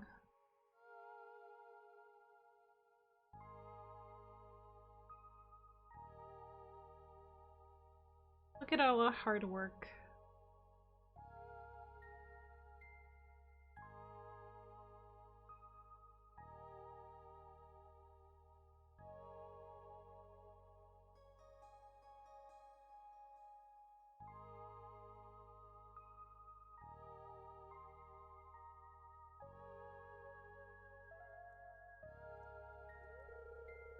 I'm not sure how you did it, but the community center has never looked better.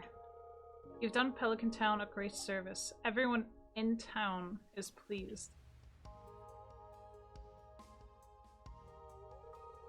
As a way of saying thank you, I'd like to present you with this.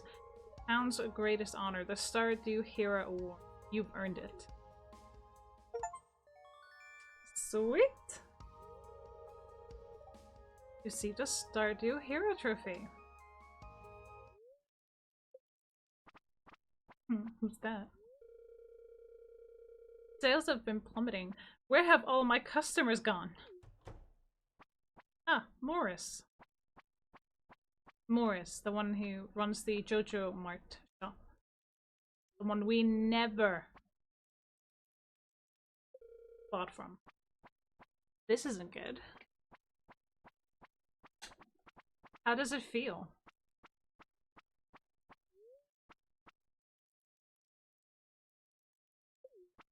Be reasonable. It's of no consequence. I'll just run 75% off sale and all my customers will come crawling back to me, begging forgiveness. You'll see. No. No. Not this time. Gather around, everyone.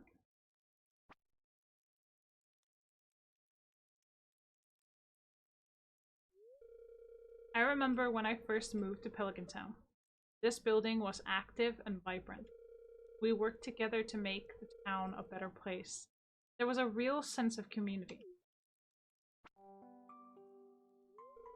George, you always used to do the crossword puzzle while sipping coffee in the community kitchen, remember? The good old days. Emily, you wove that custom banner for the Stardew Valley Fair. I remember you working on that for years. It was a lot of fun. Hey, me? Remember when your little crab experiment got out of hand? That I do. We showed up one morning and the place was crawling with them. But Gus saved the day with a brilliant idea. A crab-like feast for the entire valley. I still dream of that garlic butter. You see, everyone, our community is what makes Pelican Town special. When JoJo Mart came to town, we lost sight of that. But now, thanks to Dudley, we have a second chance. I'm asking that you join me in boycotting JoJo Mart. We have the power to reclaim our old way of life. Who's with me?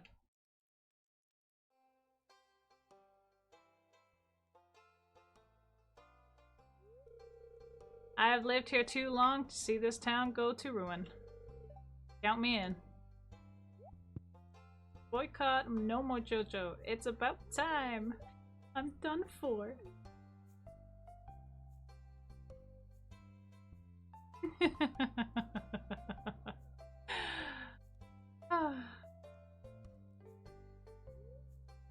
Morris and his JoJo Mart cronies were never heard from again.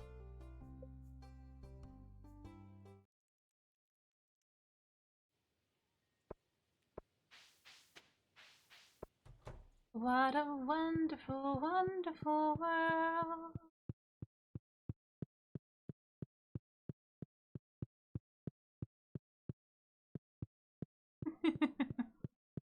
It's wonderful to see this place so absolutely gorgeous.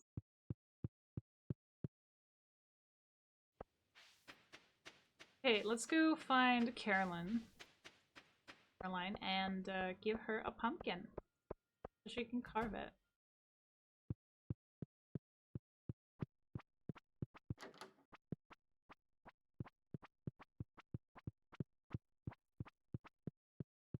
Okay, Caroline. There you are.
Did we just drink hallucinogenic tea?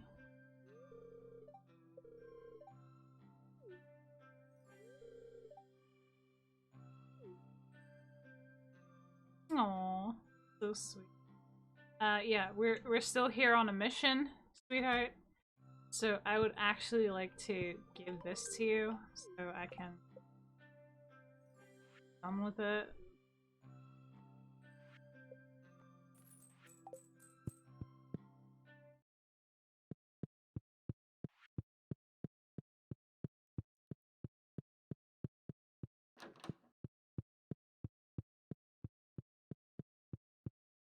Right, let's see if the tea does anything for us with Sebastian.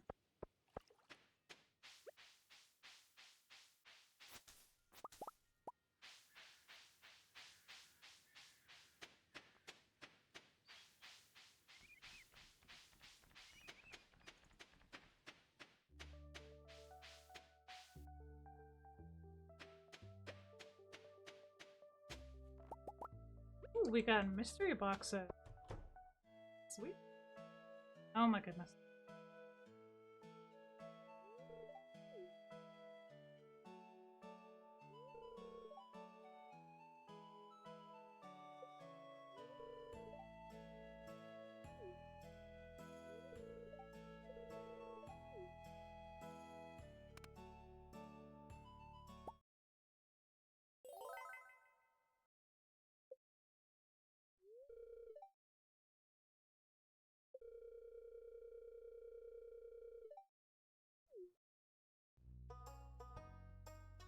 Okay, cool. Thanks. He's not here? What the? Man. How's my friendship with Damn!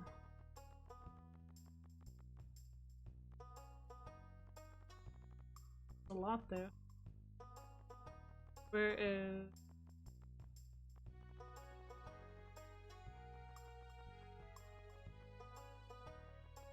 Maru? Maru's not even on this list.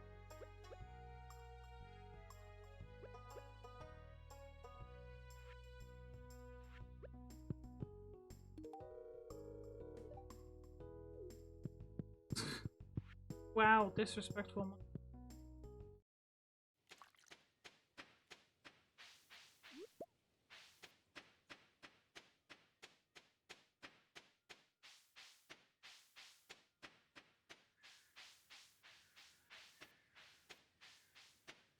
Where's Sebastian gone off to? Oh, we got a snail.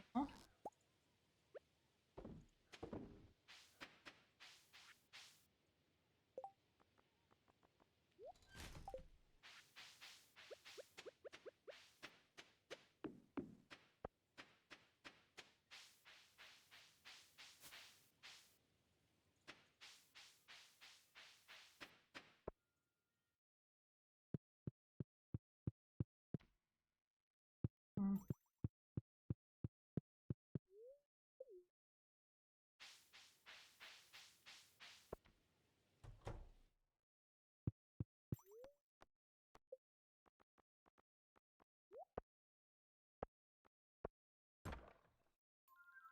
Nice. Alright. And my partner's off to work.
ADHD, anyone?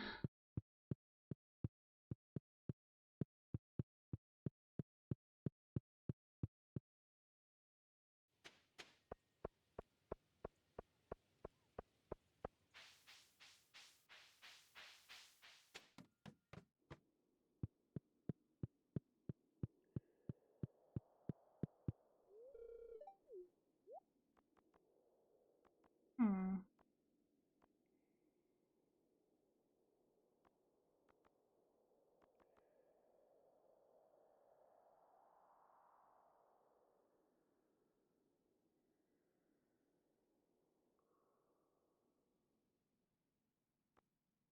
I so want the scepter.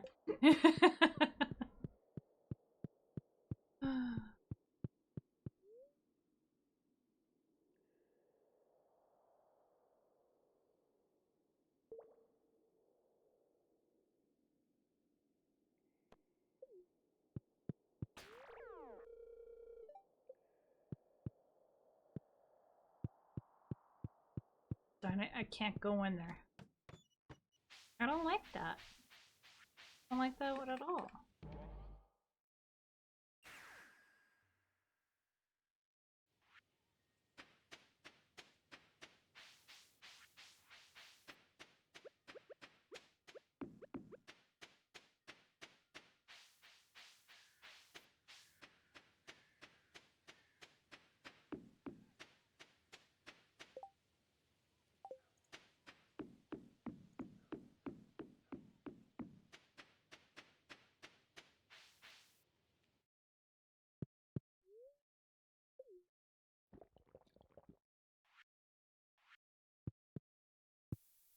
Oh god.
Oh god.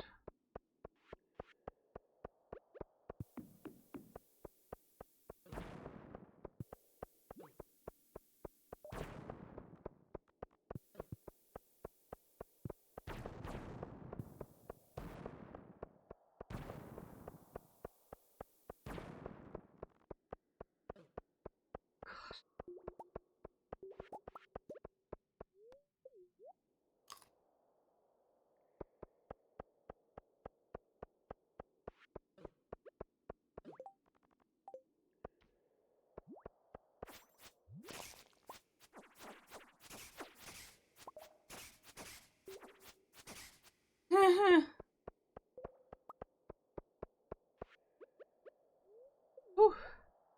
Okay. Okay.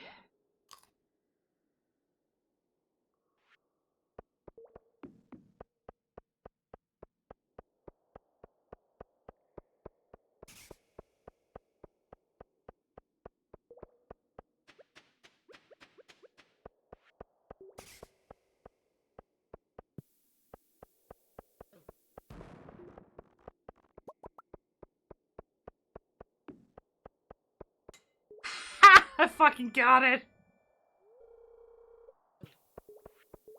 Oh my goodness. I freaking got it.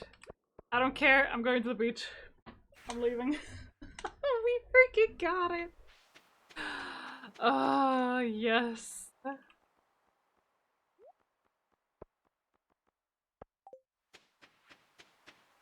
It's just, I am just so freaking happy that we got that one.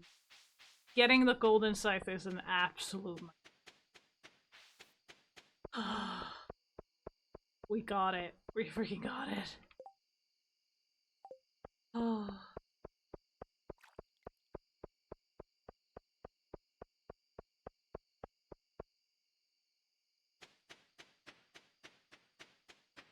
It's wonderful.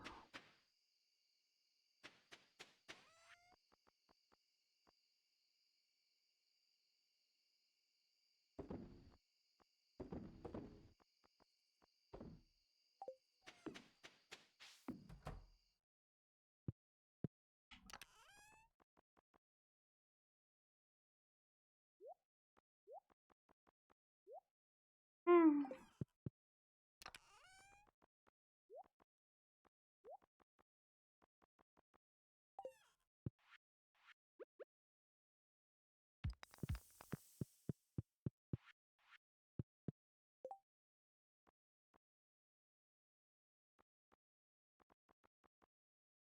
Hmm.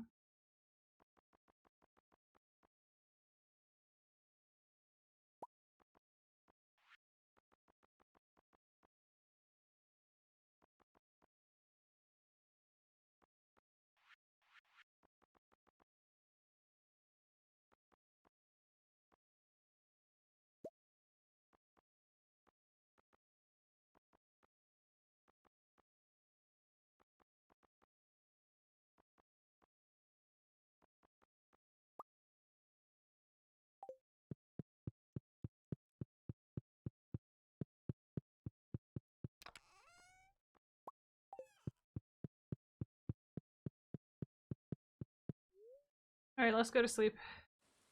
What's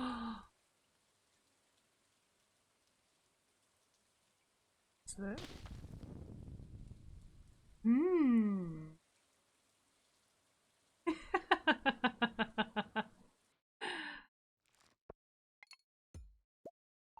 Whoa.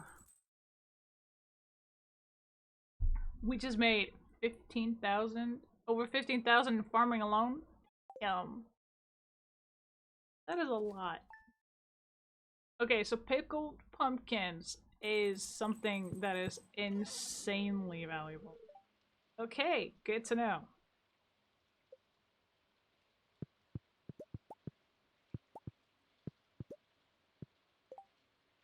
Hmm.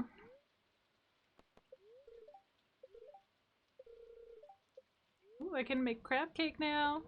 Sweet. Spirits are in good humor. I think you'll have a little extra luck today. Sweet. Algae soup. Okay, cool. Ooh, fried calamari. Ooh, fried eel. Mmm, parsnip soup. Mm-hmm. Blueberry tart. Ooh. Oh, salmon dinner. Oh, wonderful. Okay, stuffing. Mm. Oh, autumn's bounty. Mm. Rhubarb pie. Hm. Chowder. Pea sapling. Pumpkin soup. Yay! 7 days a week. The back room of the shop, come by when you have a chance. There's something I want to show you. Oh, sweet. We're gonna get the boat. Oh, yeah, let's go!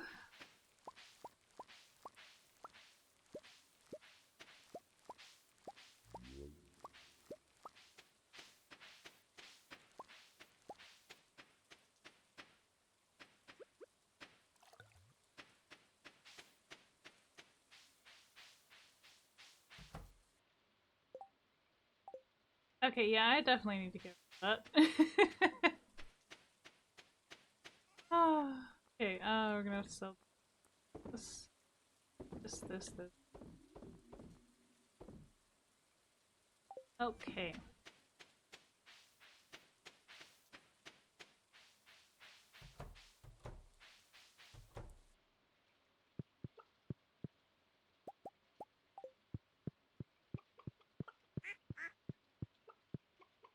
I'm definitely gonna want to get myself a rabbit, and also I want to get myself a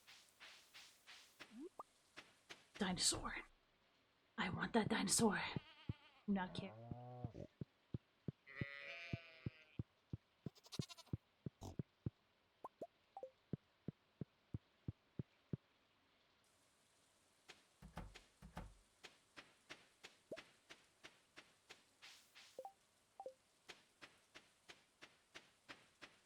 Okay, before we go into the greenhouse, I'm gonna have to go to the shed, and we're gonna actually stuff here. Alright, let's see. 10. 1. Alright, inventory is full, but that's okay, we can fix. No, you're not eating the light. Not by a long shot. We are, however, going to have to check our crab pots in both the freshwater and water. So these, those, this, definitely that, and this. We're not selling the truffle, but we are selling the cheese. That is actually fun. We are going to make... I have to try and make that, which is not all that difficult because we have all the ingredients. Matter of... Thank you, sweetheart. Not. So we're gonna have to get ourselves wood, lime, and then we're gonna get a... Okay, let's see. Because we need to make, like, truffle oil. Ooh, craft 30 different items. Hell yeah, let's go. We did it. Yo. Place this thing. Fast, yes. Okay, we're gonna make truffle oil for the quest that we have. This way, and we are putting the chub here. Going here, and we're new. We're gonna cave. We're gonna the greenhouse, and we're gonna go get our stuff. Crab pots. Oh my goodness, that was a lot.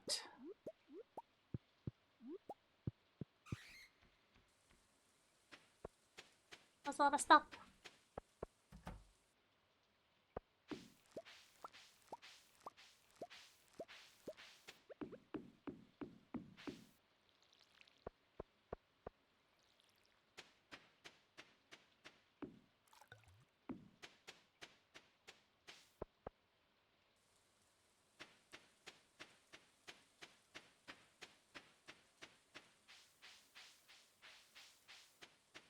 We finished the community center. We have done a lot of different today. A lot of wonderful different. We're gonna be selling,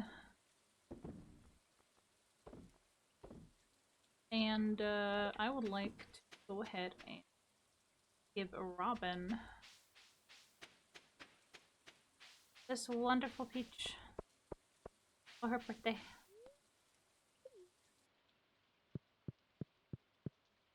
Because it is Robin's birthday today, and we're also gonna go past these little guys.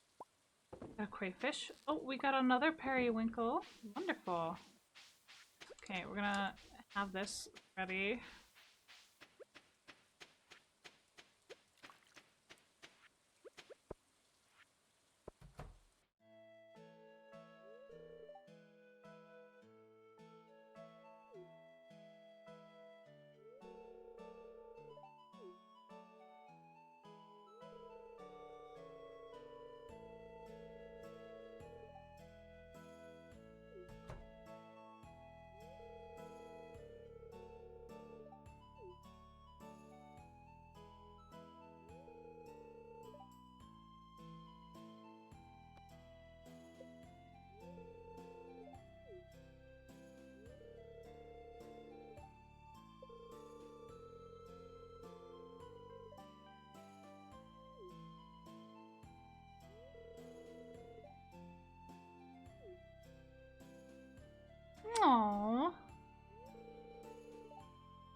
I just wanted to help him out for once.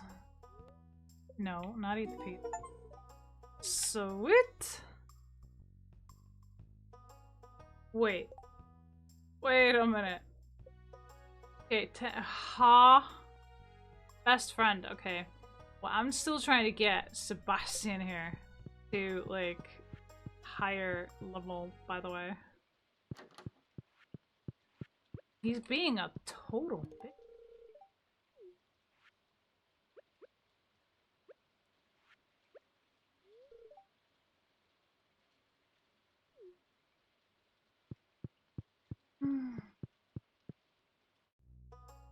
Been difficult, but I probably need to give him something on his birthday. So his is winter 10, so it's in the winter. Oh, he likes sashimi. It's actually pretty good.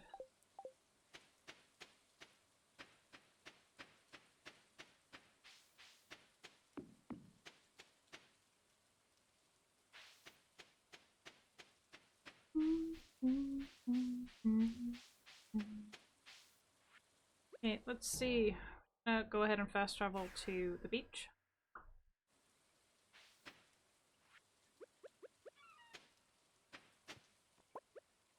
Because we do need to be here for that. And we're gonna try that. Now I'm gonna go ahead and talk to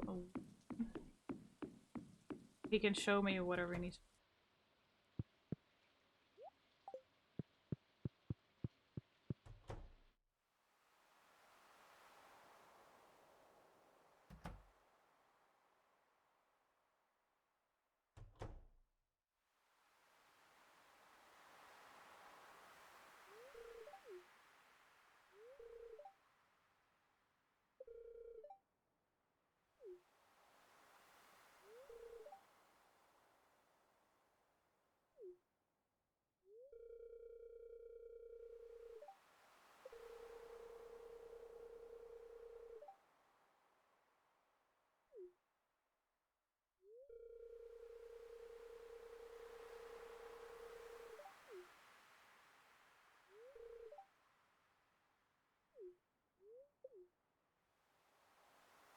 I'd like to help.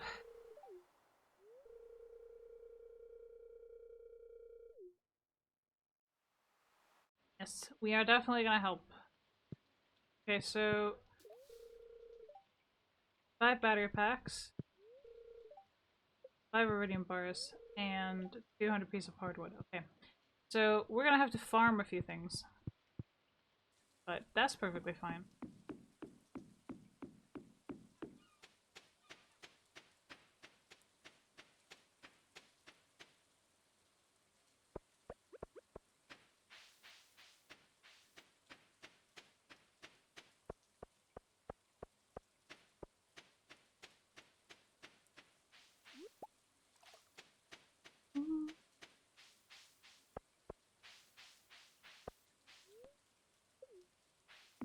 Wait a minute, what is... There is an opening right now here, so let's see. What? Ah, I see, okay. Alright.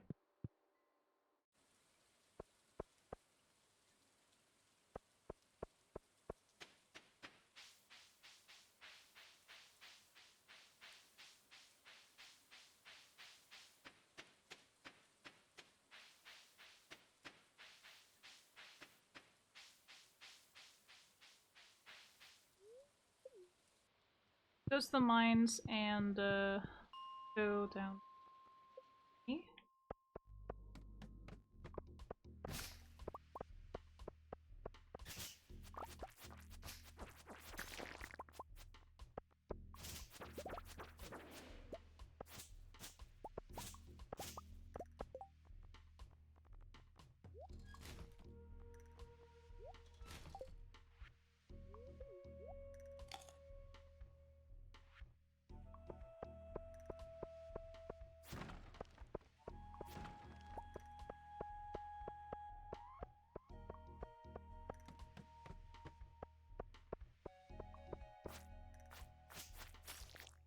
got some ideas to sleep on.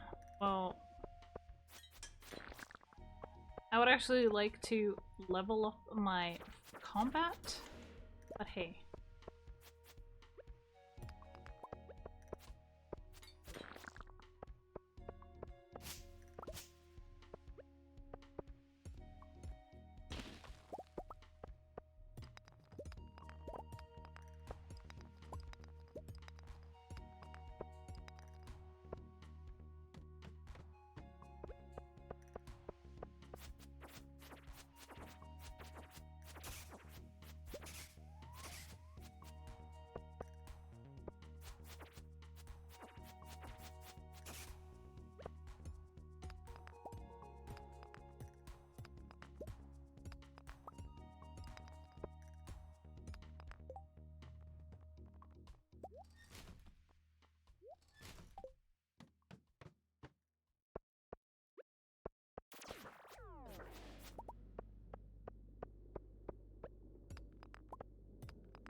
Let's see. Who we got? Actually, I want that.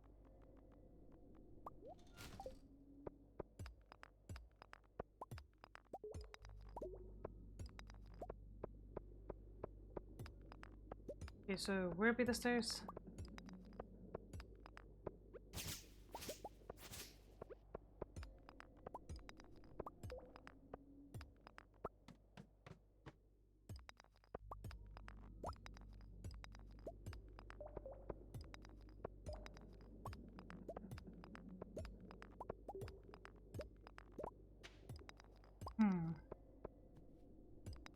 I'm not trying to upgrade my mining here, I'm trying to actually get combat.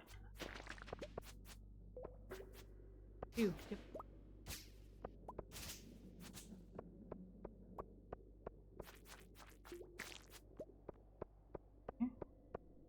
Who's next? What's up?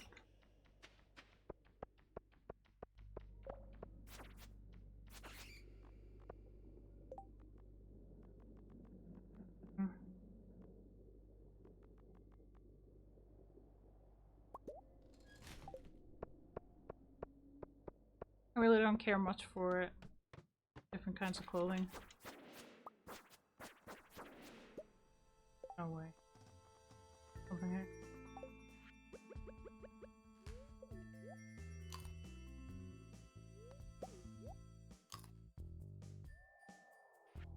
Strange bun. Yep.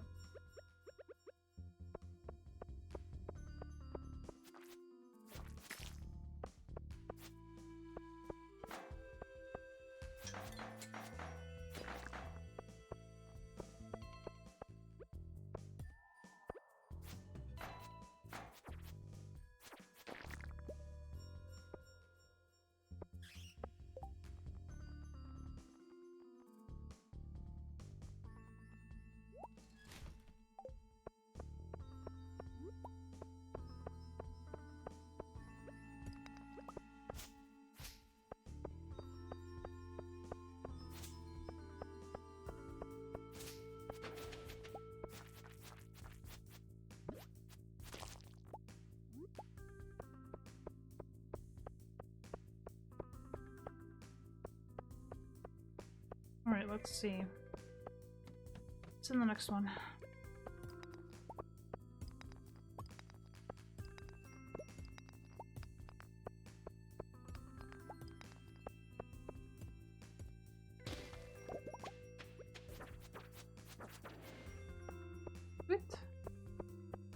that's more.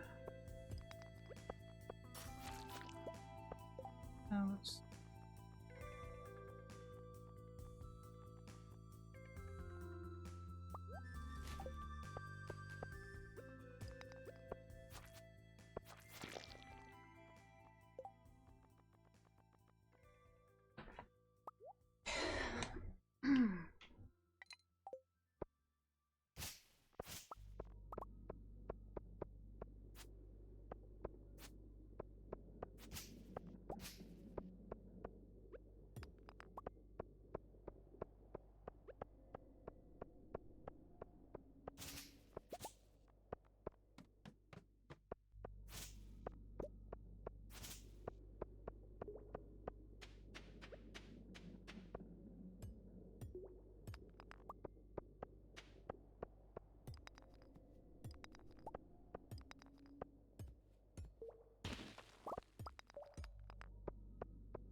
Alright, we're going to the next one.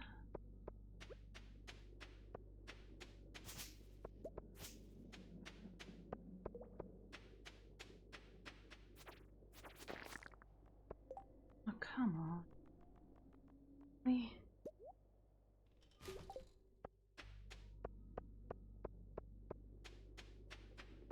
Oh, my black butterfly. Yourself. We're gonna leave the mine and we're gonna go home. You do, really? We have something to think about. I am wondering if we're gonna actually level up in combat.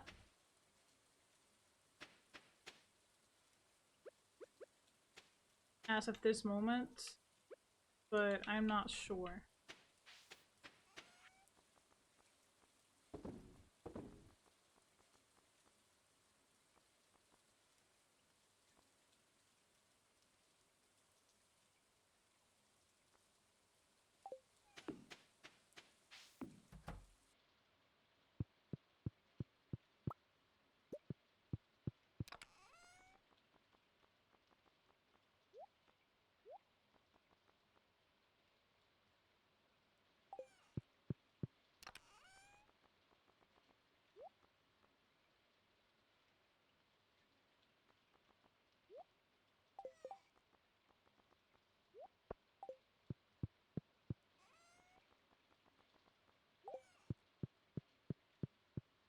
Let's...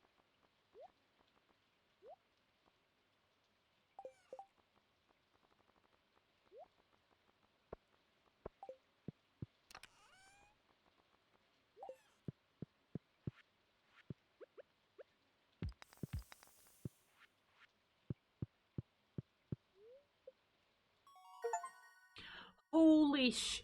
Yes! Yes! Oh, wonderful. We got our combat. Oh, finally.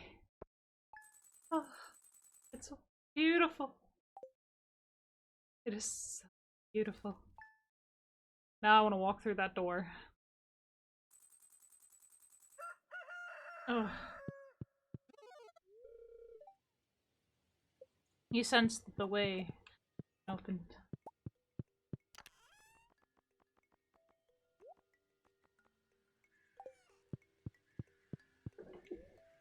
Oh. Oh. Whew.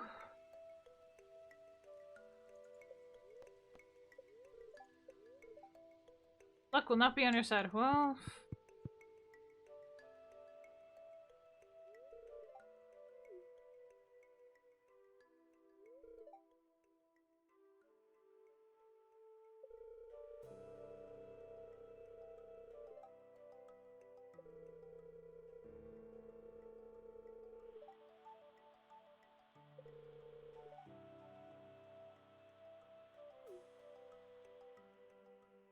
Okay. So we got invited to dinner. Alright.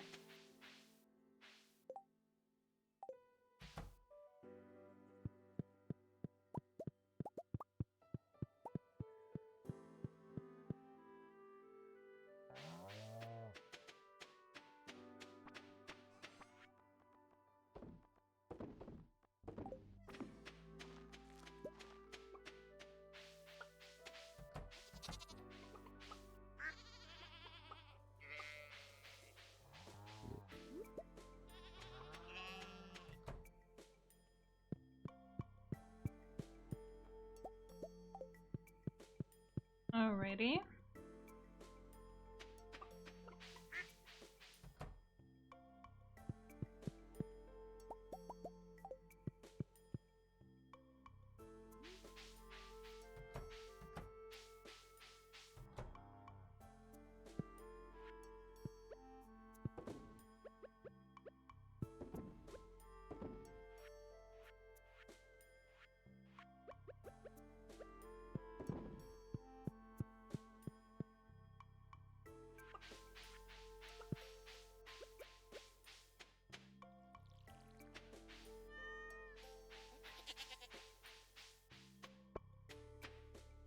See what's in the cave.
No.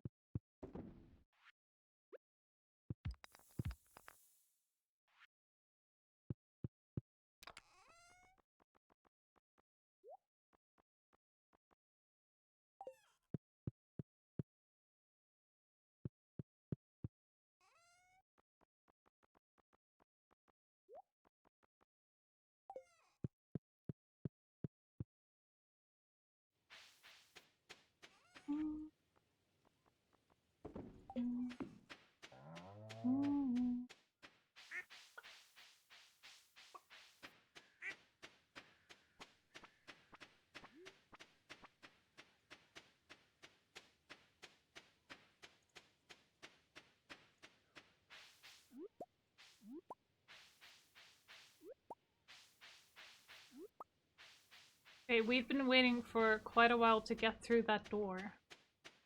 That seems to be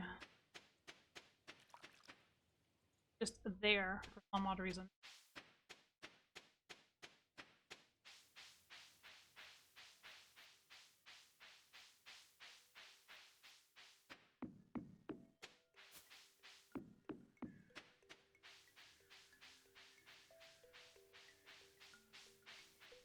So let's see what's here.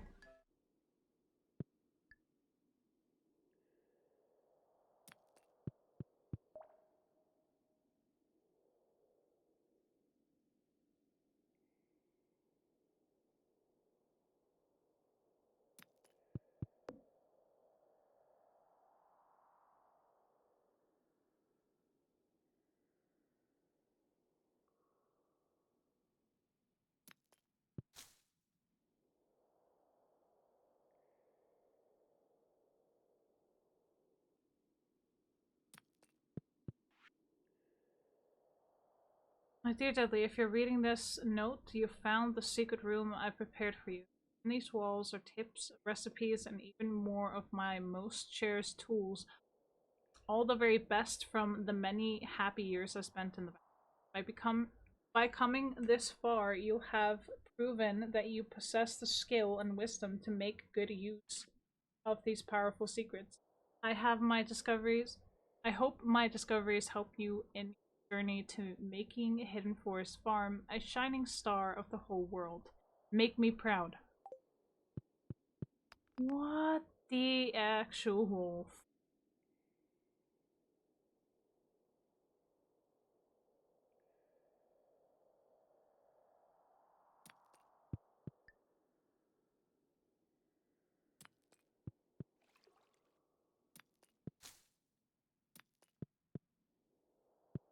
Oh my goodness. How do I do that? Okay, so I need to actually figure out how to do this. The final path, Stardew Valley.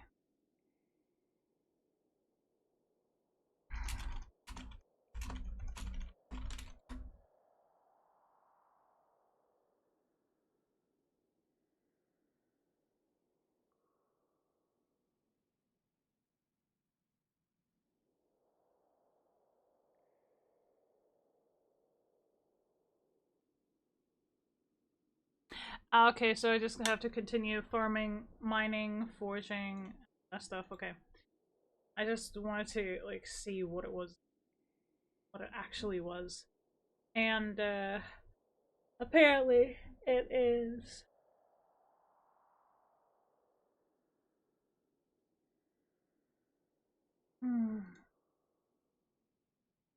At least we know that what we have to do.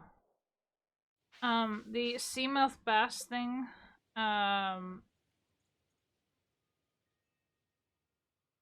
largemouth bass. Okay, so, largemouth bass.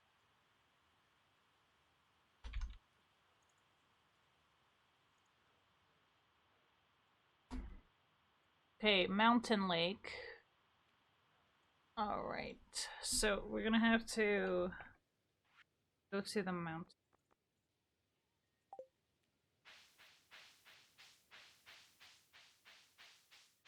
But at least now we have access to the secret room, which is really cool. I, for one, love it.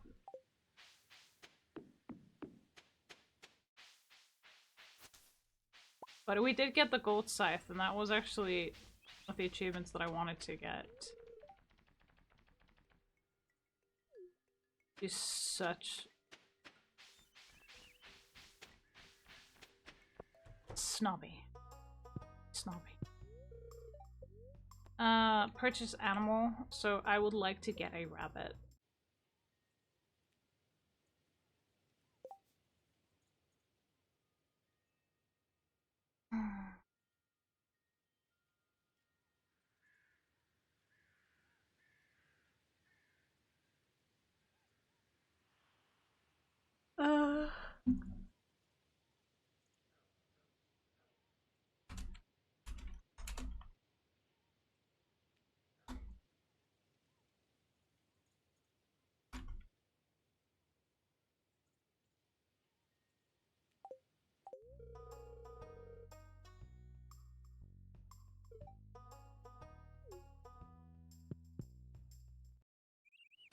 Alright.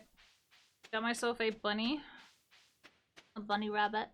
Wait, can I go into her area? Like, into her cabin? I never... Leah's not a close friend. Fine.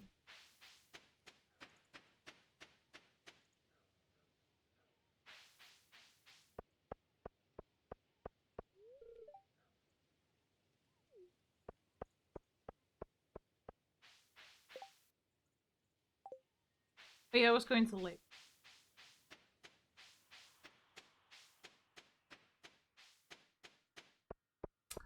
We got to do some fishing.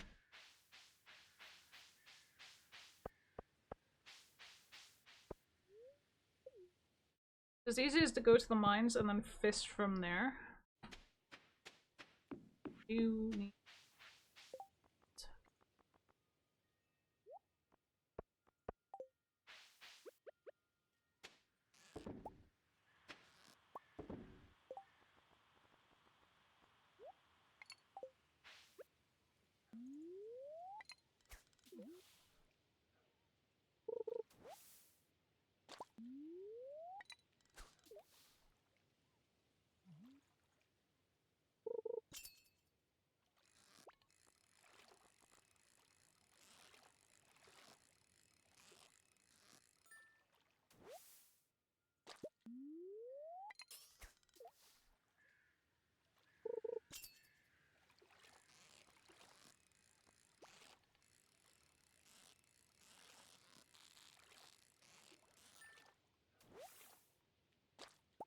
Largemouth bass.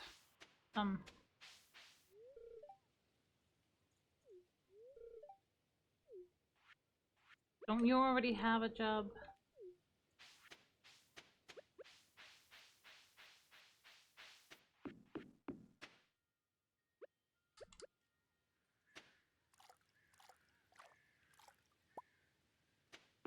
Yes.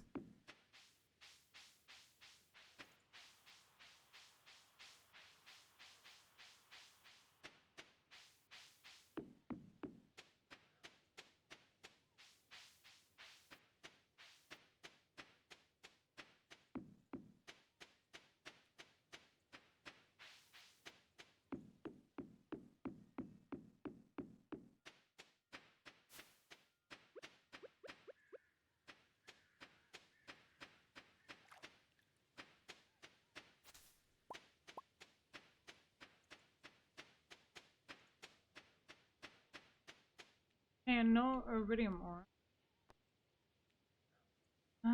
Let's see. Let's go to town.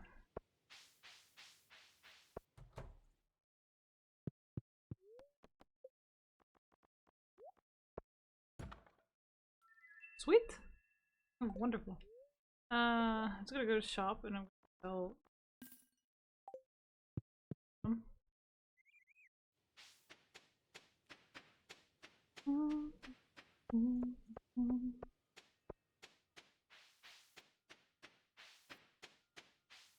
But we are going to go ahead and go to the house that we were invited to dinner for.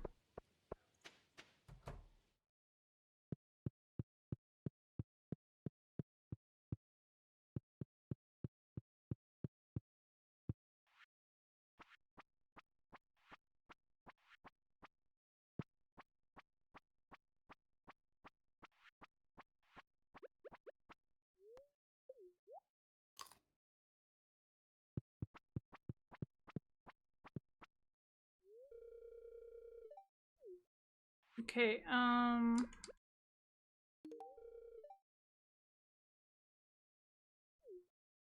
what?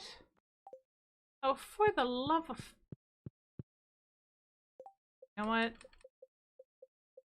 No. Not saving that progress. We are leaving.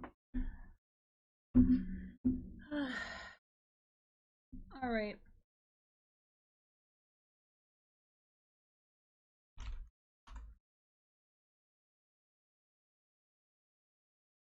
I think we go ahead and do some wonderful, wonderful things.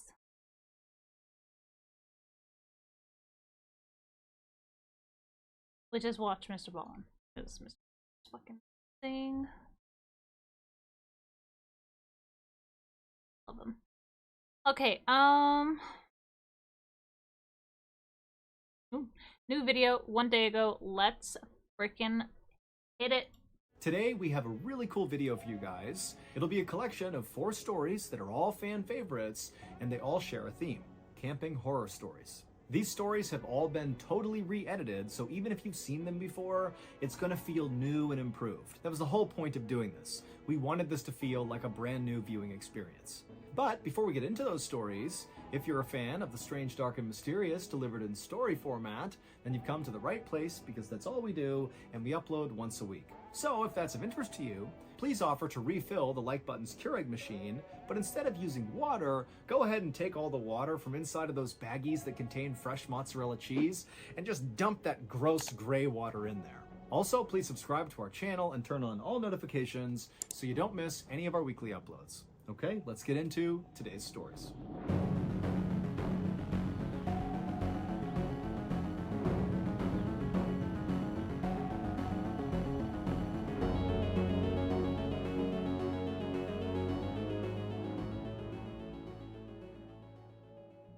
In April of 2020, a 17-year-old named Sam, who was an avid outdoorsman, decided to go on a one-night hike in the Superstition Mountains in Arizona. The mountain's name has a bunch of supposed origins, but the one that's generally accepted is people are afraid of the Superstition Mountains because of all the mysterious deaths that have occurred there. And so because people would avoid these mountains in fear of mysterious death, it became these superstitious mountains. But Sam was not superstitious and regularly came out here to go hiking, in particular on this 8-mile loop that went through a canyon. And so this one night overnight he planned on doing was going to be on that 8-mile loop where he'd do 4 miles in, camp out, and then 4 miles back. And he planned to do it with a friend, but his friend at the last minute canceled, and so Sam teetered on not even doing it, but ultimately decided, okay, I'll just do it by myself because I'm very familiar with this area. On the day he was supposed to go do this hike, he had planned on getting there early in the day to have maximum lighting, but due to some unforeseen circumstances and traffic and bad road conditions, he didn't get to the trailhead until 5:45 p.m. that night. Sam knew it was a bad idea to start this hike so late because he was going to run out of daylight.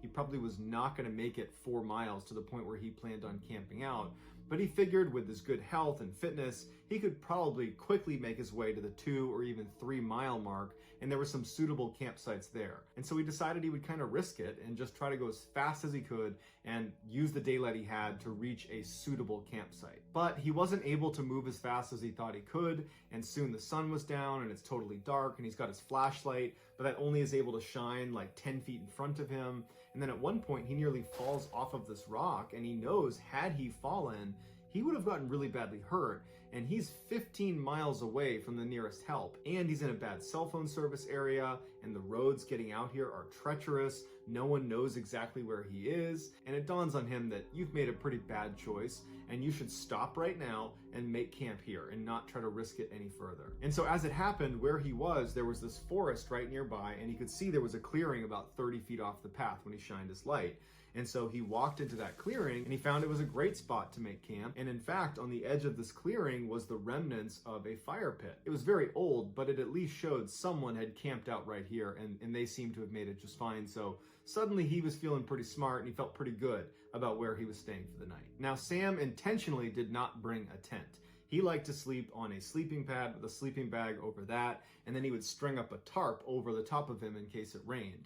And since this clearing was surrounded by a bunch of pine trees, he was able to string up his tarp over the top, and it was perfect. And pretty soon he had a fire going, and then he cracked open a can of beans, and he began eating his dinner. And as he was eating, he started to get a sense that something was off, something was not right. He began scanning the tree line as if he was going to find something out of the ordinary, but his visibility was incredibly limited because he was sitting right up against a fire. And if you've ever sat next to a fire in a dark forest, your visibility is like 5 feet in a circle around the fire. You really cannot see beyond that. And his vision was also limited by all the pine trees that encircled his clearing. So he really could only see what was immediately around him, nothing else. And he starts thinking, that's gotta be it. Maybe I'm just nervous because I have no visibility. But as he's rationalizing this kind of bad gut feeling, a rock the size of a marble comes soaring into the campsite and lands at his feet. And he looks down at the rock, and immediately he connects that to that sense of dread he had. And he's looking around a little more aggressively now, but again, his vision is very, very limited. And so for the next 15 minutes, Sam is really aggressively scanning the tree line and listening really intently, and he doesn't hear anything, he doesn't see any more rocks get thrown. And so he begins to rationalize and convince himself that there's nothing wrong here. That feeling I have, oh, don't worry about that. He starts telling himself, I must have kicked a rock. That's what it is. Or maybe a rock fell off a tree. But either way, it's something totally explainable and you got nothing to worry about. And after a little while, he convinced himself and he got into his sleeping bag under his tarp and he went to sleep. A couple of hours later, Sam wakes up and he has that same sense of dread, and now it's back with a vengeance. And he can't hear anything, he can't see anything, but he's definitely feeling like something is wrong. And at that moment, as he's listening really intently and looking really carefully, he hears the sound of rustling leaves. It sounds like someone walking through leaves about 30 or 40 meters away from his campsite. And initially, he can't tell if this person or animal is walking towards his campsite or away, but over the next 30 seconds or so, the sounds start to fade, and he convinces himself that, okay, they've left and everything's fine. But just in case, he wanted to grab his flashlight and shine it in that direction, and so he reaches next to him where he had left it when he had gone to bed a couple hours earlier, and he can't find his flashlight. He's looking around for it and he can't find it, and he's like, man, that's weird. I had it right here, right next to my body, and it's not here anymore. And that's when the alarm bells start going off in his head, because the only way this flashlight moves is if he moved it. And if it's not here, how did it move? And so he jumps out of his sleeping bag, he ducks out from under the tarp, and he's looking around on the ground in the immediate vicinity of where he was sleeping to find this flashlight. And as he's looking, out of the corner of his eye, he sees some light. And he turns his head, and in the same direction that he had heard those footsteps, those rustling leaves, when he was still laying down, he sees his flashlight laying on the ground about 10 meters away, which means someone or something had been less than a foot away from him to get this flashlight that was right next to him while he was fast asleep and totally helpless, and had moved it all the way over there. And immediately Sam thinks to himself, that's a trap. They are trying to lure me away from my campsite. Suddenly he felt so scared he wanted to vomit, but he knew in order to survive this situation, he needed to keep his wits about him. So he puts his boots on and he grabs his knife, and he knows he's not leaving this campsite. In fact, he's going to build the biggest fire he can. He's going to stoke that fire as big as he can get it, and he's not going to go anywhere near that flashlight. For the next several hours, Sam just stood in the middle of his campsite holding his knife, preparing to confront whatever the heck is out in the woods. And over those several hours, he would hear footsteps approach his campsite, turn around, and leave. Every time the fire got lower, he noticed they would come closer and closer and closer, and when he would stoke the fire, they wouldn't come as close. But at about 3 a.m., he ran out of firewood, so unless he went into the woods to get more, he'd be out, and he's certainly not going into the woods. That's the whole point, is to avoid the woods where this thing is. And so as the fire died down, Sam prepared himself mentally for whatever happened next, because he knew that with that fire gone, this thing was comfortable coming all the way in, coming all the way up right next to him to get the flashlight. And so finally, he hears the footsteps approaching, and before this, the closest they had come was maybe about 15 meters away. They were far enough away it didn't feel intimate. It was terrifying, but he had some distance. This time, they walk right up to about 3 meters away, but they intentionally come behind the thickest group of trees, so he can't see them. And it's still dark outside, and he's in that bubble of light near the fire, so he's blind to whatever's on the other side of those trees. But he knows they're there, and they've stopped. And for 2 hours, this poor kid is standing in the middle of this campsite, facing in the direction of whatever is behind the trees. Probably his imagination is going crazy at this point with what could be behind those trees, just waiting for whatever happened next. But ultimately, the only thing that would happen is the sun would eventually come up, and right before it actually popped over the horizon, this thing on the other side finally moved, it turned around and ran away, and it did not come back. And so when the sun finally did come up, Sam didn't just charge out of there because he's still thinking there could be a trap. He waited until it was totally full sunlight, and then he packed up everything he had, and he practically sprinted back to the parking lot, back into his car, and he drove nonstop for 20 miles until he got to a gas station where he could park and collect himself. And when he got there, he got out of his car and he went in and he got a drink, and when he came out, he noticed someone had written something on the dust on the back window of his car. And he walks over and it just says, "Sleep well?" ? Sam is confident whoever was stalking him at his campsite is the same person or group of people that wrote this message on his car. And now Sam just wonders, what would have happened if I retrieved that flashlight? God damn. In 1982, a very outdoorsy teenage girl and boy who had recently started dating decided to go camping in Maine. Around 1 a.m. on the first night they were there, the girl wakes up because she has to go to the bathroom, and she's about to unzip her tent when she stops because she hears some strange noises coming from outside their tent. It wasn't that loud, but it sounded distinctly like something was digging in the ground. But she really had to go, and she figured, you know what, it's probably just some small animal or something. And so she begins to unzip the tent, and there's a little bit of moonlight that night, and there was a clearing outside of their tent. So the moonlight's pouring through, so she has plenty of illumination. And so she looks through this tiny hole, and she can't believe what she sees. It is a grown woman squatting down about 2 or 3 feet away from their tent. Her back is to them, so she can't see that she's looking through the tent, and she's feverishly digging into the ground in front of her. The girl literally falls backwards into her tent. She's so startled by what she sees, and she lands on her boyfriend, who immediately gets up, and he's like, "What's going on?" And she goes, "Shh," and she points at the little hole where she had unzipped the tent, and she goes, "Look." The boy is confused, but he can tell his girlfriend is very serious, so he sits up quietly and he looks through the little opening in the door and he sees the digging woman. The boy recoils and looks at his girlfriend and he's like, "What is going on out there?" He takes a flashlight and she's telling him, "Don't do it." And he opens up the tent a little bit more and he aims his flashlight directly on this woman. And this gets her attention and she stops digging and she stands up slowly and she turns around and faces them and she's got no expression. She's not giving them any indication why she's there. She's not acting aggressive. She's not acting scared. She's just completely neutral.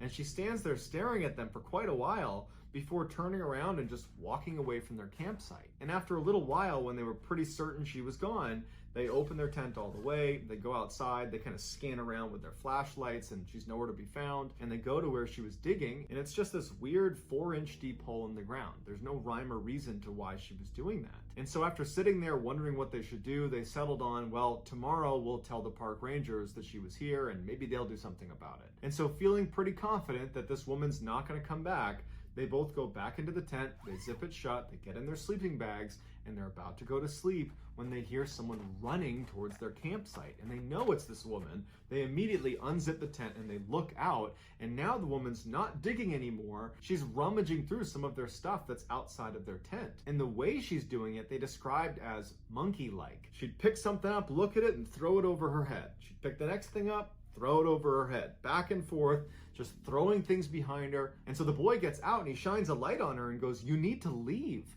And she doesn't react. She just keeps flipping through all their stuff until he gets pretty forceful and says, "You need to leave right now." And at that point, she kind of stops and looks at him like, "Huh, what are you doing here?" And then she gets up, turns around, and walks away. Now the couple really doesn't know what to do because she's clearly willing to come back after being confronted. But they stayed outside their tent for about 15 more minutes, shining their light and making lots of noise and treating her like she's an animal. And they're just trying to scare her away from the campsite. And after a little bit of time, they thought, okay, there's no way she comes back now because, we were pretty aggressive with her this time and she seemed to really get it. They both do go back in the tent, and as soon as they zip it shut, they hear her come running straight back to the site, like she was literally waiting in the wings for when they went back in the tent. And this time she runs back to the hole in the ground and she's just feverishly digging into the ground as fast as she can. And this time they come out of their tent and they're mad and they are screaming at this woman to get the F out of here. What are you doing? And this seems to kind of frighten the woman, who gets up and she looks at them like, "Why are you yelling at me?" And she runs away, and it looked almost animalistic the way she was running away, like she was feral. The boy and the girl are totally shaken up at this point. It's about 1:30 in the morning, and this woman just keeps coming back to their site, and they don't know what to do about it, so they turn on some lanterns, and they turn on their flashlights, and they decide, we're just gonna stay outside until the morning. That way we know she doesn't come back and doesn't steal anything from us. But by about 3:30 in the morning, they've been outside for 2 hours, they're getting cold, they're super tired, the woman's nowhere to be found, and so they finally say, "You want to go back in and get some sleep? I think this time she's really gone." They get back in their sleeping bags and they go to sleep. They don't hear her again. The next morning when they get up and they unzip their tent, they look outside and all of their stuff has been thrown all over the campsite. And the hole in the ground that the woman had dug that was previously about 4 or 6 inches deep is now well over a foot deep. And they realize this woman must have been lurking in the shadows in the woods, watching them from 1:30 to 3:30 in the morning. That whole time they were out there kind of warding her off.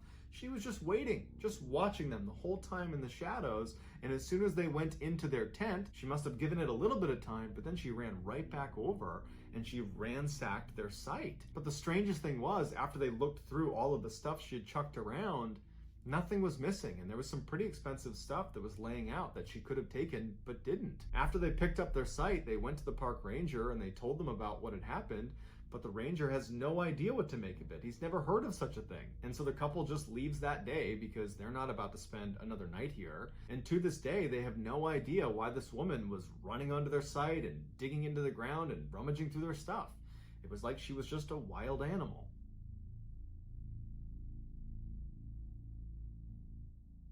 That is insane. Oh god, okay, this is gonna get creepy. In the early 2000s, a teenager named Eben and his father would regularly go hunting in the Georgia backcountry. When Eben turned 14, his father befriended a very wealthy landowner in Georgia who offered them access to one of his best private hunting areas. And just a couple of days later, on October 5th, Eben and his father would take him up on the offer. They woke up super early and they drove out to the edge of this property that was actually fenced in.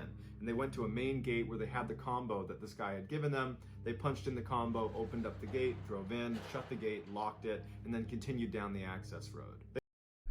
Okay, I'm just gonna go grab some snacks. Yes. But I want to munch on something.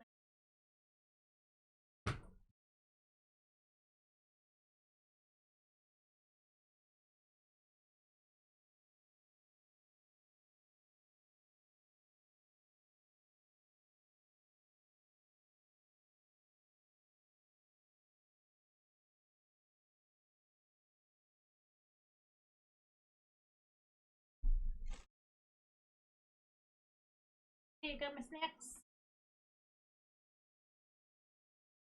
Let's continue. They followed this road for about 2 miles where it came to a stop right outside of this huge forest. They parked their truck, they got out, they put on their gear, and in the pre-morning darkness began hiking into the woods. Even though they were there primarily to hunt, Eben and his father secretly enjoyed just hiking around the woods and camping out, and any chance they got to extend their hunting trips, they would, even if the hunting wasn't good. And so since they spent a ton of time in the woods together, they noticed almost immediately when they walked into this particular forest that something was off. There's no birds, there's no animals, silence. It's just totally silent. The only sounds they heard that were not them was a single plane that passed overhead. Although they found this very odd, they figured, you know what, this is private property, not a lot of people are out here. I'm sure as soon as we showed up, the animals were aware of us and they've scattered. They finally make it out to the hunting stand that the owner had told them about. They get all settled in, they're getting ready to see some animals, and all day long, they don't see a single animal, they don't hear a single animal. In fact, again, it is just completely silent. Frustrated, they began packing up their stuff, making their way down off the stand, and they started looking for a place to make camp for the night. And Eben's father suggested, well, hey, you know, there's obviously nothing over here. It's been quiet all day. Why don't we walk deeper into the woods a little ways, set up camp there, so tomorrow we have a better chance of seeing some animals. So they hiked for about an hour farther away from where they parked their truck, and they reached this clearing, which is perfect for setting up their camp. And so they set up their tent, and Eben's father says, hey, you know, we still got some daylight. Do you want to go try our luck and see if we can see some animals out here now? Eben's like, yeah, why not? So they hike a little ways away from their campsite, and they set up their blind, and once again, they don't see any animals. It's totally quiet. And so they turn around and they start heading back. As soon as they could see their campsite, which really was just their tent, they noticed that their tent was now collapsed. And Eben's father turns to him and says, oh, it must have been the wind. And Eben says, no, it couldn't have been the wind, because all day today we have been commenting on how quiet it is and how the fact that there's no weather, no wind, no anything is heightening the fact that it's completely silent. So it could not have been wind. So Eben's father is like, well, when you set the tent up, did you not put the posts into the eyelets? Did you not build it correctly? And Eben's like, no, I've made that tent like 1,000 times. I know it was set up correctly. They walk into their campsite and they look down at their tent and they're really confused at what they see. The 2 rods that go in an X over the top of the tent that thread through nylon loops and then anchor at 4 different points on the base of the tent, well, they had been removed from the 4 corners. And if you know how a tent works, it works on tension. And once you have a rod anchored in 2 points, it doesn't just pop out. It's anchored at 2 sides. It's actually difficult to remove each anchor. Once one is out, the other comes out easily.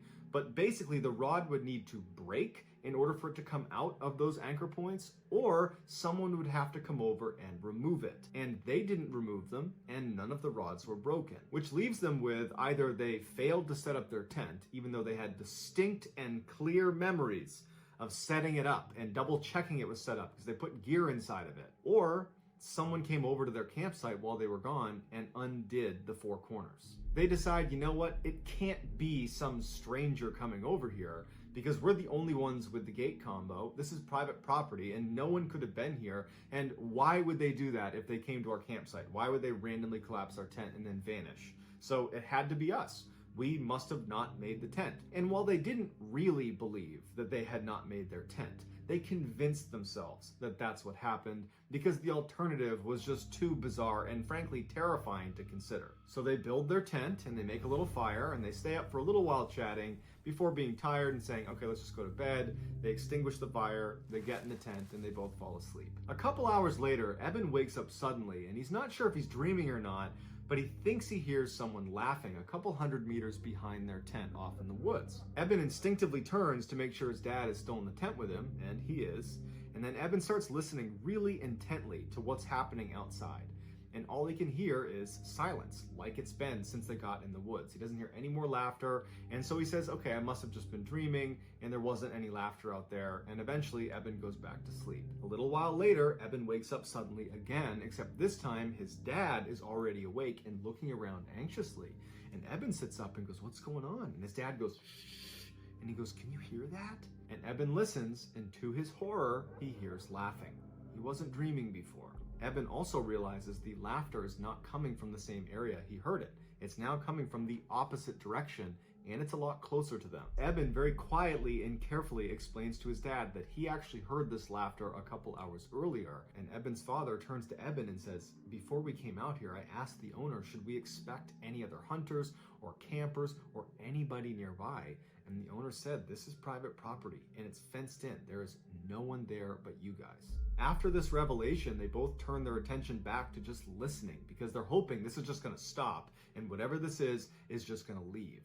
But it doesn't leave. They hear footsteps running towards them from way off in the forest, and it's so quiet, it's really easy to hear these footsteps. And whatever this is charging towards them. And then it comes to a complete stop right at the edge of their clearing. At this point, Eben is now grabbing onto his father. Eben's father is holding onto his rifle and he's getting ready to open the tent to confront whatever is out there. And right before he grabs the zipper, this person, whatever it is, starts laughing again. And it's practically right on top of them. It's so loud. They can hear it clear as day right there, right outside their tent. And Eben's father takes a deep breath. He grabs the zipper, and as soon as he begins moving it, the sound the zipper made causes the laughter to stop. They don't hear footsteps, so they know probably something's still out there.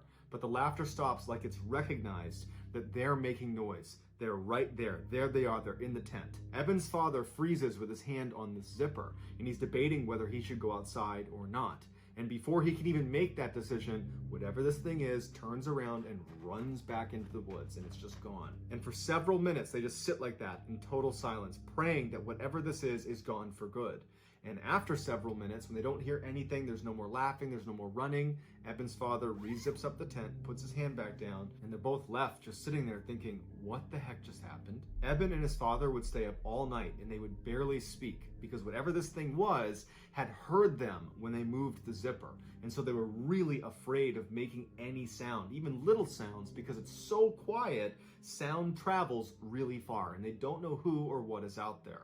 And so in silence, holding their guns, they're just waiting for the sun to come up. And as soon as it did, they were up and out of there, literally running out of the forest, checking over their shoulder the whole time, all the way back to their truck. And so to this day, they have no idea who or what the heck was running around out there. And they told the owner of the property about it, and the owner just said, it's not possible. We have a totally gated in private piece of property, and there are cameras watching the only entrance. And you are the only ones that went in or out over that time period. And prior to that, we monitor this property. Nobody else was in there.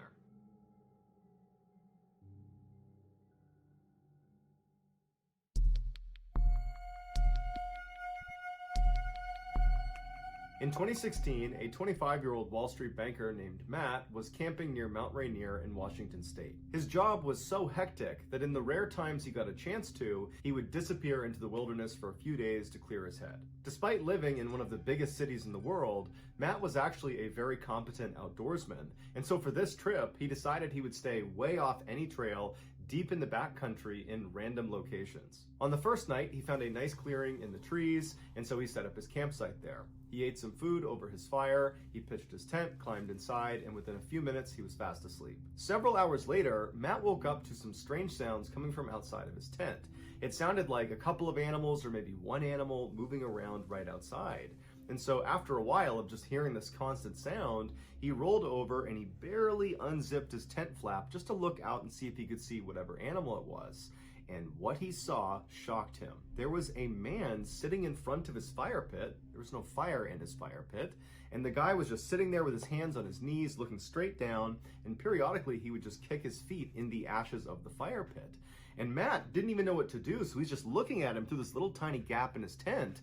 And this man all of a sudden looks up directly at Matt and makes eye contact with him. And the guy's eyes go wide, and he stands up, turns around, and runs away from Matt's campsite. Matt has no idea how to react to this, and so he just quickly unzips his tent, jumps outside, and shines his light into the forest looking for this guy. He's thinking to himself, who is this guy? I am in the middle of nowhere in the backcountry of Washington State. How long was he sitting outside there for? What does he want? And so as Matt is trying to make sense of this totally weird thing, he's thinking, okay, I'm gonna look out and I'm gonna see his flashlight somewhere, or I'm gonna see his campsite. You know, maybe he's set up nearby, and he's looking around into the total darkness. He's looking through all the trees. Any light source anywhere out there he would see.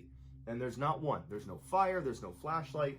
There is nothing. And so eventually Matt goes back inside of his tent, he zips it up, and he's just left kind of dumbfounded. He can't understand how some person was just sitting outside of his tent for no apparent reason and then vanished into the forest without even turning on a flashlight. And so after a very restless night, finally the sun came up again and Matt was very relieved. He stepped outside, and after a little bit of time now from this strange incident, Matt started to tell himself that all that was is some guy happened to set up his campsite nearby. It is possible, albeit rare because we're in the backcountry, and maybe he was just intoxicated and he wandered over here, and you know, stranger things have happened, so that's probably all it was.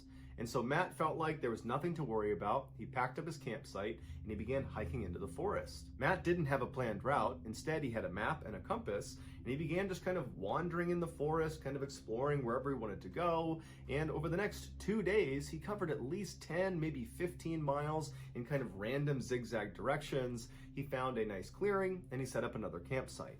That night, he set up a fire and he was eating some food near his fire. And then as he's sitting there, he hears rustling coming from behind him. And he's pretty sure it's an animal, so he turns around and he doesn't see anything. And he goes back to eating his food. And then a little while later, he hears some more rustling behind him. And this time, he can't really just write it off. Clearly, there is something behind him that's moving around. And so he stood up, turned around, and remained motionless and just listened, expecting to see maybe a deer come out of the woods. But instead, he hears a man's voice come out of the darkness that says, "Do you know how to get to Bell's Canyon?" And Matt's heart starts racing.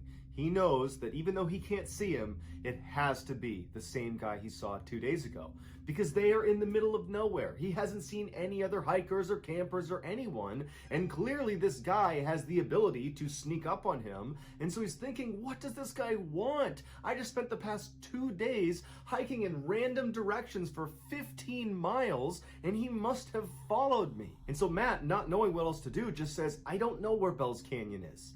And then there's silence.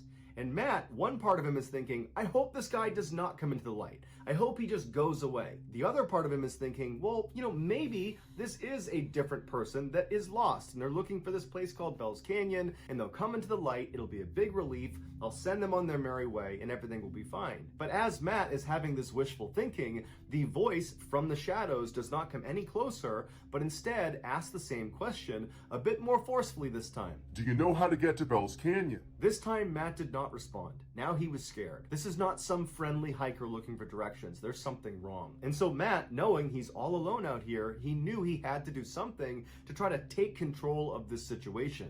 And so he took a deep breath, he reached down and grabbed his flashlight, and in one swift motion, he lifted his light up and shined it in the direction of this guy's voice. And what he saw was this guy from 2 days ago looking out from behind a tree right in Matt's direction. He was hiding from him. And when the light hit him, the man barked at Matt to aim it away. And Matt kind of instinctively lowered his light, but now he was too scared to raise it again, and now he knows it's the same guy. This guy has been following me for 2 days. And so for several minutes, Matt just stood there absolutely terrified, and this guy, he just stayed out there. Matt didn't hear him move. It was just a complete standstill. And then the silence was broken yet again by this voice, except somehow he had moved even closer to Matt. and when he came through asking the same question, "Do you know how to get to Bell's Canyon?" his voice was so close to Matt that Matt got scared and raised his light up, and the man was standing just a few feet away from him.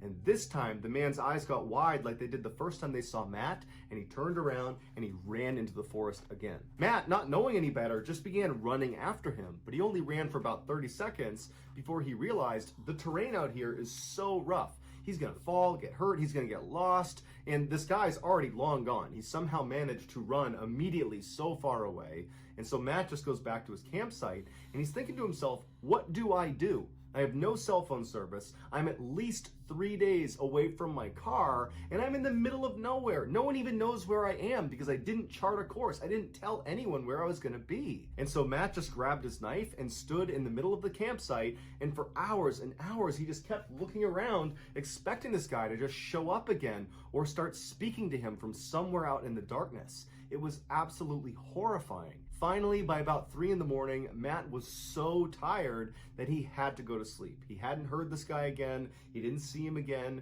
and he figured, I need a little bit of sleep because tomorrow he's gonna pack up his campsite and begin this epic journey back to his car. And so he climbed in his tent and he had a very restless next couple of hours. And then the sun came up, Matt jumped out of his tent, packed up his stuff, and began practically running in the direction of his car. All day as he was hiking, Matt kept looking over his shoulder, expecting to see this guy, because clearly he had followed him for multiple days, over 15 miles, and so the likelihood that he's still following him was really high. And so all day, Matt just felt like he was being watched, he was totally terrified, and then the sun started to go down, and Matt knew he would have to camp out again. And so he found a clearing in the trees, he set up his campsite, and he was so tired from running basically all day and being so mentally exhausted from this experience that he just got in his tent and fell asleep very quickly. But several hours later, he woke up to the sound of somebody walking around his tent, and he knew it had to be this guy. He's still in the middle of nowhere. He's not even close to the parking lot yet. And so this guy is still following him. And so Matt sat up in his tent, he clutched his knife, and for hours and hours and hours, all night, this guy just walked around his campsite. And then around 4 or 5 in the morning, he scampered off. When the sun finally came up, Matt leapt out of his tent, packed up his stuff, and literally just began running in the direction of his car, hoping that maybe he could get there before needing to camp out one more night. And so all day as he moved, he's looking over his shoulder, knowing this guy is following him. At this point, it's not even a question. He's somewhere in the forest, but he could never see him.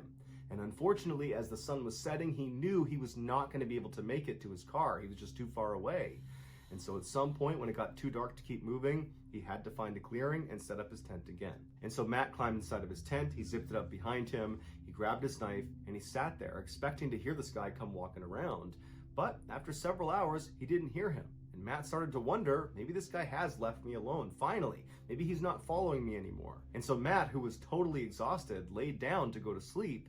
And then, as he's laying there from somewhere out in the woods, "Do you know how to get to Bell's Canyon?" Matt immediately sat up. His heart began racing so fast that he actually was concerned he might have a heart attack.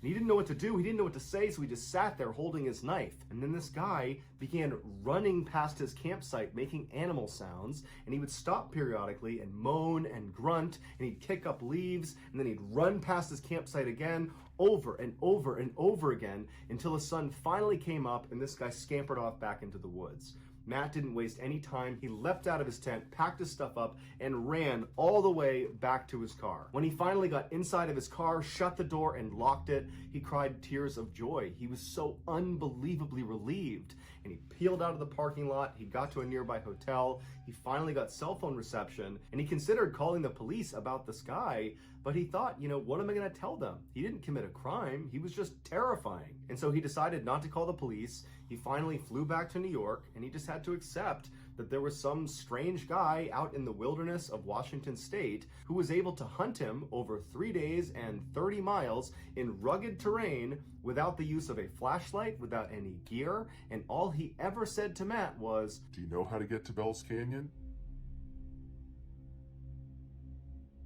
Wait, don't go anywhere. We actually have a bonus story for you. This final story has quickly become one of the classics on this channel.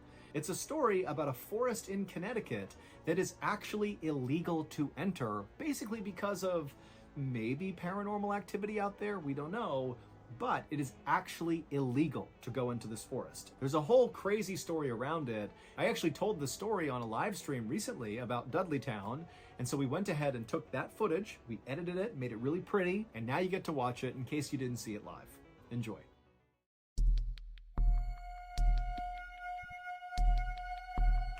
In the summer of 1906, there was this couple, Dr. William Clark and his wife Harriet, and they were up in northwestern Connecticut, and they're driving along this winding country road in a place called Litchfield County.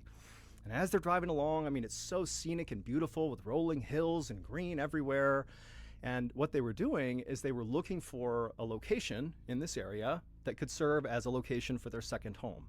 So Dr. Clark was an oncologist, and they lived back in New York City, where he and his wife lived kind of a fabulous life. You know, he was super successful. He was not only an oncologist, he was a big-time professor as well. And so they lived this amazing life in New York. But, you know, their lives were really hectic. You know, New York City is a hectic place. Add in the fact that they were very social people, always going out and going to functions and this and that. And so they had some extra money, and they wanted to, you know, buy or build a second home that would kind of serve as their retreat away from the city. And after, I guess, looking all around the country, they found Litchfield County was kind of like the opposite of New York City. I mean, very few people were living there at the time. And again, it's this beautiful scenic place. And so it just seemed kind of like the perfect spot. So again, Dr. Clark and Harriet, they're just driving along, beautiful day. And they eventually, in Litchfield County, they eventually reach this beautiful red wood-covered bridge. And they go over it, and when they get to the other side, their field of view opened up because there weren't as many trees right on the other side of this bridge. And they suddenly had this view up and to the right, maybe, you know, half a mile away or something, of this weirdly shaded forest. Now, you got to remember that basically everywhere they're looking, there's trees everywhere. I mean, it's very densely forested everywhere, but there was just this one kind of rise, like a pretty big hill, a prominent hill, that was really dark, like totally shaded. And it was because there's two mountains or two hills on either side of it, almost creating like a valley. And so it just looked like, wow, that's a very shaded forest. And as you'll see, it's actually called the Dark Entry Forest, in part because of how shaded it is. And so they've just come out of this bridge, and they're seeing this area up on this hill. There's no buildings, nothing. It's just trees. And there was just something immediately about it that really stood out to Dr. Clark and his wife. And they noticed that the road they were on, there appeared to be like an access road that kind of splintered off the road they were on that appeared to go up into that forest, the Dark Entry Forest. And so they look at each other and they're like, hey, let's go up there. Maybe that's the place where we can find our spot for our second home. And so Dr. Clark pulls off the main road, goes on the access road, and he begins making his way up towards this kind of darkened forest area. And really quickly, the road itself was very overgrown. You know, at first it seemed like it was relatively well maintained, but the farther up they went towards this dark forest, the rougher it got, to the point where Dr. Clark couldn't even drive on it. There was too many potholes and everything. So they end up pulling the car over and parking. And at this point, they're actually in a bit of a clearing, and they can actually see up ahead of them where they parked. It looks almost like an entry point to the forest. The tree line is right in front of them, and there's kind of like a gap in the trees where this rugged road kind of continues into the forest, and they continue walking on foot towards the entry of this forest. Again, it's beautiful, scenic, very sunny, beautiful day. They're super excited, and they walk into the shade of the forest. And right away, it's like all the sunlight basically vanishes, but not in a spooky way, kind of like they lowered the brightness slightly, and it's very quiet. And, you know, the canopy in Dark Entry Forest is known for being really, really thick, and so not much light was pushing through, but it created almost like, it was like they were walking into a bubble. You know, it's just pure, unadulterated silence and peace. And as they're walking on this road, which quickly becomes mostly like a little path. It doesn't even look like a road at some point. It's just kind of like grass that's been pushed down. Clearly, not many people or anything is coming into this forest, at least not from this direction. And as they're walking along, they're looking around and they're like, this place is so beautiful. I mean, it was already beautiful, but this is especially beautiful. Like, they walked maybe a couple hundred feet into the forest, and off to their right is this apple orchard, untouched. No one's taking these apples. It's just like a wild apple orchard, and there's deer that are just eating the apples off the tree, and they're looking over at Dr. Clark and his wife, and they're completely unafraid. They don't see people, so this is not terrifying for them. deer just eating their apples. And then, on the other side of the road, there's these huge, fields full of flowers that are, again, trees are everywhere, but there's all these flowers at the bases of the trees, lilies and roses and yellow bitter tansies, or I think that's what they're called. So all these beautiful flowers. And then at some point, as they walked a little bit farther into this dark entry forest, the sunlight that was poking through, it was hitting the ground in such a way that it was actually sparkling, because this forest was actually on a hillside, and there was this mineral called mica. If you're familiar, it's like this little translucent, it almost looks like kind of clouded glass. That's actually a mineral that comes from the ground. And when the sunlight hits it, it kind of looks like it sparkles. And so they're looking around at these wild animals that are unafraid of them, and flowers, and there's, babbling brooks and streams. I mean, it's like out of a Disney movie. This is like a perfect place. And so by the time the couple came out of Dark Entry Forest, this is only, they walked around for maybe an hour or so. By the time they were coming out, they were completely sold that was going to be where they went ahead and bought their land to build a second home. And so they go back to New York City, and they put in the paperwork to buy the land, and they buy 1,000 acres in this forest, which it's ridiculous to imagine just casually buying 1,000 acres anywhere. But they did. They bought their 1,000 acres. And as soon as they had it, as soon as it was finalized, Dr. Clark began calling around to all these builders, local builders in Connecticut, that could help him build his home. And he had no intention of building some humongous home. They bought a huge amount of land, but they only wanted to build a small cabin. But despite the job being relatively simple, and despite Dr. Clark offering quite a bit of money to anybody who was willing to go out there and build this for him, none of the builders would do it. They never really gave a straight answer to Dr. Clark about why they would not go into Dark Entry Forest, but universally, no one would do it. And so, Dr. Clark, he definitely was discouraged by that, but he just kind of chalked it up to, okay, so obviously it's kind of an isolated place. It's relatively hard to get into Dark Entry Forest, and where they had bought this land, it was pretty far into the forest. And so he just decided, okay, it just might not be worth it for them. It's logistically kind of a nightmare. They don't want to do it. And so Dr. Clark is undeterred, and he decides he will just build the house himself. Dr. Clark, he grew up on a farm in New Jersey. He was a very handy guy. He had built buildings before, so this was something he could do. And so over the next several months, every weekend, Dr. Clark would make his way on his own to Dark Entry Forest, and it also was full of owls that were hooting all the time. So there's like this audio side of being in this forest, which is really intense. Like there's owls hooting constantly. And actually, Dr. Clark and Harriet thought it was really cute that these owls, it seemed like they were almost personally greeting them as they came into the forest. And so Dr. Clark, every weekend for several months, he would go into Dark Entry Forest and be greeted by the owls, and he would go to the land where the 1,000-acre land, and actually he had identified this one kind of flat spot in the 1,000 acres that was good for building a home. And so the first thing he did over these several weekends he was out there is he just cut down this massive swath of hemlock trees, just kind of clearing out that flat area. And then he chopped up the trees he cut down into lumber, and he used that to build a rustic, simple 2-story cabin. And then after this cabin was built, kind of up on this hill, there happened to be another hill not too far away from the cabin where there was a freshwater spring right at the top. And so, Dr. Clark, he went up and laid piping from the freshwater spring down to his cabin, so they had fresh water in the cabin. And then down the hill from where the cabin was constructed was a small brook. And Dr. Clark, he found himself always going down and just staring into this beautiful brook because there were all these trout, because nobody fished out here. This is like an abandoned place, basically. There's all these trout just swimming around unencumbered, just leaping out of the water. If they even do that, I don't know if trout do that. I think they do.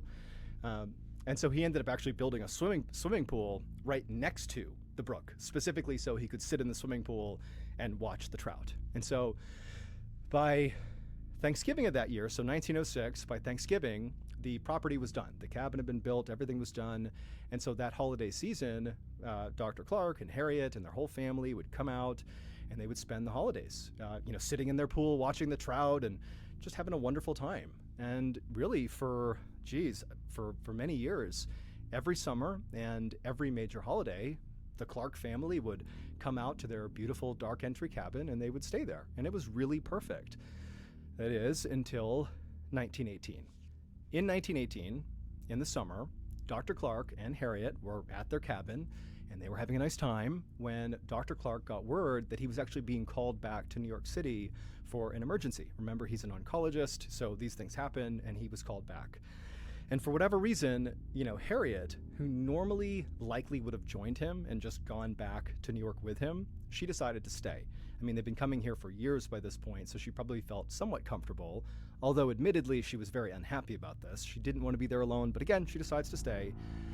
But she tells Dr. Clark, because she didn't know how long he would actually be in New York, and he didn't really know either. But she said, you got to promise me you'll be back here as soon as you possibly can. And Dr. Clark would tell her that, I'll do my best. I should be back here in maybe, a couple of days from now. And I promise you I will come home as soon as I possibly can. And so Dr. Clark packs up his things, and he and his wife, they leave their cabin. They, walk their way down the trail, listening to the owls and looking at the mica sparkling on the ground. And they leave the forest, and they make their way to a nearby train station, which actually was not that far away from the entry to the forest. And Harriet dropped off her husband, and she watched, as he, boarded, and it began taking off, and he disappeared to go to New York. And Dr. Clark, as he's vanishing, traveling on this train, he's thinking to himself that, okay, I'll be in New York just for a couple of days. I'll be home. I'll be back in no time. Little did he know, over the course of time he was going to be in New York, his wife would endure something that is just truly horrifying. So, before I explain to you what happened after Dr. Clark left, you need to understand some history about this forest. History that Dr. Clark and Harriet did not look into before deciding to purchase these 1,000 acres. Because had they done the research into this area, they likely would not have bought the land. So there actually used to be a town that was settled in the Dark Entry Forest. It was called Dudleytown, and it was settled in the 1740s. And at first it was just a couple of families just getting by, but pretty quickly it grew to about 30 families and several structures and houses and the whole 9 yards. Like, it's a small community inside of this beautiful forest, and things were great. For a small town in the 1700s, things were stable. But starting at the end of the 1700s, like in the 1790s up till about the 1800s, things started to go really, really badly in Dudleytown. And in fact, because of how badly it went, it earned this, the conclusion was that Dudleytown had to be cursed. And that lore had stuck around, which is actually why those builders refused to do the work for Dr. Clark, because they believed it was a cursed place. So this is what led to it being believed to be cursed. And I'll tell you, it's pretty creepy. So it started with the Carter family. So the Carter family was a big family inside of Dudleytown, and it was in 1790, 1792, there was this cholera epidemic that broke out in this small town, and 6 members of the Carter family died really suddenly from cholera. And the remaining members of the Carter family, which was significant, I think there was a dozen people still left, might have been a few less than that, but a pretty good chunk of people, they were so grief-stricken from the loss that they decided to just literally abandon their houses in Dudleytown and go back to New York City, where they happened to be from as well, same as Dr. Clark. But as soon as they got to New York, they were massacred by natives that lived in the area. And the only people that survived this massacre were 3 children, and the 3 children were kidnapped and never seen again. And so that was the start of bad things happening to people in Dudleytown. The next thing that happened is there was a guy named Hollister. We don't know his last name, but he either fell off a roof or he was pushed. We don't really know, but either way, he died. But he died on or near another person's home whose name was Tanner. Okay, so Hollister dies, and he dies on or near Tanner's home. And after Hollister died, which again, it was shrouded in mystery, Tanner, the owner of the home where this guy died, he began talking obsessively, and it's documented, obsessively about strange creatures lurking around the tree line inside of Dark Entry Forest, right around Dudleytown, every night. That's all he saw. So guy dies, and all of a sudden Tanner is noticing all these strange creatures. And he's telling everybody in town that there's something going on here. Nobody believed him. And so slowly, Tanner, every night, he would see whatever he was seeing, and it drove him insane, completely insane, to the point where he couldn't even function, and his daughter had to take care of him until he passed away. And as Tanner was losing his mind, his next door neighbor, whose name was Abel, began to talk as well about these creatures that were coming to the edge of the tree line surrounding Dudleytown most nights. And just like Tanner, Abel as well slowly lost his mind over these creatures because nobody believed him. And then all the way up until like just past the 1800s, so many people just randomly died in Dudleytown, some from disease for sure, but others, they'd just be found dead. And then many people as well began citing these strange creatures that were lurking all around. By 1900, the only family that was still alive in Dudleytown was this family called the Brophies. And it was a fairly big family. And the mother, she suddenly died of cholera. The two sons, they were accused of theft in another town and then fled and vanished. And so literally it's down to John Brophy, the actual last person who's living in Dudleytown. And one night, he didn't know apparently he didn't know why, but his cabin burned to the ground. And after his cabin, or while his cabin was burning, people were called out. They saw the smoke. They came out to put out this fire.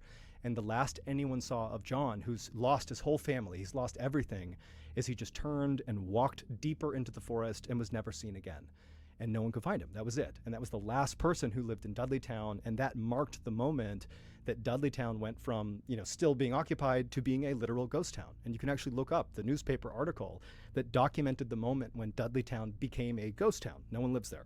A few years later is when Dr. Clark and Harriet were taking their stroll through Litchfield County and up into Dark Entry Forest and saying, wow, this is the place for us. And they saw the ruins of Dudleytown. They walked past the crumbling foundations of these old homes, and there was all these remnants of this town that was still there, but much the way they viewed the owls as being kind of charming, they also viewed this rundown old town that was gone as kind of cute, and it made them want to stay there more. So they were aware of the town, but didn't do the research. Apparently Dudleytown was cursed, and that is where they bought their land. So, fast forward to 1918.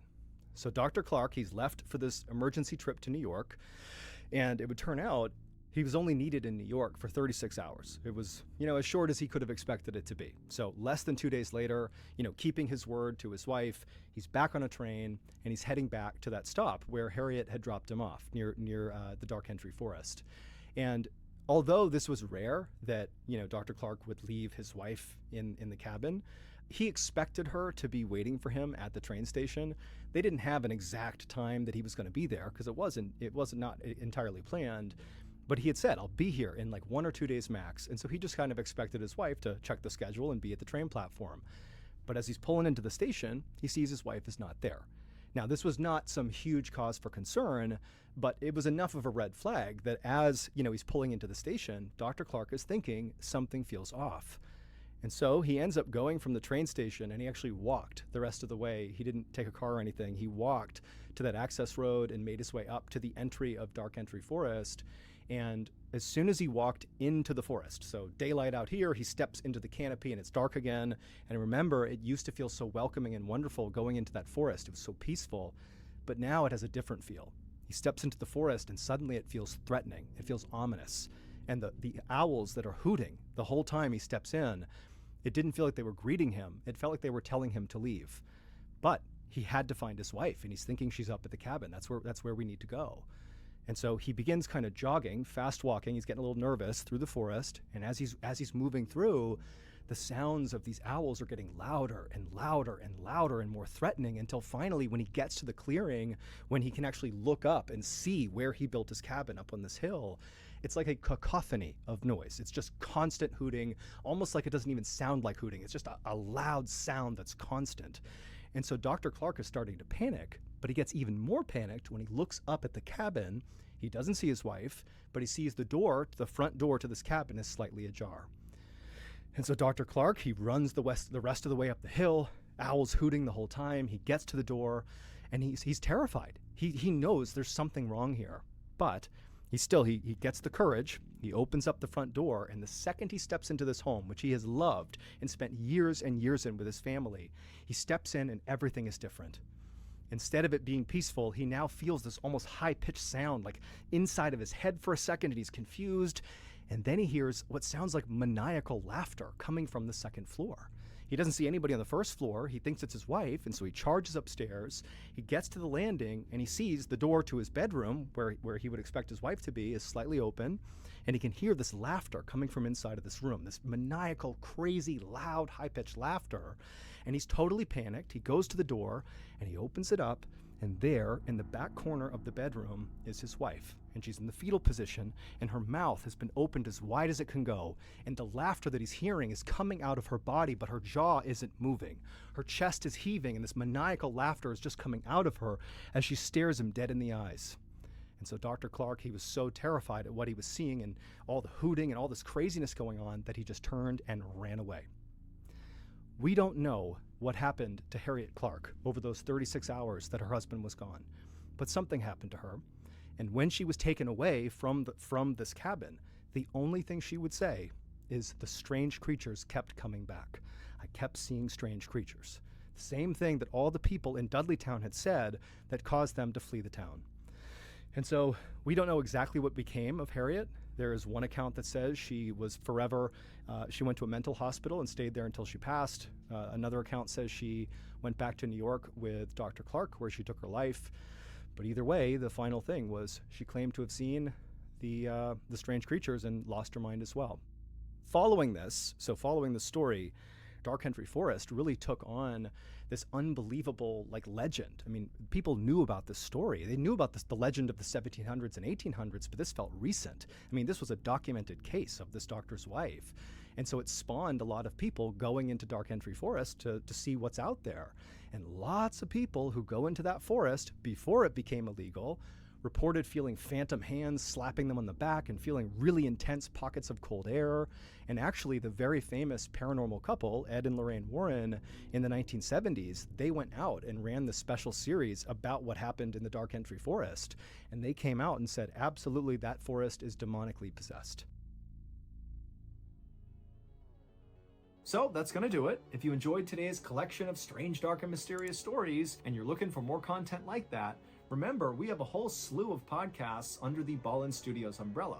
All these podcasts are amazing. It's all bingeable content, and it's available right now for free. All you have to do is go to any podcast platform, look up Ballin Studios, and boom, there's all our podcasts to choose from. Okay, that's going to do it. Thank you so much for your support. Until next time, see ya.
I was muted, yes.